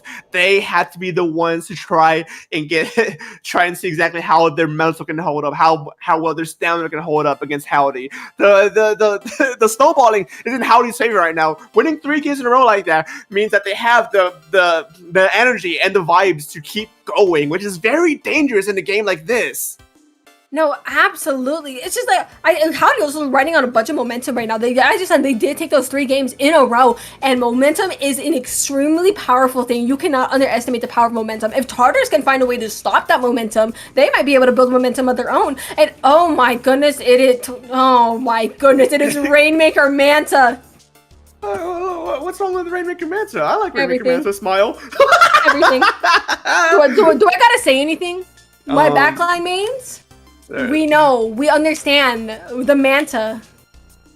Yeah, this map in particular, very, very narrow, very tight, very just small in general. A lot of your power contention is how you cannot contest that alley, but that alley into that right turn into the enemy base. That area right there is the war zone. That's where a lot of the action happens. Most of the action happens, and how well you control that is just borderline vital at this point. It's like there's always going to be those certain spots in these maps where it's just like, okay, you take this, you're smooth sailing. Also, I'm looking at the map list. We actually have a literal replay of barnacle clams in there as well. Surely that won't cause any issues. Surely. That's a surprise tool for later. Anyways, the Rainmaker Manta Maria. I'll put money on this. We're gonna see the Tri-Slosher. We're gonna see the Range absolutely. Master. Where those weapons are here to stay. And you know, lo and behold, there you see the Tri-Slosher, and lo and behold, there you see the Range Master. Who would have guessed? Oh no, who would have guessed? Yeah, dude, I know the Tri-Slosher and Blaster are going to be having this is their playing field on Manta right now.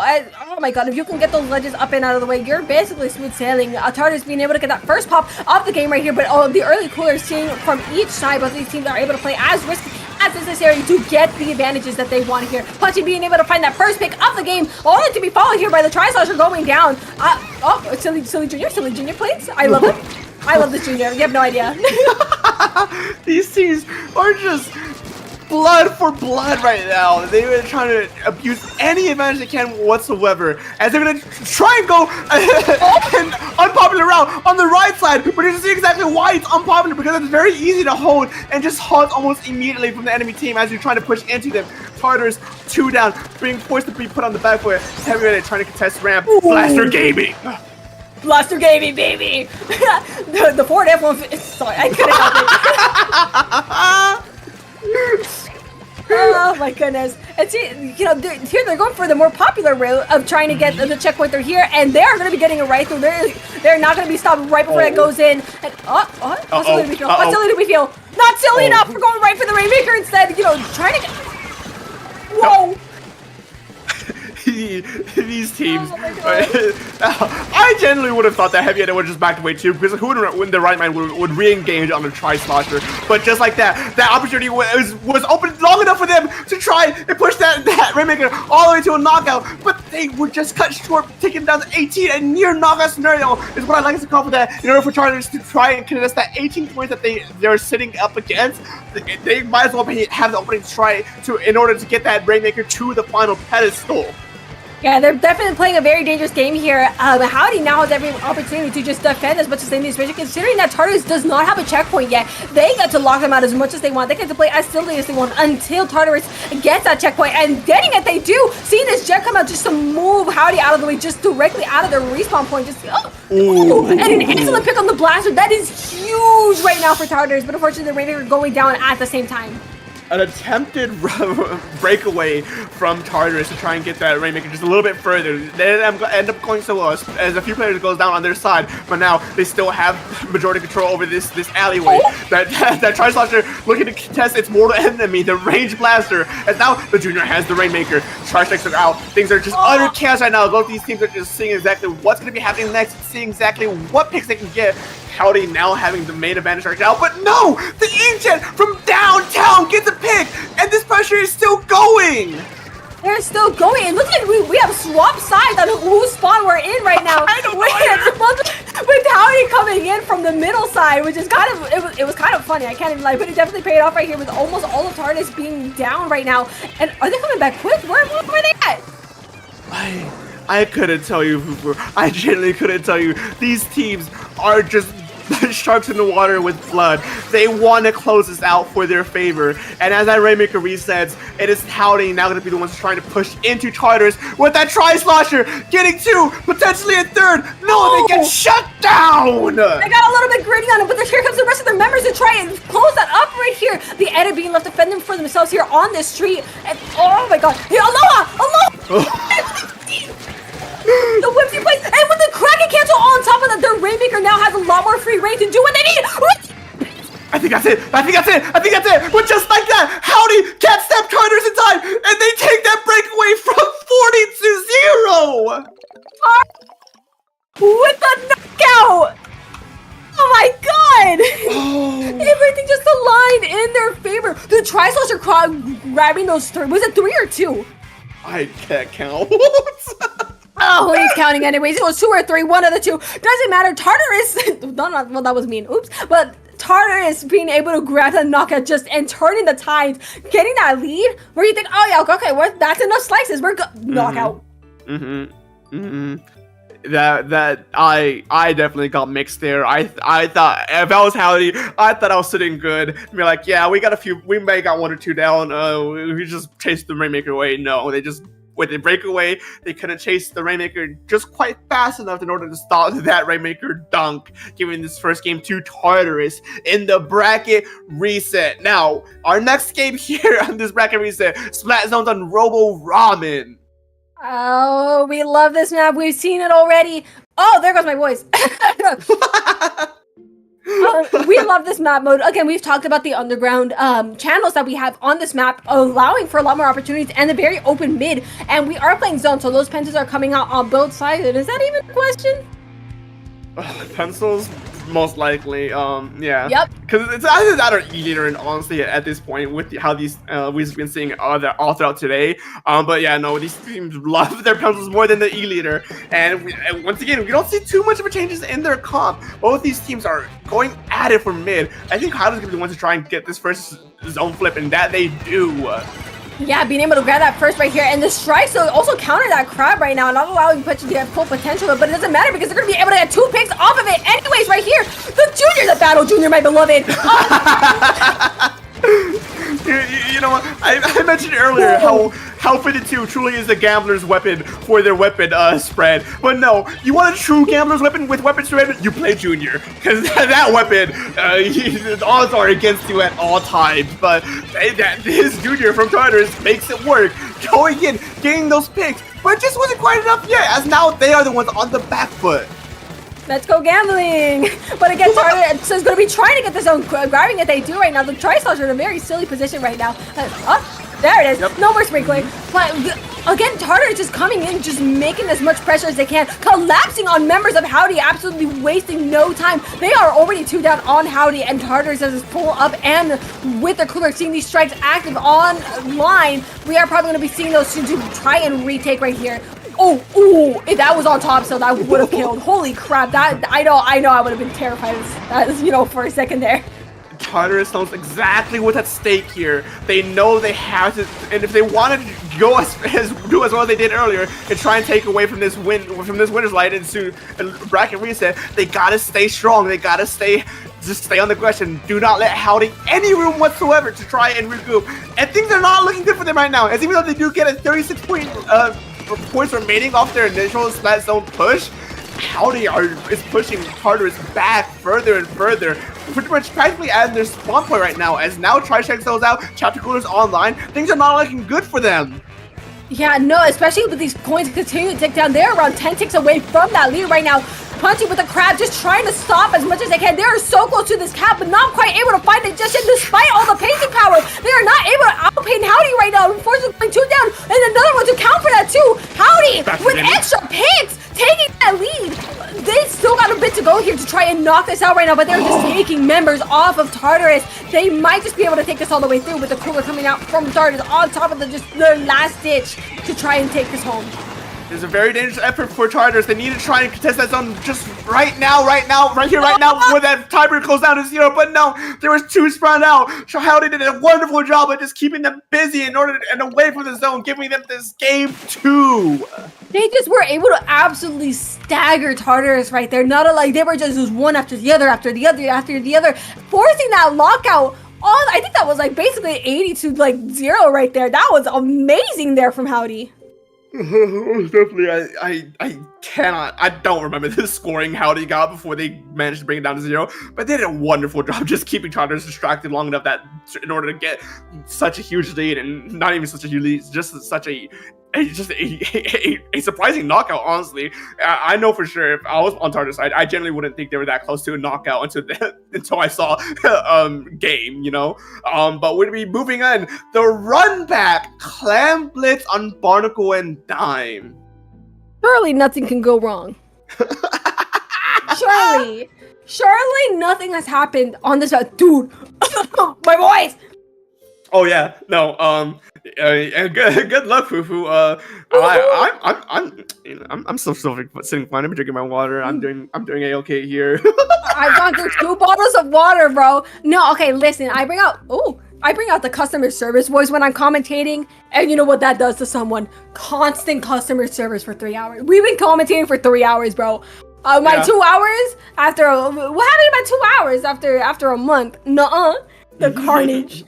See, this is what happens when you don't cast as often as I do, Smile. See, what I'm talking about?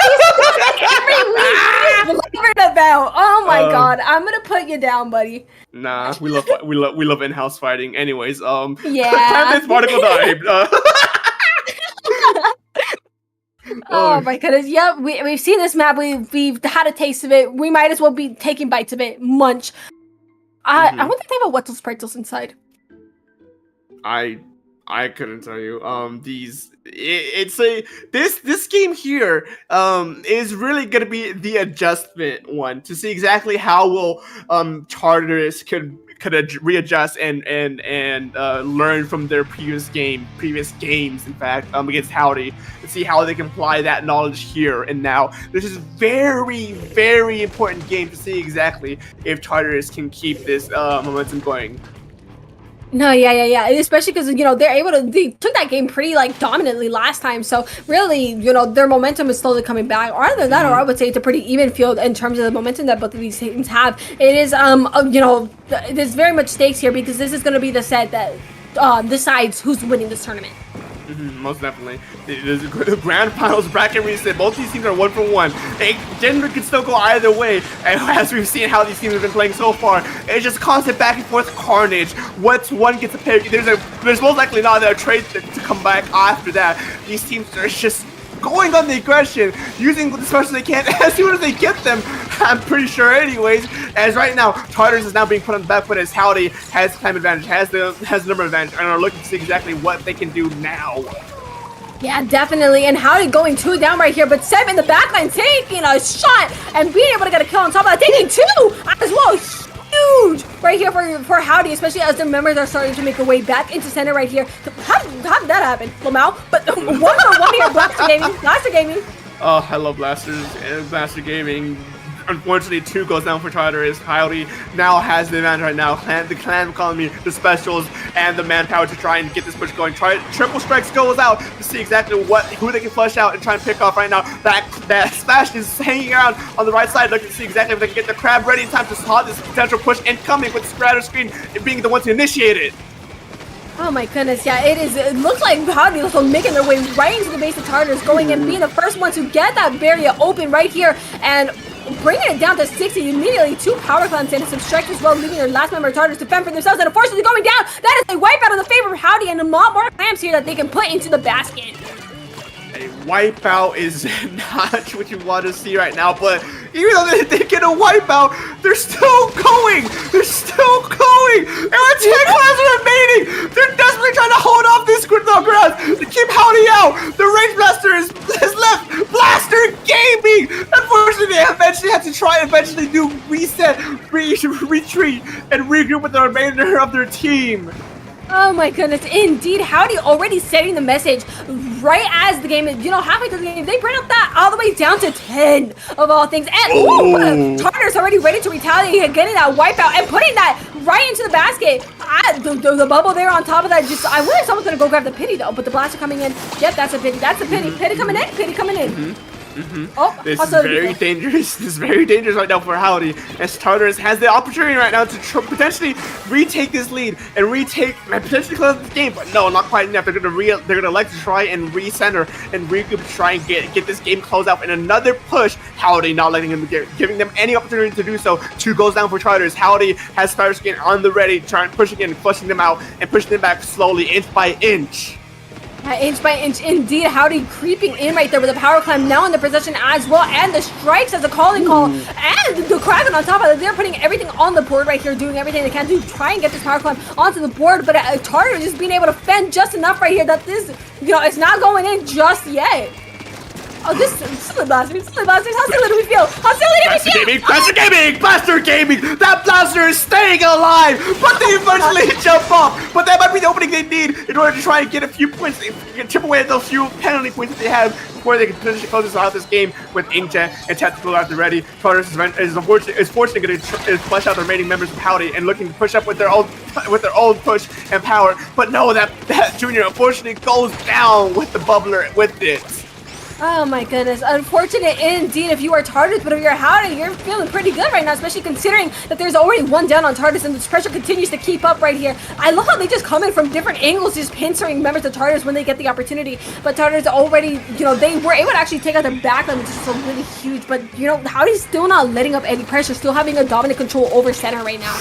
Ooh, that Tri-Slosher is just mixing them up before virtually going down to a suction bomb and being picked off at a later time. These teams are just blood for blood right now. Howdy 2 down. Tartarus at the man advantage right now, trying to see exactly if they can cancel this Kraken, this blaster before they can escape or potentially end up falling to them. But they do end up getting that blaster out of here, and now things are resetting back to neutral. But no, both these teams are 2 down. 20 seconds remaining. This can still go any way.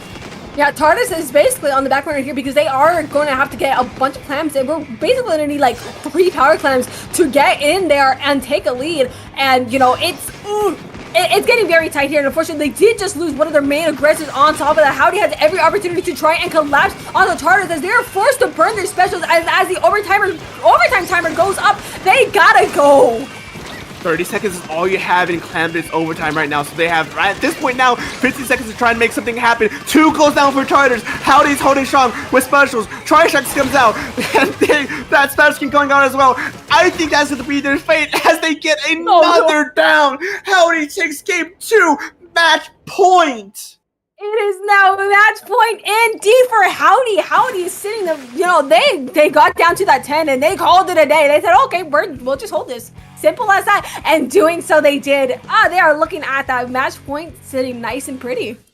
Oh, Tartarus they're the ones who has the mountain in front of them. They have to make sure they can get this next game if they want to try and stay this in for a little bit longer. And then from there, they still got to win 2 more games. 2 games is on the line for Tartarus, while Howdy only has 1 game. That's how far away they are. And then they made it through the runs from losers bracket 2. I believe they got knocked out in winners final, so they've been here for a while. Yeah, no, both of the teams, they're playing the full length of the tournament. These teams have just been constantly playing games right here. And now that I'm looking at it, we're actually seeing basically the same scores that we had last set, where Tartarus was able to take the first one and Howdy taking the next 2. And I wonder where this next one is going to go, because we are going to be playing Tower Control Undertow. God. Oh yeah, the Tower Control Undertow. I mean, if you're watching this stream, you know exactly how the majority of the community feels about Undertow Spellway. It's Undertow Spellway. We just kind of shove it to the side. But this map was like the other ones. It's a tight map. You got to be very mindful of like your positioning and what's going on, or else you're just gonna get pushed back. No, yeah, for sure. And also this map, dang it. Don't laugh at me. Oh my goodness, the biggest beef imaginable with this map that comes in, but the tempo is basically set for them considering the tower, and the match point graphic is on the screen, and we're just waiting for this game to begin. This is like, I know this is tense for both teams here. Mm-hmm. For Howdy wanting to take this home, and Tartarus who doesn't want to quite let go just yet. Mm-hmm, most definitely. Howdy had a longer run through losers bracket to get here, while Tartarus, all they need is just 2 more. So they have a bit of a mountain going on. Pressure is building on both sides as they're trying to desperately try to close out this tournament here and now. Crabtick online, 1 goes down. That range blaster goes down almost immediately, and now the rest of the remainder of Tartarus are moving to see exactly if they can clean up the remainder of Howdy's team. No, yeah, for sure. And Howdy already going down 2 members right there. Tartarus is only going down 1 here, but that tower is right for the taking if they're able to take a score, a bit of advantage. But Howdy immediately with the countermeasures going in and taking 3 off of Tartarus. Ooh, these teams are just going back and forth with their trades. As soon as one gets a little bit of an edge over the other, it just instantly gets punched back with twice the power. Only 87 and 92 between these points right now with how many points they have. And with the Kraken in the backline, Howdy's going to be the one who has to scramble right now if they do not want to try it. Potentially get wiped out here and now. And they get flushed out, giving this first checkpoint to Howdy. Oh my goodness, yep. Howdy already making waves right off the bat right here. Took a little bit of bloodshed in the center in the beginning of the match, but they are, the end goal is still the same. We want that tower at the final checkpoint right there, and Howdy's doing everything they can to get there. See those strikes and make a lot of space. These strikes have been absolutely excellent through the run that Howdy's been making here, just being able to make space for their teammates. But here comes this Jet from Aloha, trying to make some waves. They're trying to find picks where they can, being unable to find one, unfortunately, as the tower continues to slide in Howdy's favor. That thing... Well, we might be seeing a turnaround. That third checkpoint is going to be Tartarus' final defense right there. If they cannot hold that third checkpoint, once you get past that third checkpoint, it just becomes an unstoppable snowball at that point. So they need to make sure they do everything in their power to at least hold on to that third checkpoint as long as they can. If they do not want to get knocked out here and now, as now Howdy is down 2 players. Tartarus are looking up to see exactly if they can at least get that first checkpoint gone. Yeah, the first checkpoint is always going to be the start of things here, but unfortunately, one of the members going down. Punchy, how still do you feel? How still do you feel, buddy? It ends up in a trade right there. Tartarus unfortunately being tuned down right now. That tower continues to sit pretty in center with the crab coming out and just trying to make pressure, but unable to find a pick as that. Well, I mean, but all of them, basically everyone's starting to meet in mid, but Tartarus is going to be the first one to lose a member. Most definitely, these 2 teams are just desperately trying to see exactly what lead they can. Even though Howdy has the majority tempo control right now, and as I say that, 3 goes down for Tartarus. Howdy has free clear away to try and contest any incoming members of Tartarus' team to see exactly how long they can try and stave off that fight, as they're now marching to that 3rd checkpoint. They are going in strong, doing what they can to do so, but unfortunately the petrol going down, the tower rider going off, and just the Tri-Stars not being able to find that last pick that they needed right there. As you know, this tower slowly moves their way in, but Howdy has just been having an absolutely dominant control over most of the Blessed Gaming, dominant control over basically the whole match. Oh, this blaster is holding strong. Howdy does not want to let this leverage go. The Tri-Stars are finally coming in to intervene to get that blaster out of here. But 2 goes down for Howdy. Charters finally now has the leverage to retake mid. And once again, try for that first checkpoint. Yeah, they're going to be, you know, an attempt is an attempt, and they can get this going. It'll be really good for them here, but, you know, it's just how they already putting that screen down, putting that chip, putting those strikes, immediately going in to move them out. So finding a pick on the juniors, that's already a good, well, I mean, well, they have 2 major painters here, but again, Howdy is now back in control of center. Most definitely, as we say that, Howdy goes down, but not without a trade. Both these teams are fighting tooth and nail right now to just maintain control of mid, maintain control of this tower as we head to the final minute of this game. Bubbler goes out, Kaka comes out. Both of these teams are just scattering amongst each other to see exactly what's going to be happening next. But 2 goes down for Charters. Howdy now has the tower once again. Yeah, once more. It seems like, yeah, no, again, Howdy has just been absolutely dominant over the game so far, just constantly being able to pick off members of Tartarus. Those strikes, again, I love those strikes. Whoever's putting them out, you're doing great. But, ooh, going 1-for-1 on top of that. Oh my goodness, 3 down on Tartarus once again, just the aftermath of the battle. And still, that tower is in center, and most of the, you know, the turf is still relatively blue. Well, even now, but... This is danger territory for Tartarus. The final 14 seconds potentially of this set as they finally are still contesting that fresh checkpoint. 2 goes down for Howdy, 1 goes down for Tartarus. Both of these teams are desperately trying to make sure this game gets closed down, at least for Howdy's side. But without anyone contested just like that, Howdy takes this game 3 with the bracket reset. They are today's grand champions. Howdy coming clutch with a dominant game. The set is over. Howdy taking the win from losers bracket. Congratulations. They had such a long road ahead of them, coming all the way from losers bracket, taking the bracket reset, and taking the second game in grand finals. They had a mountain to climb, but they had the stamina to take on even Tartarus, who had a pretty clean lineup throughout the majority of the day, mind you, but they just couldn't close this out. Unfortunately not. The momentum Howdy was able to bring into these games just spoke wonders here, and you know, it just all collapsed to this final moment, being able to just dominantly take this Undertale game. An incredible job from both teams. You know, we saw incredible strength not only from Tartarus but Howdy to be able to close this out in the end. The silliness was immaculate. Both of these teams, and not just these teams, but every other team who played today did extraordinarily well. Tartarus still be extremely proud of yourself for making it all the way to grand finals. You know, you made it this far. You know, within coming 2 weeks time, maybe you'll be the ones taking the grand finals this time around. And Howdy, such an amazing time today. I loved your team. I loved just seeing all the things that your team did together. It was so much fun. We ate incredibly well today, I would say. Yeah, I mean, you got your Blaster Gaming, I got the Leader Gaming and the other games. Who are we to complain? However, we now have our champions for Paddling Pool 275. Howdy, going, you know, we take these. So huge congratulations. And that does mark the end of the tournament today.